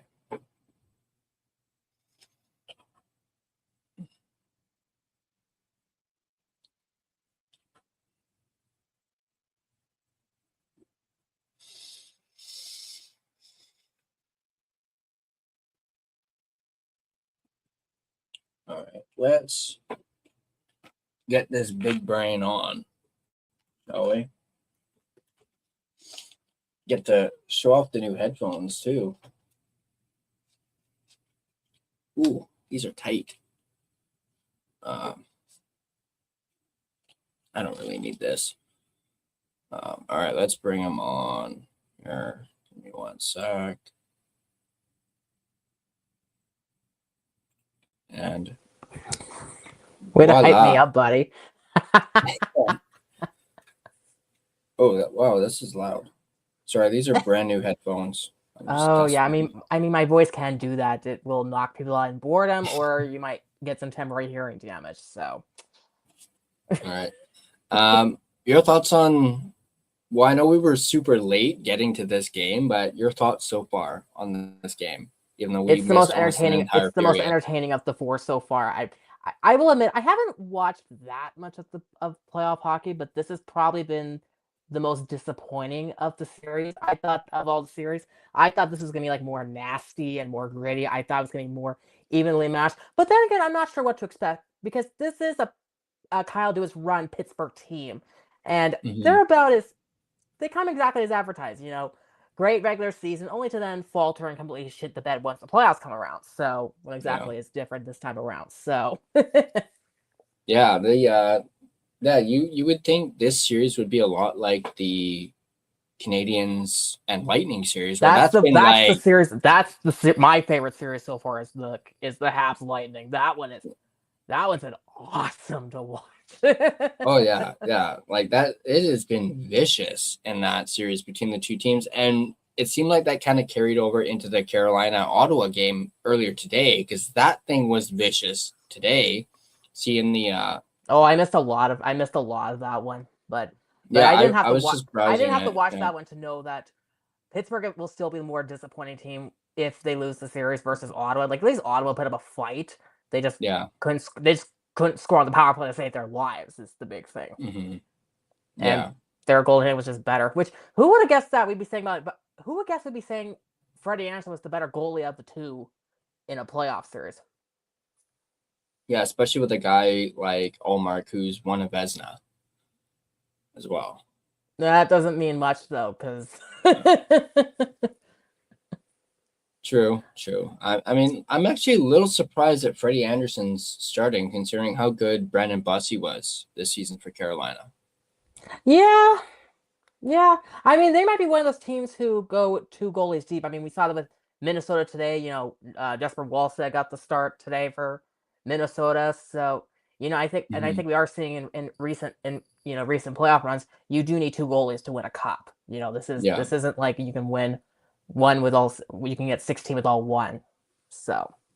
Yeah, definitely. You know, it's not like Florida where you got like a guy like Bobrovsky or Vasilevsky, or even an Ottinger too, where you can like rely on. You gotta keep those guys fresh. Ottinger's a frustrating one because there's games in which he's spectacular, and then other games, he can't stop a beach ball, which is what's prohibited Dallas from winning the Stanley Cup. I mean, the last time they were in the Cup final, that wasn't with Ottinger, that was with Anton Khudobin. So that was a minute ago. Mm-hmm. Yeah, that's a name I haven't heard in a while. But on that note with Ottinger, what do you think about his game tonight? I mean, he made that spectacular cross. Oh, he was fantastic. Oh, he was just fantastic. And then that's the sad thing is that it was all for naught when Minnesota ends it. So it's like, damn it. But that's also the series I care the least about. Mm-hmm, if I'm being totally honest, I don't care. Yeah, I'm the same way. I root for Buffalo and I root for Utah mainly because I just don't want Tampa to be in the Cup final, and I want Vegas sent home packing. So it's like, please Utah, please send them home. It's like what we were talking about earlier for the next round. Imagine if it's a Utah Anaheim series. Those are going to be two very young teams going at it, and I think that would be a really good series between those two. If Anaheim can knock off, that would be a very evenly matched one. Ooh, that's a good one. I mean, you'd have, Dylan Gunther up against Beckett Seneca, or even like you can have Gunther versus Leo Carlson, He's Gunther having McTavish versus versus Gauthier. Logan Cooley. Yeah, that too. You got so many matchups there. Oh. Yeah, I think the series I've been most invested into for obvious reasons, because I've done 2 watch parties for it now, and that's Anaheim and Edmonton. Yeah. Obviously, I'm on Team Anaheim for that. I was about to say Edmonton, and that is so wrong. But no, I'm cheering for the Ducks, man. I want the Ducks to win. It's been a long time for them, and they just have such a young team that's gets me excited for them. Like I just rattled off Gauthier, Carlson, Seneca. Long time coming. I mean, for me, the most invested one for me is the Habs Lightning, but that's a good one too. I do wonder if Tristan Jarry will start Game 4 though, because even though Edmonton's won a game, it's been some pretty high scoring affairs in this game. Like, Yeah, you can't safely say that the goalie's been fantastic. yeah, very good point there. Yeah. I mean, like that first game that I did a watch party, Anaheim wins 6-4. This last one was 7-4. So even the first one was 4-3, which is this has probably been the one series that's had like I don't have it right in front of me, but I think this one's had like the most goals scored by both sides. It has to be. Because Colorado and LA have nothing. They got nothing. Oh yeah. Yeah, I think that was the first game that I did a watch party of, and I'll admit it was a bit of a snooze fest, just because that's LA Kings hockey. If you really think about it. I mean, the Kings went to overtime 33 times during the regular season. I mean, they can make it to overtime and then can't do shit once they get there. Mm-hmm. It's like, so it's going to be interesting tomorrow if Colorado is able to put the nail in the coffin for that, and end up sweeping the series. So that'll be interesting. But yeah, it's just the way LA plays. I mean, it drives me bonkers. Oh, they're so boring. They're so boring. I don't know how fans remember when people were giving Jim Hiller shit for how boring LA's playing style was. Mm-hmm. I can safely say DJ Smith is not exactly improving in that department, because it is just as boring as much of a snooze fest. Yeah, it's basically the same playing style almost. Just having Breadman there, which okay, so LA, you need to get faster, younger. So let's bring in a 35-year-old or however old he is, Panarin. Yeah, he's like 30. He's like mid-30s. Yeah. Something like that. It's like, sure, that doesn't. Okay. Yeah. Sure, why not? All right. So you mentioned Montreal and Tampa has been the series that you've been most invested in. I love that series. Yeah, I'm really looking forward to doing that one tomorrow as part of the triple header. I'm like I've been dying to do a watch party on that series. Like I almost did, I think, the other day, but then I had some, computer issues. I'll admit I was pretty pissed. I was like, because I looked at the score and I was like, man, this is a good one. It's been great. So yeah, looking forward to tomorrow covering that one. And yeah, just doing these. These have been actually, believe it or not, a lot of fun. I actually wasn't sure if I was going to do them, but they seem to be getting the viewership in since there's no more post games for me to do anymore. Oh, there you go. Well, so, think next season we'll be here before you know it. Just relax. Oh yeah. And don't worry, next season's going to be even better. I mentioned, well, I don't know if you heard it earlier, but I got that new goal horn sound that I went looking for today instead of the one that I was using yesterday that Irvin said sounded like a fart. It sounded like St. Louis's goal horn is what it sounded like. Yeah, because I actually have 2 new ones. I found 2. Here, I'll play one of them, but I'll lower the volume on it. This is the one that I found that I really like, but it's long. That's the thing too. This is Detroit's old horn. This is Detroit's horn of Joe Louis. Yeah, it just says goal horn, but you should recognize this one. Huh. But it's only Which 2 one seconds. is it? But it's only 2 seconds, so it's like, yeah. I'll keep playing around with that. I'm gonna need some help with this one. What's that? What's that sound again? I don't know. I can't quite put my finger on it. Yeah. I found this website that has all like the goal horns for all 32 teams, but I can't download them.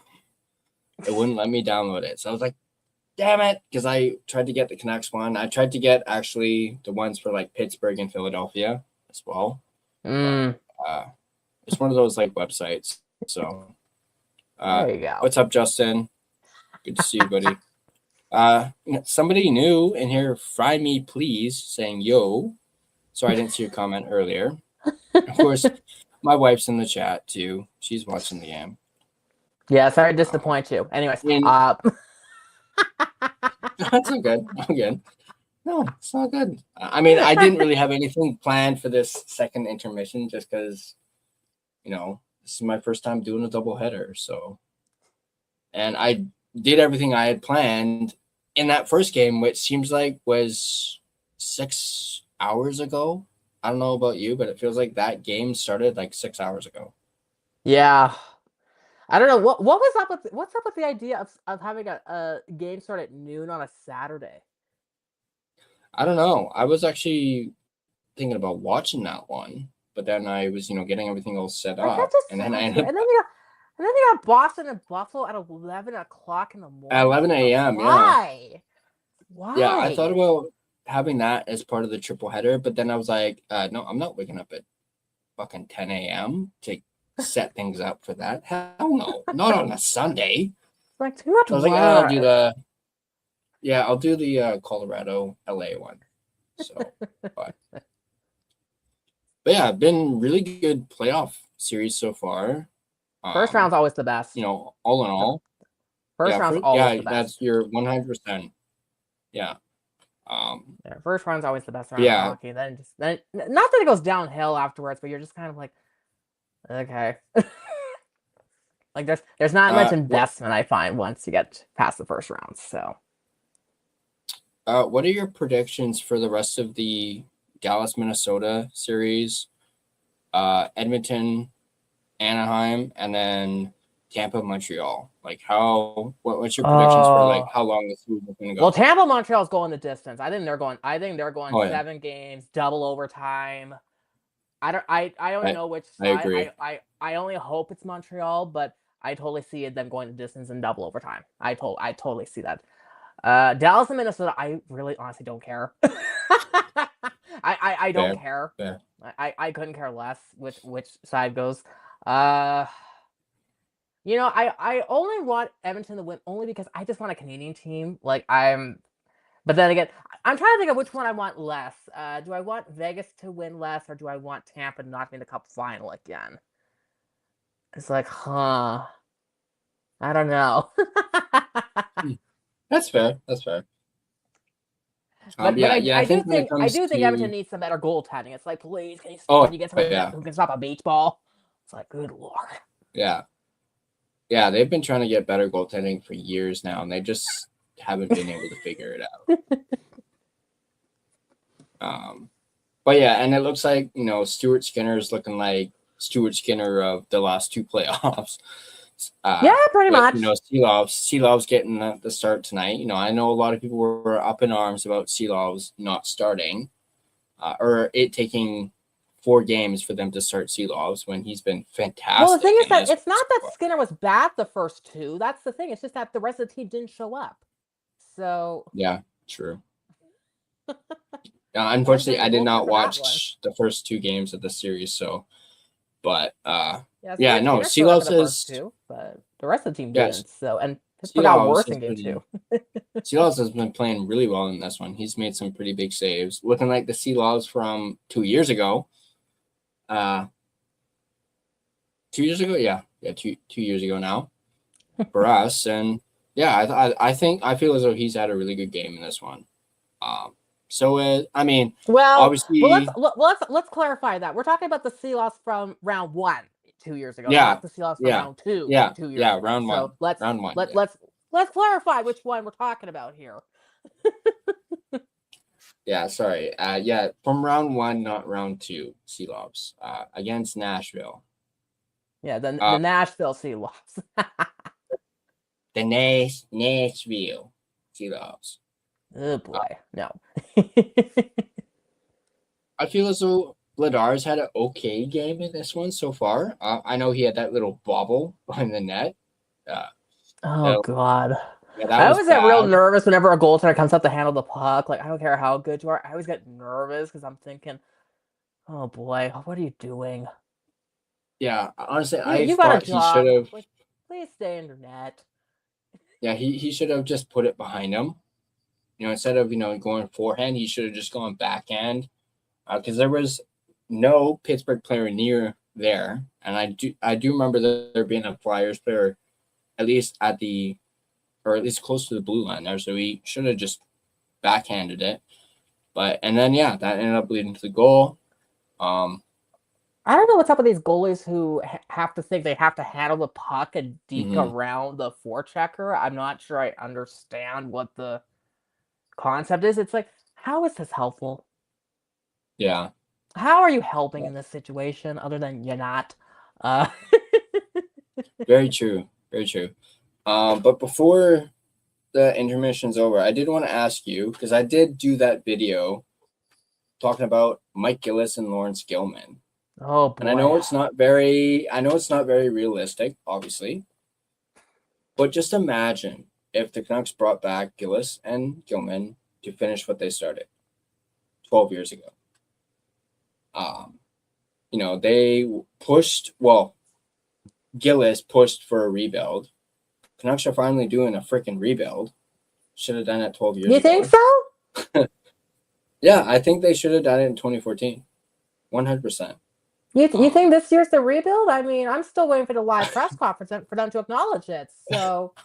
The Aquilini press conference, right? Yeah, That's the what you're waiting Aquilini for? press conference. That's what I'm waiting for. And until that happens, I still don't think the Canucks are in a full rebuild yet.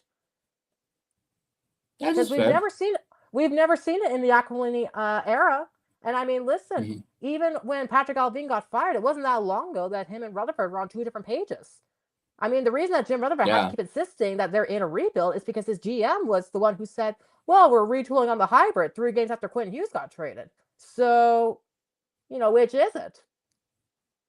Very true. Very true. Yeah, I'm a little surprised. Then again, I'm also not surprised that Aquilini hasn't said shit. He's been quiet. But third period is just getting underway here. See, I'm like 30 seconds or a minute ahead because I'm watching the live broadcast footage. So yeah, I'm very behind. That's why I took off the Sportsnet thing, because I was getting actually annoyed that a goal was scoring before it actually came on. But I don't mind keeping you on for this. Okay. But I'm just gonna go like that. You got to multitask. Yeah. You got to multitask, which incidentally, my old psychology teacher in high school told me that that's not a thing you can do. Yeah, this commentary thing, I gotta commend Russell, because this is not easy. No. Especially when you don't know anyone or hardly anyone on the team. That's probably why I'm enjoying the Edmonton Anaheim series, because I actually know a decent amount of those players because we play them so much. So, there we go.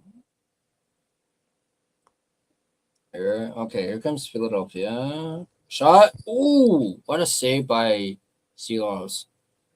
Yeah, see, I won't comment on it because I know how far ahead I am in comparison. Yeah.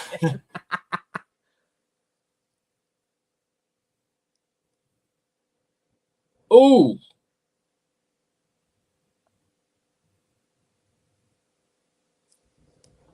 Yeah, I think you're onto something earlier when you said who knew Sealouts would be the key difference so far for Pittsburgh. Yeah. I think you were spot on for that. I don't know if Pittsburgh will win, but it does feel real convenient that, once Sealouts gets in, then this is Pittsburgh's best game so far. So, but Mm-hmm. that's also a real low bar we're setting. So. Right. Puck behind the net. Oh, front. Also, the puck moves so freaking fast, so it's hard to keep track of it too. Just be glad you're not doing play-by-play commentary. Yeah. Which I think I said it last night. I am so happy John Garrett's doing color on the Vegas Utah series. The only thing I wish is that it was John and John doing it. I mean, no disrespect to Harmon, whatever his name is. Like, no disrespect, but he's no John Shorthouse and John Garrett. Like, I would have loved it if those two did that series. Yeah. Like, I would watch it. I watched that series just for that. I mean, I'm already watching Vegas Utah for that reasons.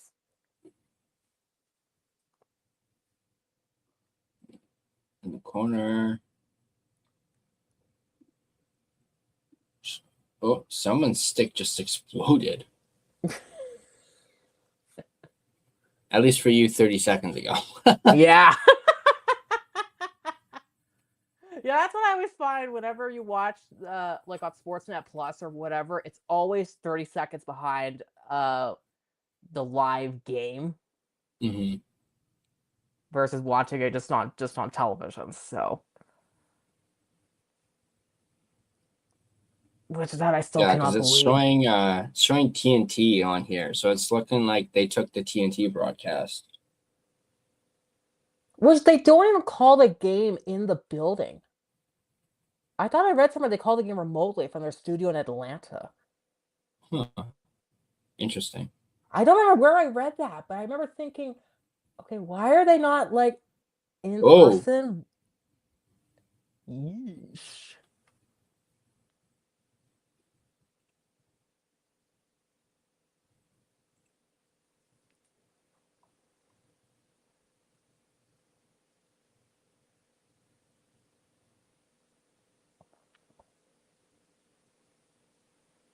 Oh.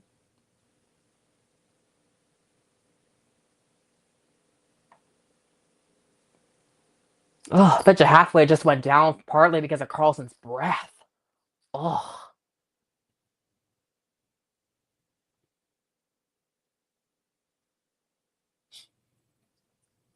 Yeah, if you ever watched what Eric Carlson's pregame meal is, you'll know why I say that. I literally just got to that part where there was a tussle between him and Hathaway. Hello. Oh, Hathaway though elbowed him in the face though. Yeah. Yeah. If you're gonna elbow Carlson, you know he's gonna retaliate. It's like we just know it. I mean, everyone remembers Carlson throwing his helmet at the referee, so he's gonna win that the was temper. great. That was great. Oh, yeah.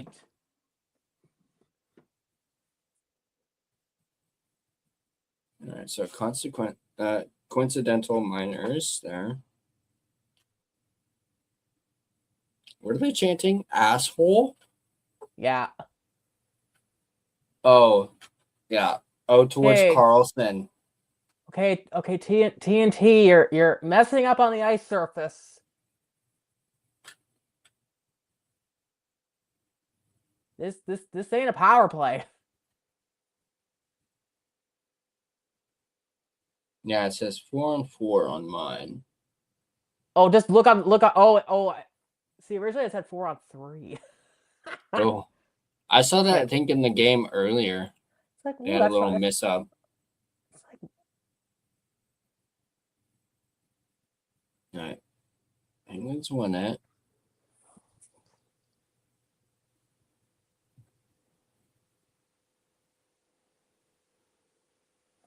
Penguins with it. Oh, blew a tire there. A tang.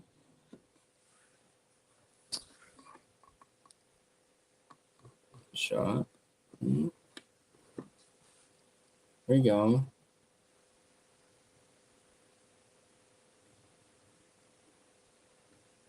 Crosby thinking he's playing soccer.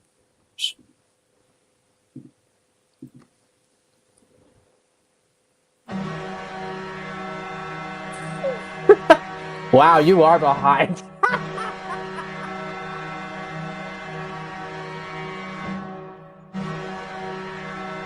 See how long this thing is, too? Yeah, you are.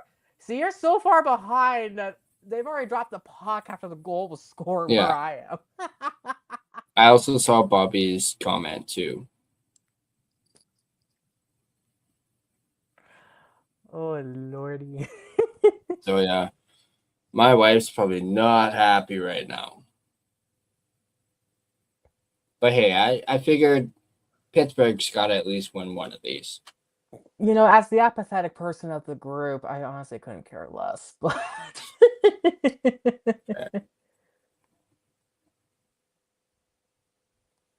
like I said, I'm the wrong person to ask for like a raw motion because I'm not giving it to you.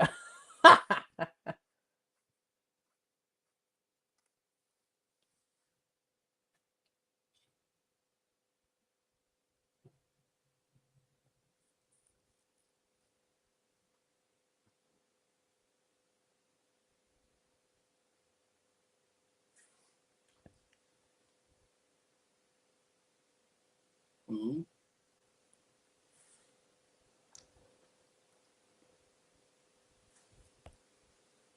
I might have to watch the games on NHL.com tomorrow, so I'm actually not 30 seconds behind. I don't know if that'll help you, buddy. Um, Not sure that'll help you either.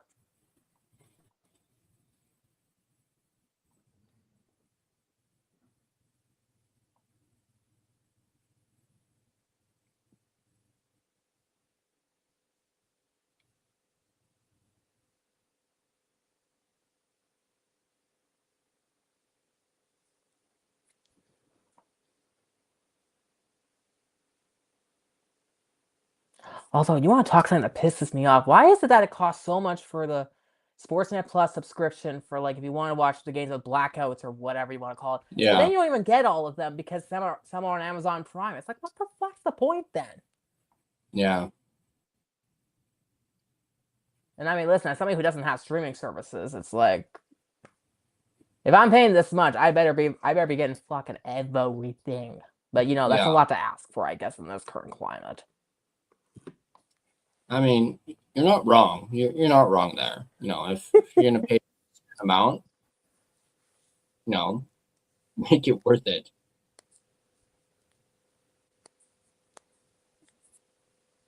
Ooh, don't go away yet.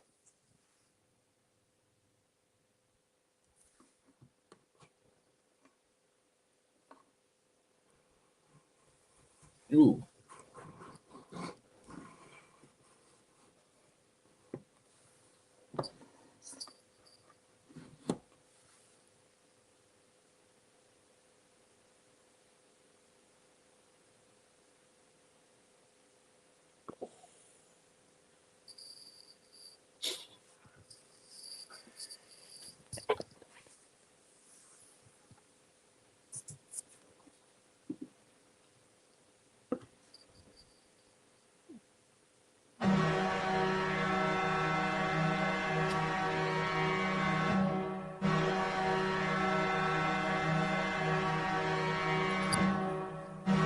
Justin, you willed it into existence by saying that. Literally, right after Justin says that, Konechny fucking scores. And it was a sweet snipe too, like, or a sweet shot, like top shelf goes to peanut butter. Like, damn. Not Ooh, only I did sound- Justin manifest it, but he also says Pens look like they will survive for another day, and then the Flyers score. So you jinxed it and manifested it. Did a double whammy. But does that cancel each other out? Or I don't know. Justin. Nice.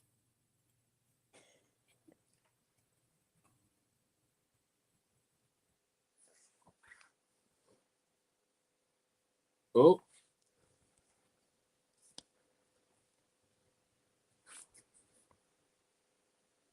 Pittsburgh, though, still 3 goals on 16 shots.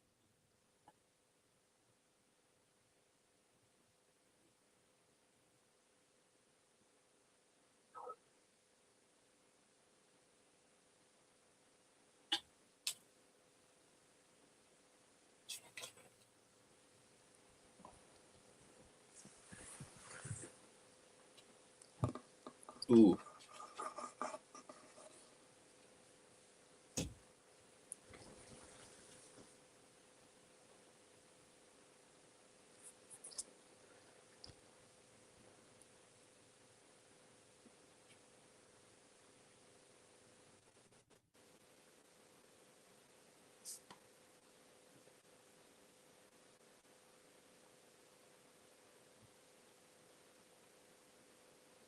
Ooh.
No.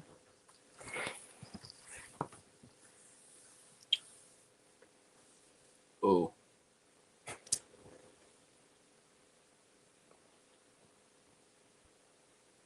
Oh. Ooh. Big hit there. Oh.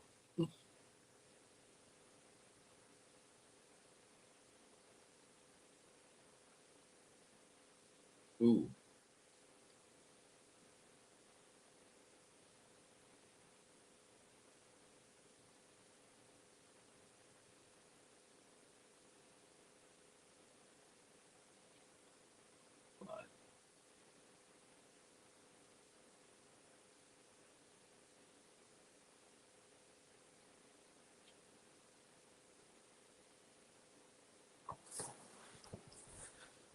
Ooh.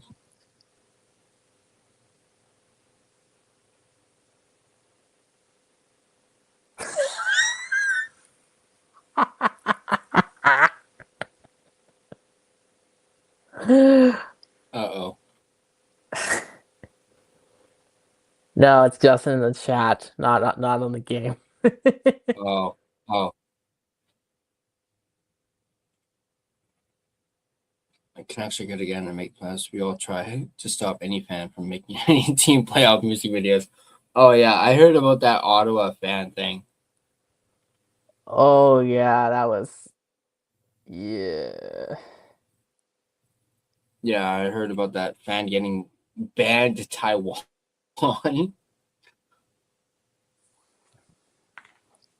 I should say banned by the team. Well, as somebody who got kicked out of a convention center for excessive elevator use, I respect him. I mean, I don't think the Ottawa Senators actually paid for his all expenses, like trip to Oh God, Taiwan. no. But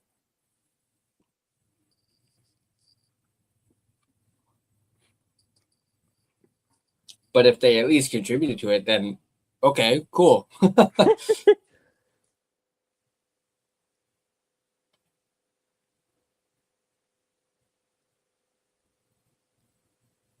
I have the Sportsnet thing down below, so I can still look at it in case someone scores. So I'm actually on time with the goal horn.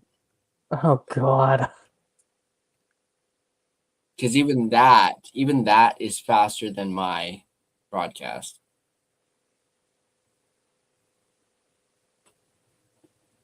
Yeah, that's sad.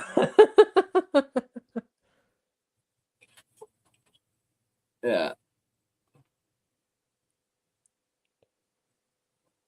Mm.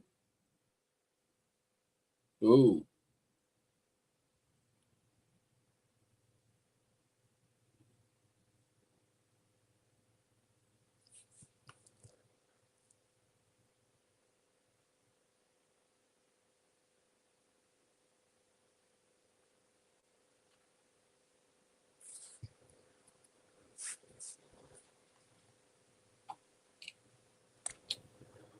Well, see if the Flyers can do this.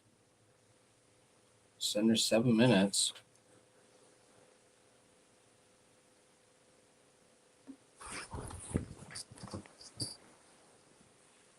I haven't seen Crosby out a whole lot. No, not a lot. Unless you're resting him for the final 5 minutes. I don't know what's up with that. I mean, not that he's been Yeah, great. I haven't this seen him on series, the. so. I haven't really seen him on the ice in a little bit. Oh. Mm.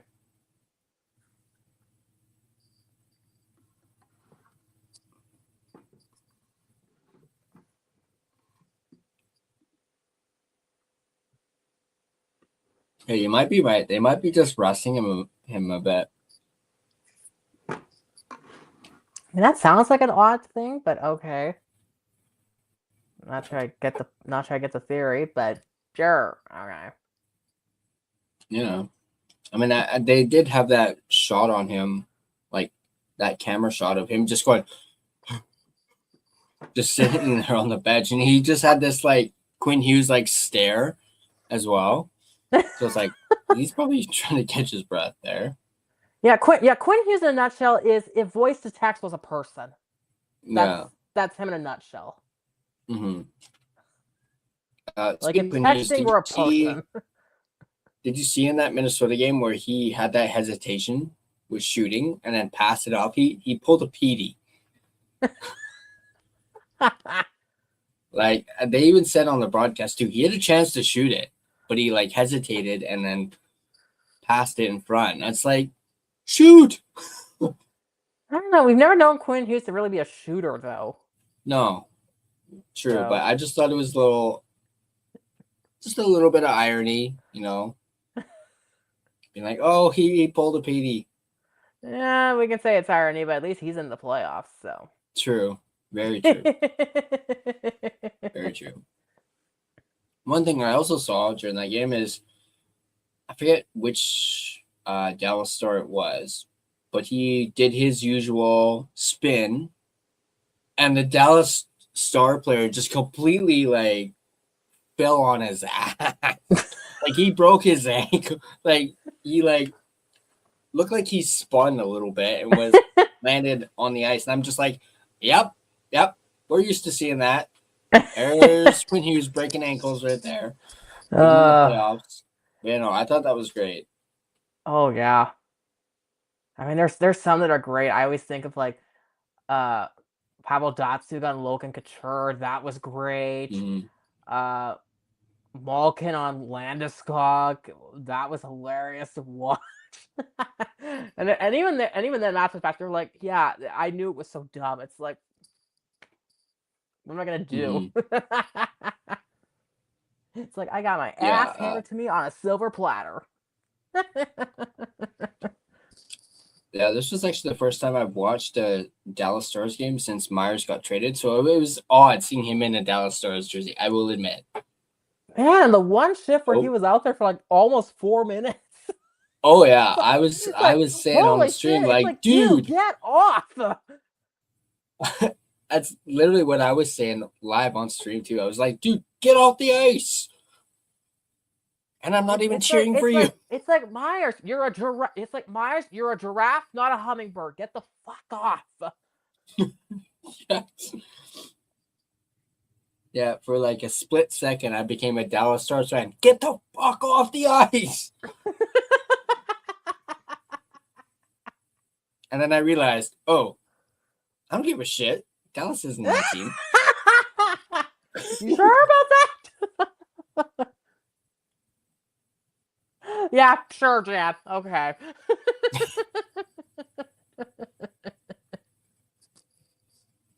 Yeah, I threw a little Chaos Giraffe reference in there during that game.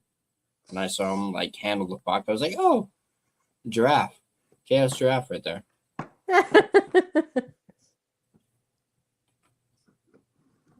Really? Well, Going he's to another Dallas's commercial problem break? now, so. Yeah. It was just, like I said, it was odd seeing him in a Stars jersey. Like, actually watching the game with him in a Stars jersey. Yeah, I was in this one. Did you see that tripping call where the Dallas player got cut in the face? Oh, I think I missed it because I didn't watch all of this game. So. Oh, yeah. You're probably glad you missed it because I mean, if you watch the replay, it was pretty bad.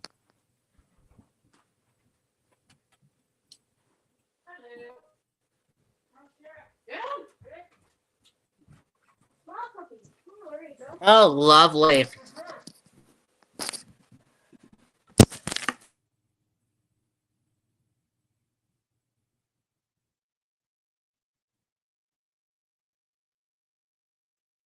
Oh. Rain might be frozen here.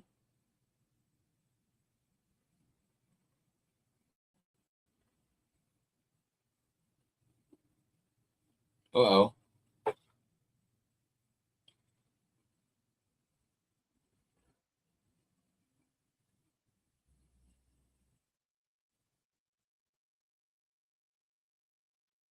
Yeah, Rain might be frozen.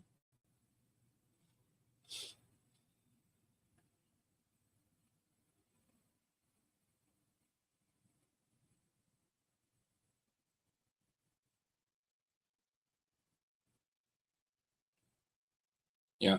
Rain will be back. Rain will be back. It's okay. But yeah, no, Rain and I were just talking about that.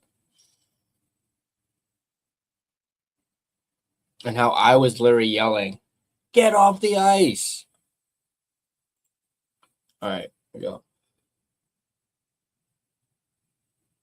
Walk around the boards. Zegers right there. Up. Oh, icing.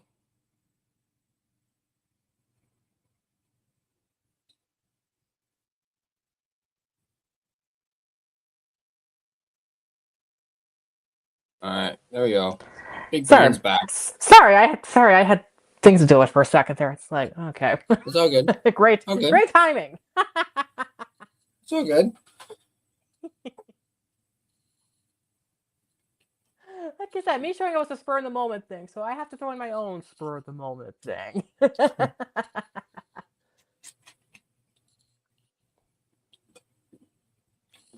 Okay, we only just hit over 5 hours, so I mean, I've been doing this for 5 hours now. I mean, probably not going to get to 6 because there's only less than 5 minutes left in this one, and there's still a lot of time on the clock. Very true. I mean, if they tie this up, might have another Minnesota Dallas situation. Don't count your chickens before they hatch. So.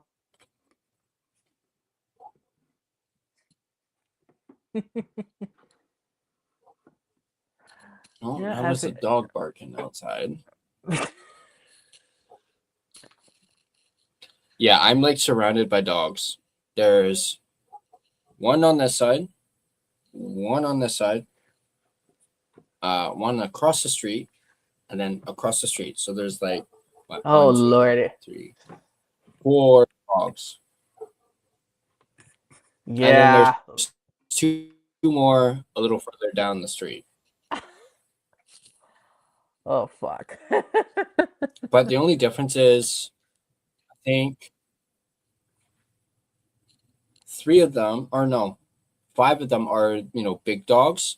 The one on Yeah. this neighbor is a little shit, like a little dog.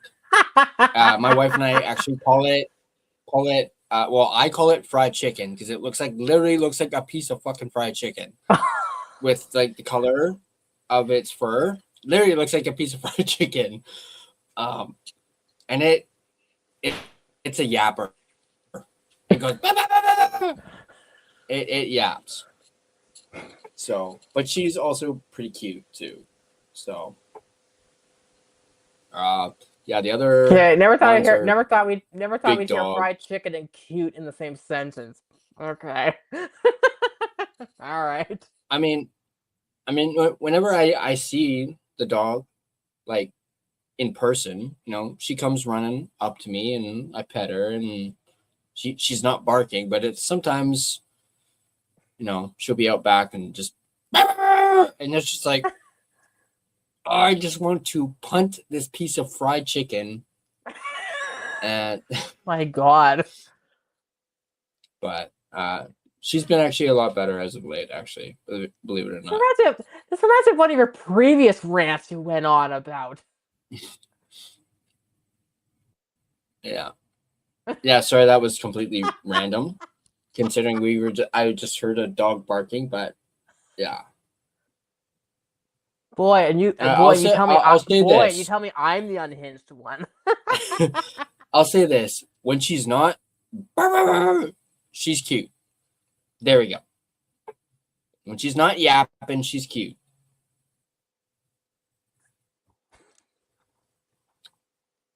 Very important distinction.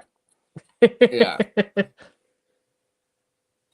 Yeah, exactly. When she's not pissing me off, she's cute. God, that sounds like marriage in a nutshell.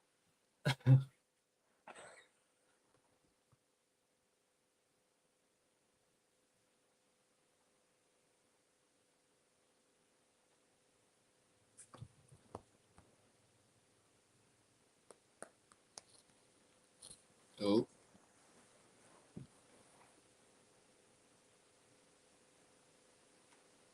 Hey, is TNT like owned by NBC, which stands for nothing but commercials? Yeah. That's not me answering the it, question, but I love that. And now, that's really good because these commercials are kind of a little irritating. Yeah, I was gonna say if NBC stands for nothing but commercials, ABC stands for always bringing commercials. As you say that, they go to a freaking commercial. Or at least on my broadcast, anyway. Yeah, God, I sound like my dad because he's the guy who pays for streaming sources like to get rid of the ads, and I mean, you could tell him it was $100 extra to get rid of the advertisements. He'd still fucking do it. So. Oh yeah. It's like, oh my God. Yeah. And it's like the same recycled commercials too. Yeah, usually it's like car commercials, some movie that's in theaters. Yeah, there's a Hyundai one on right now. Yeah. And then there's my favorite, the Old Spice one. Oh Jesus. I've lost count how many times I've seen this freaking commercial. I don't know if it's on TV, but the one that I love is the IKEA commercial where the woman's holding the two cases and she's like, start the car. Oops, Looks like we're all at Old Spice. Oh God. Yeah. Yeah, it's always that Old Spice commercial where he's like, "Oops, sorry, we're all out of Old Spice," and then he brings out a new one. And goes, Oh man, I've seen that so many times, and I'm tired of it. As much as I like Old Spice, and Oh yeah, clearly you're tired of it. I think I beg to differ on that one. yeah, it's fair. It's fair. Everyone has their, preferred. So Long as it isn't Axe. yeah, I'm not an Axe guy. I used to be when I was younger, but not anymore. Yeah, hard pass. Yeah.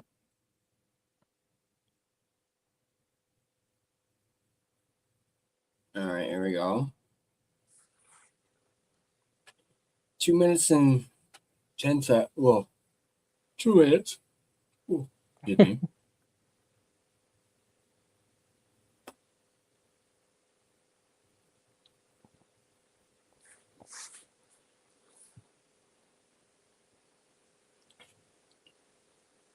Shots are still only 25-20. Feels like there's been so much more shots.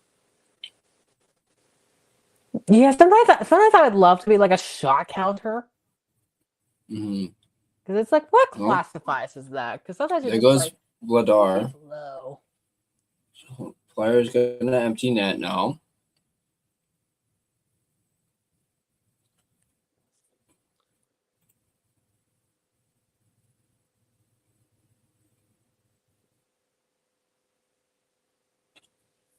Rome.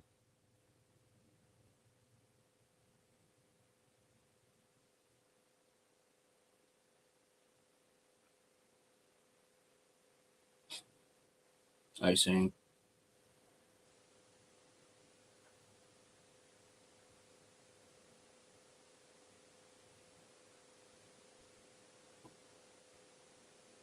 Yeah. Minute 21.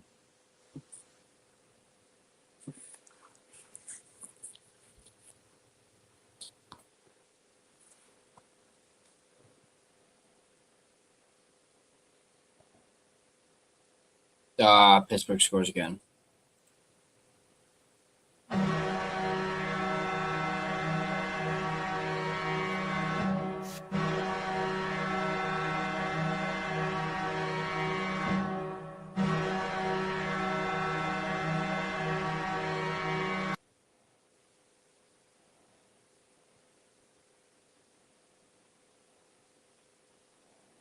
There you go. At least that was more on time.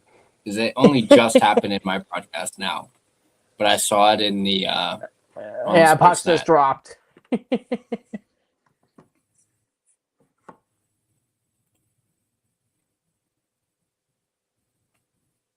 Yeah. So I'm not weird to sure if think that my this is wife the is still in the so, chat. She so did. weird to It's so weird to think that this is the late game. That just sounds wrong. It's like the late game is Pittsburgh versus Yeah. versus Philadelphia. Wait, that's the late game? You sure there's not one after that?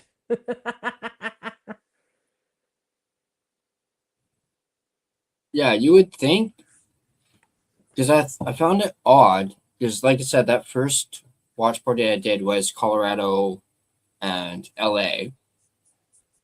That was however many days ago. At least 3 days ago. Right? Here, I'm sorry, I'm quickly Something like looking. that. Yeah, that was the 21st. Oh, okay. So it's the 25th now. So, of course, they're playing tomorrow. You could have had that game in place of the Pittsburgh and Flyers one. Yep. So I don't understand why you're having that many days go by before you have the next game for Colorado LA when it's, game 4. Like, I mean, I guess it's good for both teams. They get a little bit of extra rest, but I don't know. I thought that was a little odd how they gave them like an extra day. Mm-hmm. I mean, it's not like they're traveling Again, anywhere. It's not like they're traveling anywhere. Like if they're little, traveling from Colorado to LA, that would make sense. But yeah, I because I don't think know. it's I don't decide that.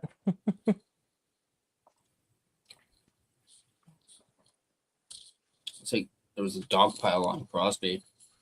Oh, yeah. Whoa, Rust. There's the snarlness.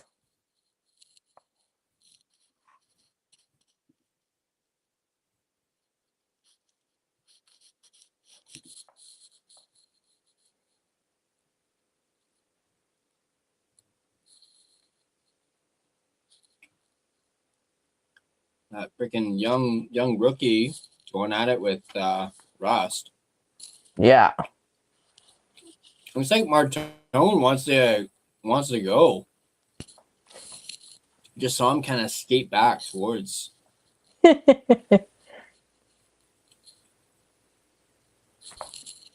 Kid's got some balls, man. Oh, yeah.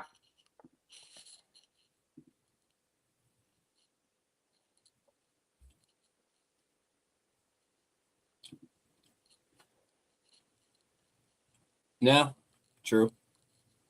Justin here says, good game. Glad to see game 5. Yeah, and I kind of called it too. Well, you got to go back No. to Seahawks for game 5. Pittsburgh had to at least. Yeah. Oh, yeah, definitely. Have to go back to Seahawks for game 5. Oh, 100%. And yeah, it's going back to Pittsburgh too. So that might help out too for Pittsburgh. Well, the first 2 games didn't, and True. Pittsburgh But got this worse was in definitely a must win for Pittsburgh. Obviously. Oh, yeah. They'd Oh, be yeah. out if they didn't. I mean, you could make the argument game 3 was a must win. Well, given that they lost the first 2 games at home, yeah. So yeah. And yeah, I like what Justin's saying. Yeah, Martone is very impressive. Yes. And I mean, a lot of teams paid a lot of teams paid Justin prices says to. Won't see scanner until unless maybe game 7. I mean, I don't know if Sealov starts stealing you games. I don't know. No, I think next time you see Stuart Skinner might be round 2 if Pittsburgh makes it there. Yeah. All right, I can remove that since I don't need those ones. There we go. Oh. Yeah, I go from red hue to blue. Ah, there you go. No, those ones they actually broke. So I think the thing that was here broke somehow, and they would literally. I tried them on earlier, and they were literally like this, like they were like falling onto like they stay upright. So I just said, went down to winners. Saw these were like $20. I was like, okay. So, man, as long as they work, I guess that's the important thing.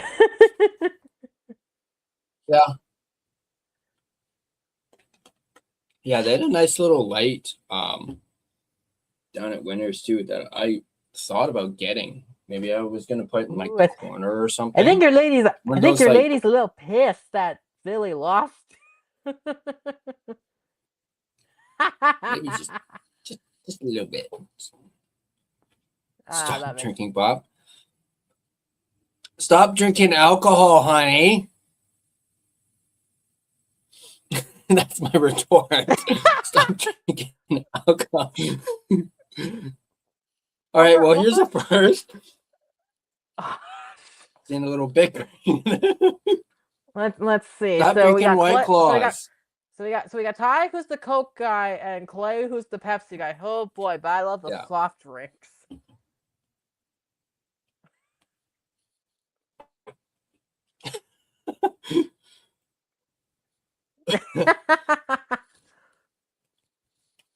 Okay, well, if this is one of your bedroom fights, you don't need me to mediate. No. Don't worry. Yeah. Yeah, she's a Pepsi girl too. She loves her Pepsi. So that's probably why her and Clay get along so well. She's a Pepsi girl. Ah. Yeah, no, she's. I don't know. I can't remember if I mentioned it to you, but she's in, not Philadelphia, but Pennsylvania right now. Yeah. So, yeah. Cherry Pepsi #1 for her. Somebody said to me Cherry that Pepsi's not bad. Somebody said to me that cherry Pepsi is just Dr. Pepper, but cheap. It's like, You know what? Yeah, it kind of actually. Now that I think about it, it kind of does in a way somewhat taste like Dr. Pepper because I love me some Dr. Pepper.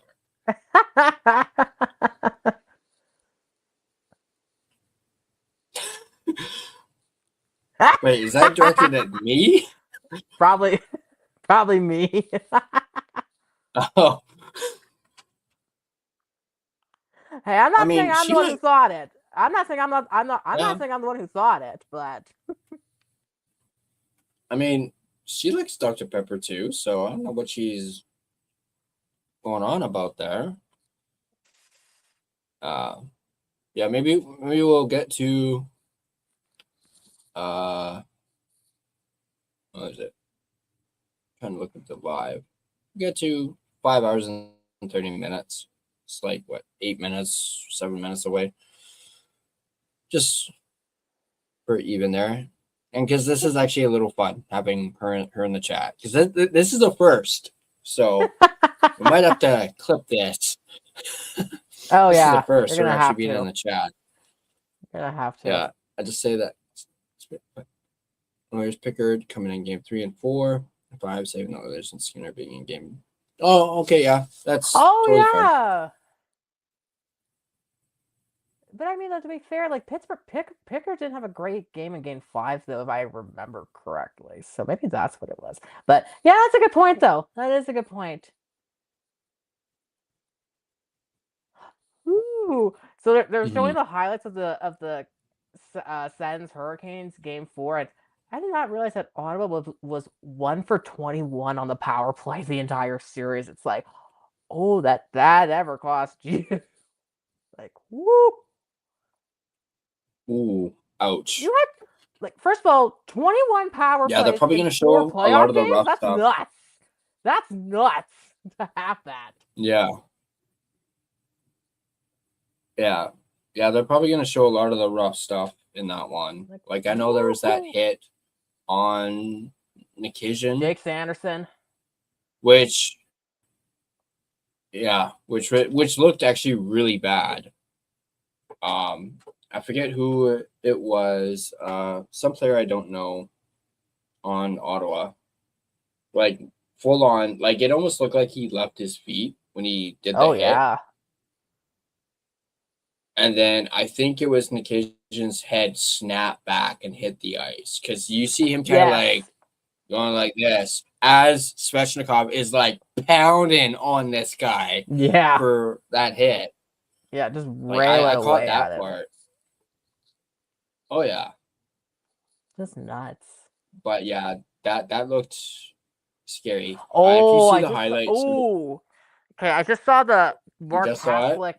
I just saw the Kastelic lug fist skate to the face. Oh yeah.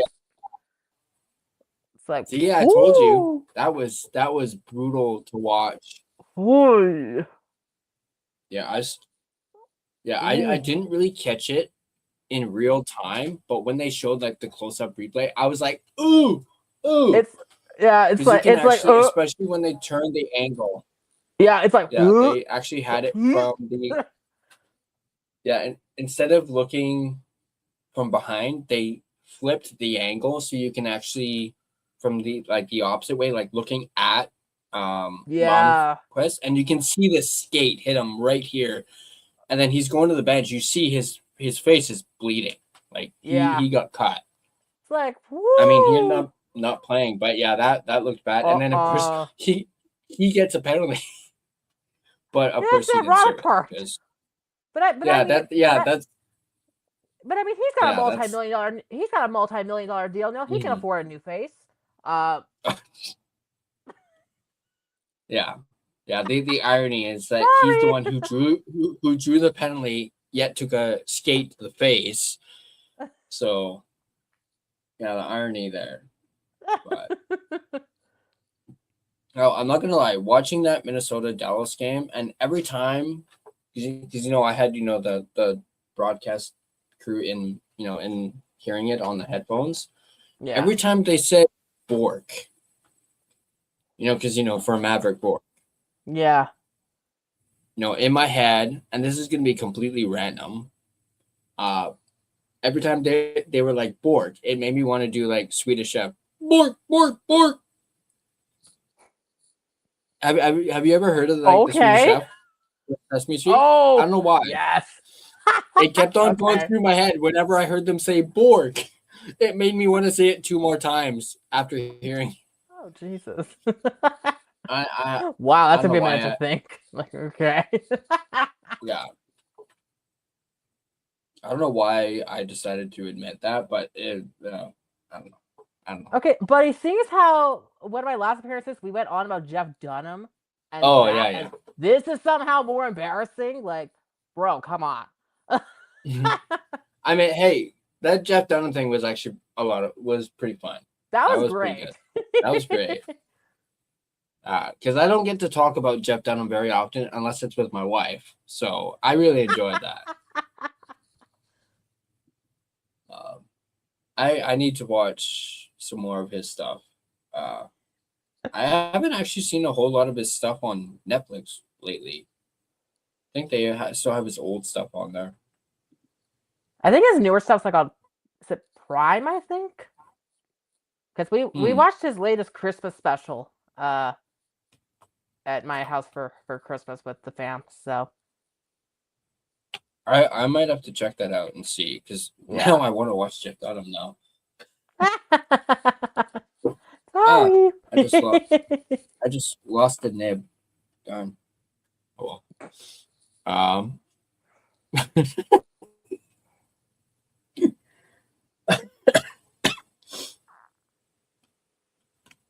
All right, we're at almost 5:30. Well, 5 hours and 30 minutes, not 5:30. But no, this has been good, Rain. I'm glad This is you great. came on, and yeah, this is a lot of fun. Tiring, because I'll admit I'm kind of feeling it. I mean, like I said, I started this at 20 to 3, and it's 10 after 8 now. Yep. So yeah, I'm feeling it. I don't know how Russell does it. Like he did a triple header today, and I'm doing that tomorrow. So yeah, but this has been a lot of fun. It was good to catch up. Of course, obviously it was hilarious to have the missus in the YouTube live chat. Her and I bickering. Stop drinking pop. Stop drinking White Claws. Oh God. When I was little story. So when I was at the Golden Knights game the other night, so I went with my buddy, and he decided to get a couple of White Claws because he could get them, and he's like, "What if I got white girl wasted at a Golden Knights game off White Claws?" Now, mind you, this guy has to drink a shit ton to get to being drunk. So yeah, safe to say it didn't quite work, but he's like, that'd be really hilarious. I said, I don't know how I would explain to the bosses about how you got white girl wasted off White Claws. That's funny. That's good. She's been talking about drinking White Claws while she's been down there.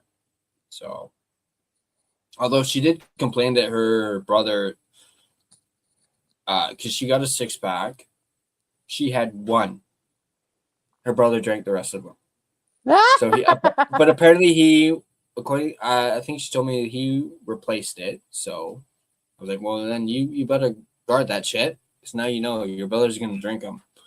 But anywho, Rain, this has been great as always. Love having you on. Thanks for having me. Been a lot of fun, and yeah, hopefully, I mean, I think I'm gonna do this throughout the entire playoffs. I mean, maybe not constantly do double headers, triple headers, maybe not. But Well, by the time you get to the definitely, third round, there's no such thing as double or triple Yeah. headers. So very true. You're completely right on that. But yeah, no, definitely will have you on again for another watch party if you would like to be on. Of course, I'll leave it up to you. And who knows, maybe I can see and get G on one of these as well. Maybe Urban, Justin, whatnot. But yeah, this has been great. It's been a blast. for sure. All right. Well, I don't have to do my sponsor read because I did that 3 hours ago. Although that is one thing I noticed about my watch party last night. I forgot to do that. I realized that after I uploaded it or after I finished it, I was like, oh crud. Oh. It's okay.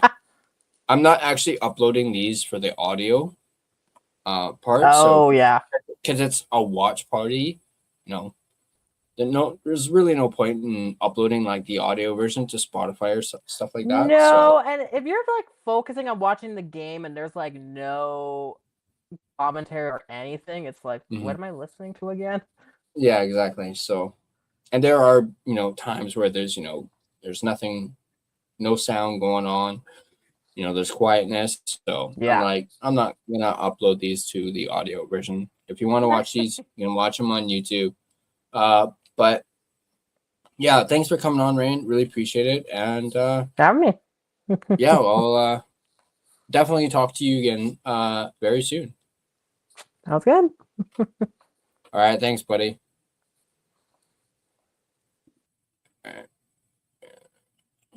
All right, there we go. That was Rain. Hope you guys enjoyed this watch party. I know it was a little confusing with, the overlap with the Minnesota and Dallas game into the Penguins and Flyers game. But I hope you guys enjoyed, over 5.5 hours watch party, probably going to be even longer. For tomorrow. Of course, like I said, we are doing a triple header. Actually, I just realized that is boom. Et voila. There we go. Anyway, thanks for watching, guys. And I'll catch you guys for the next watch party.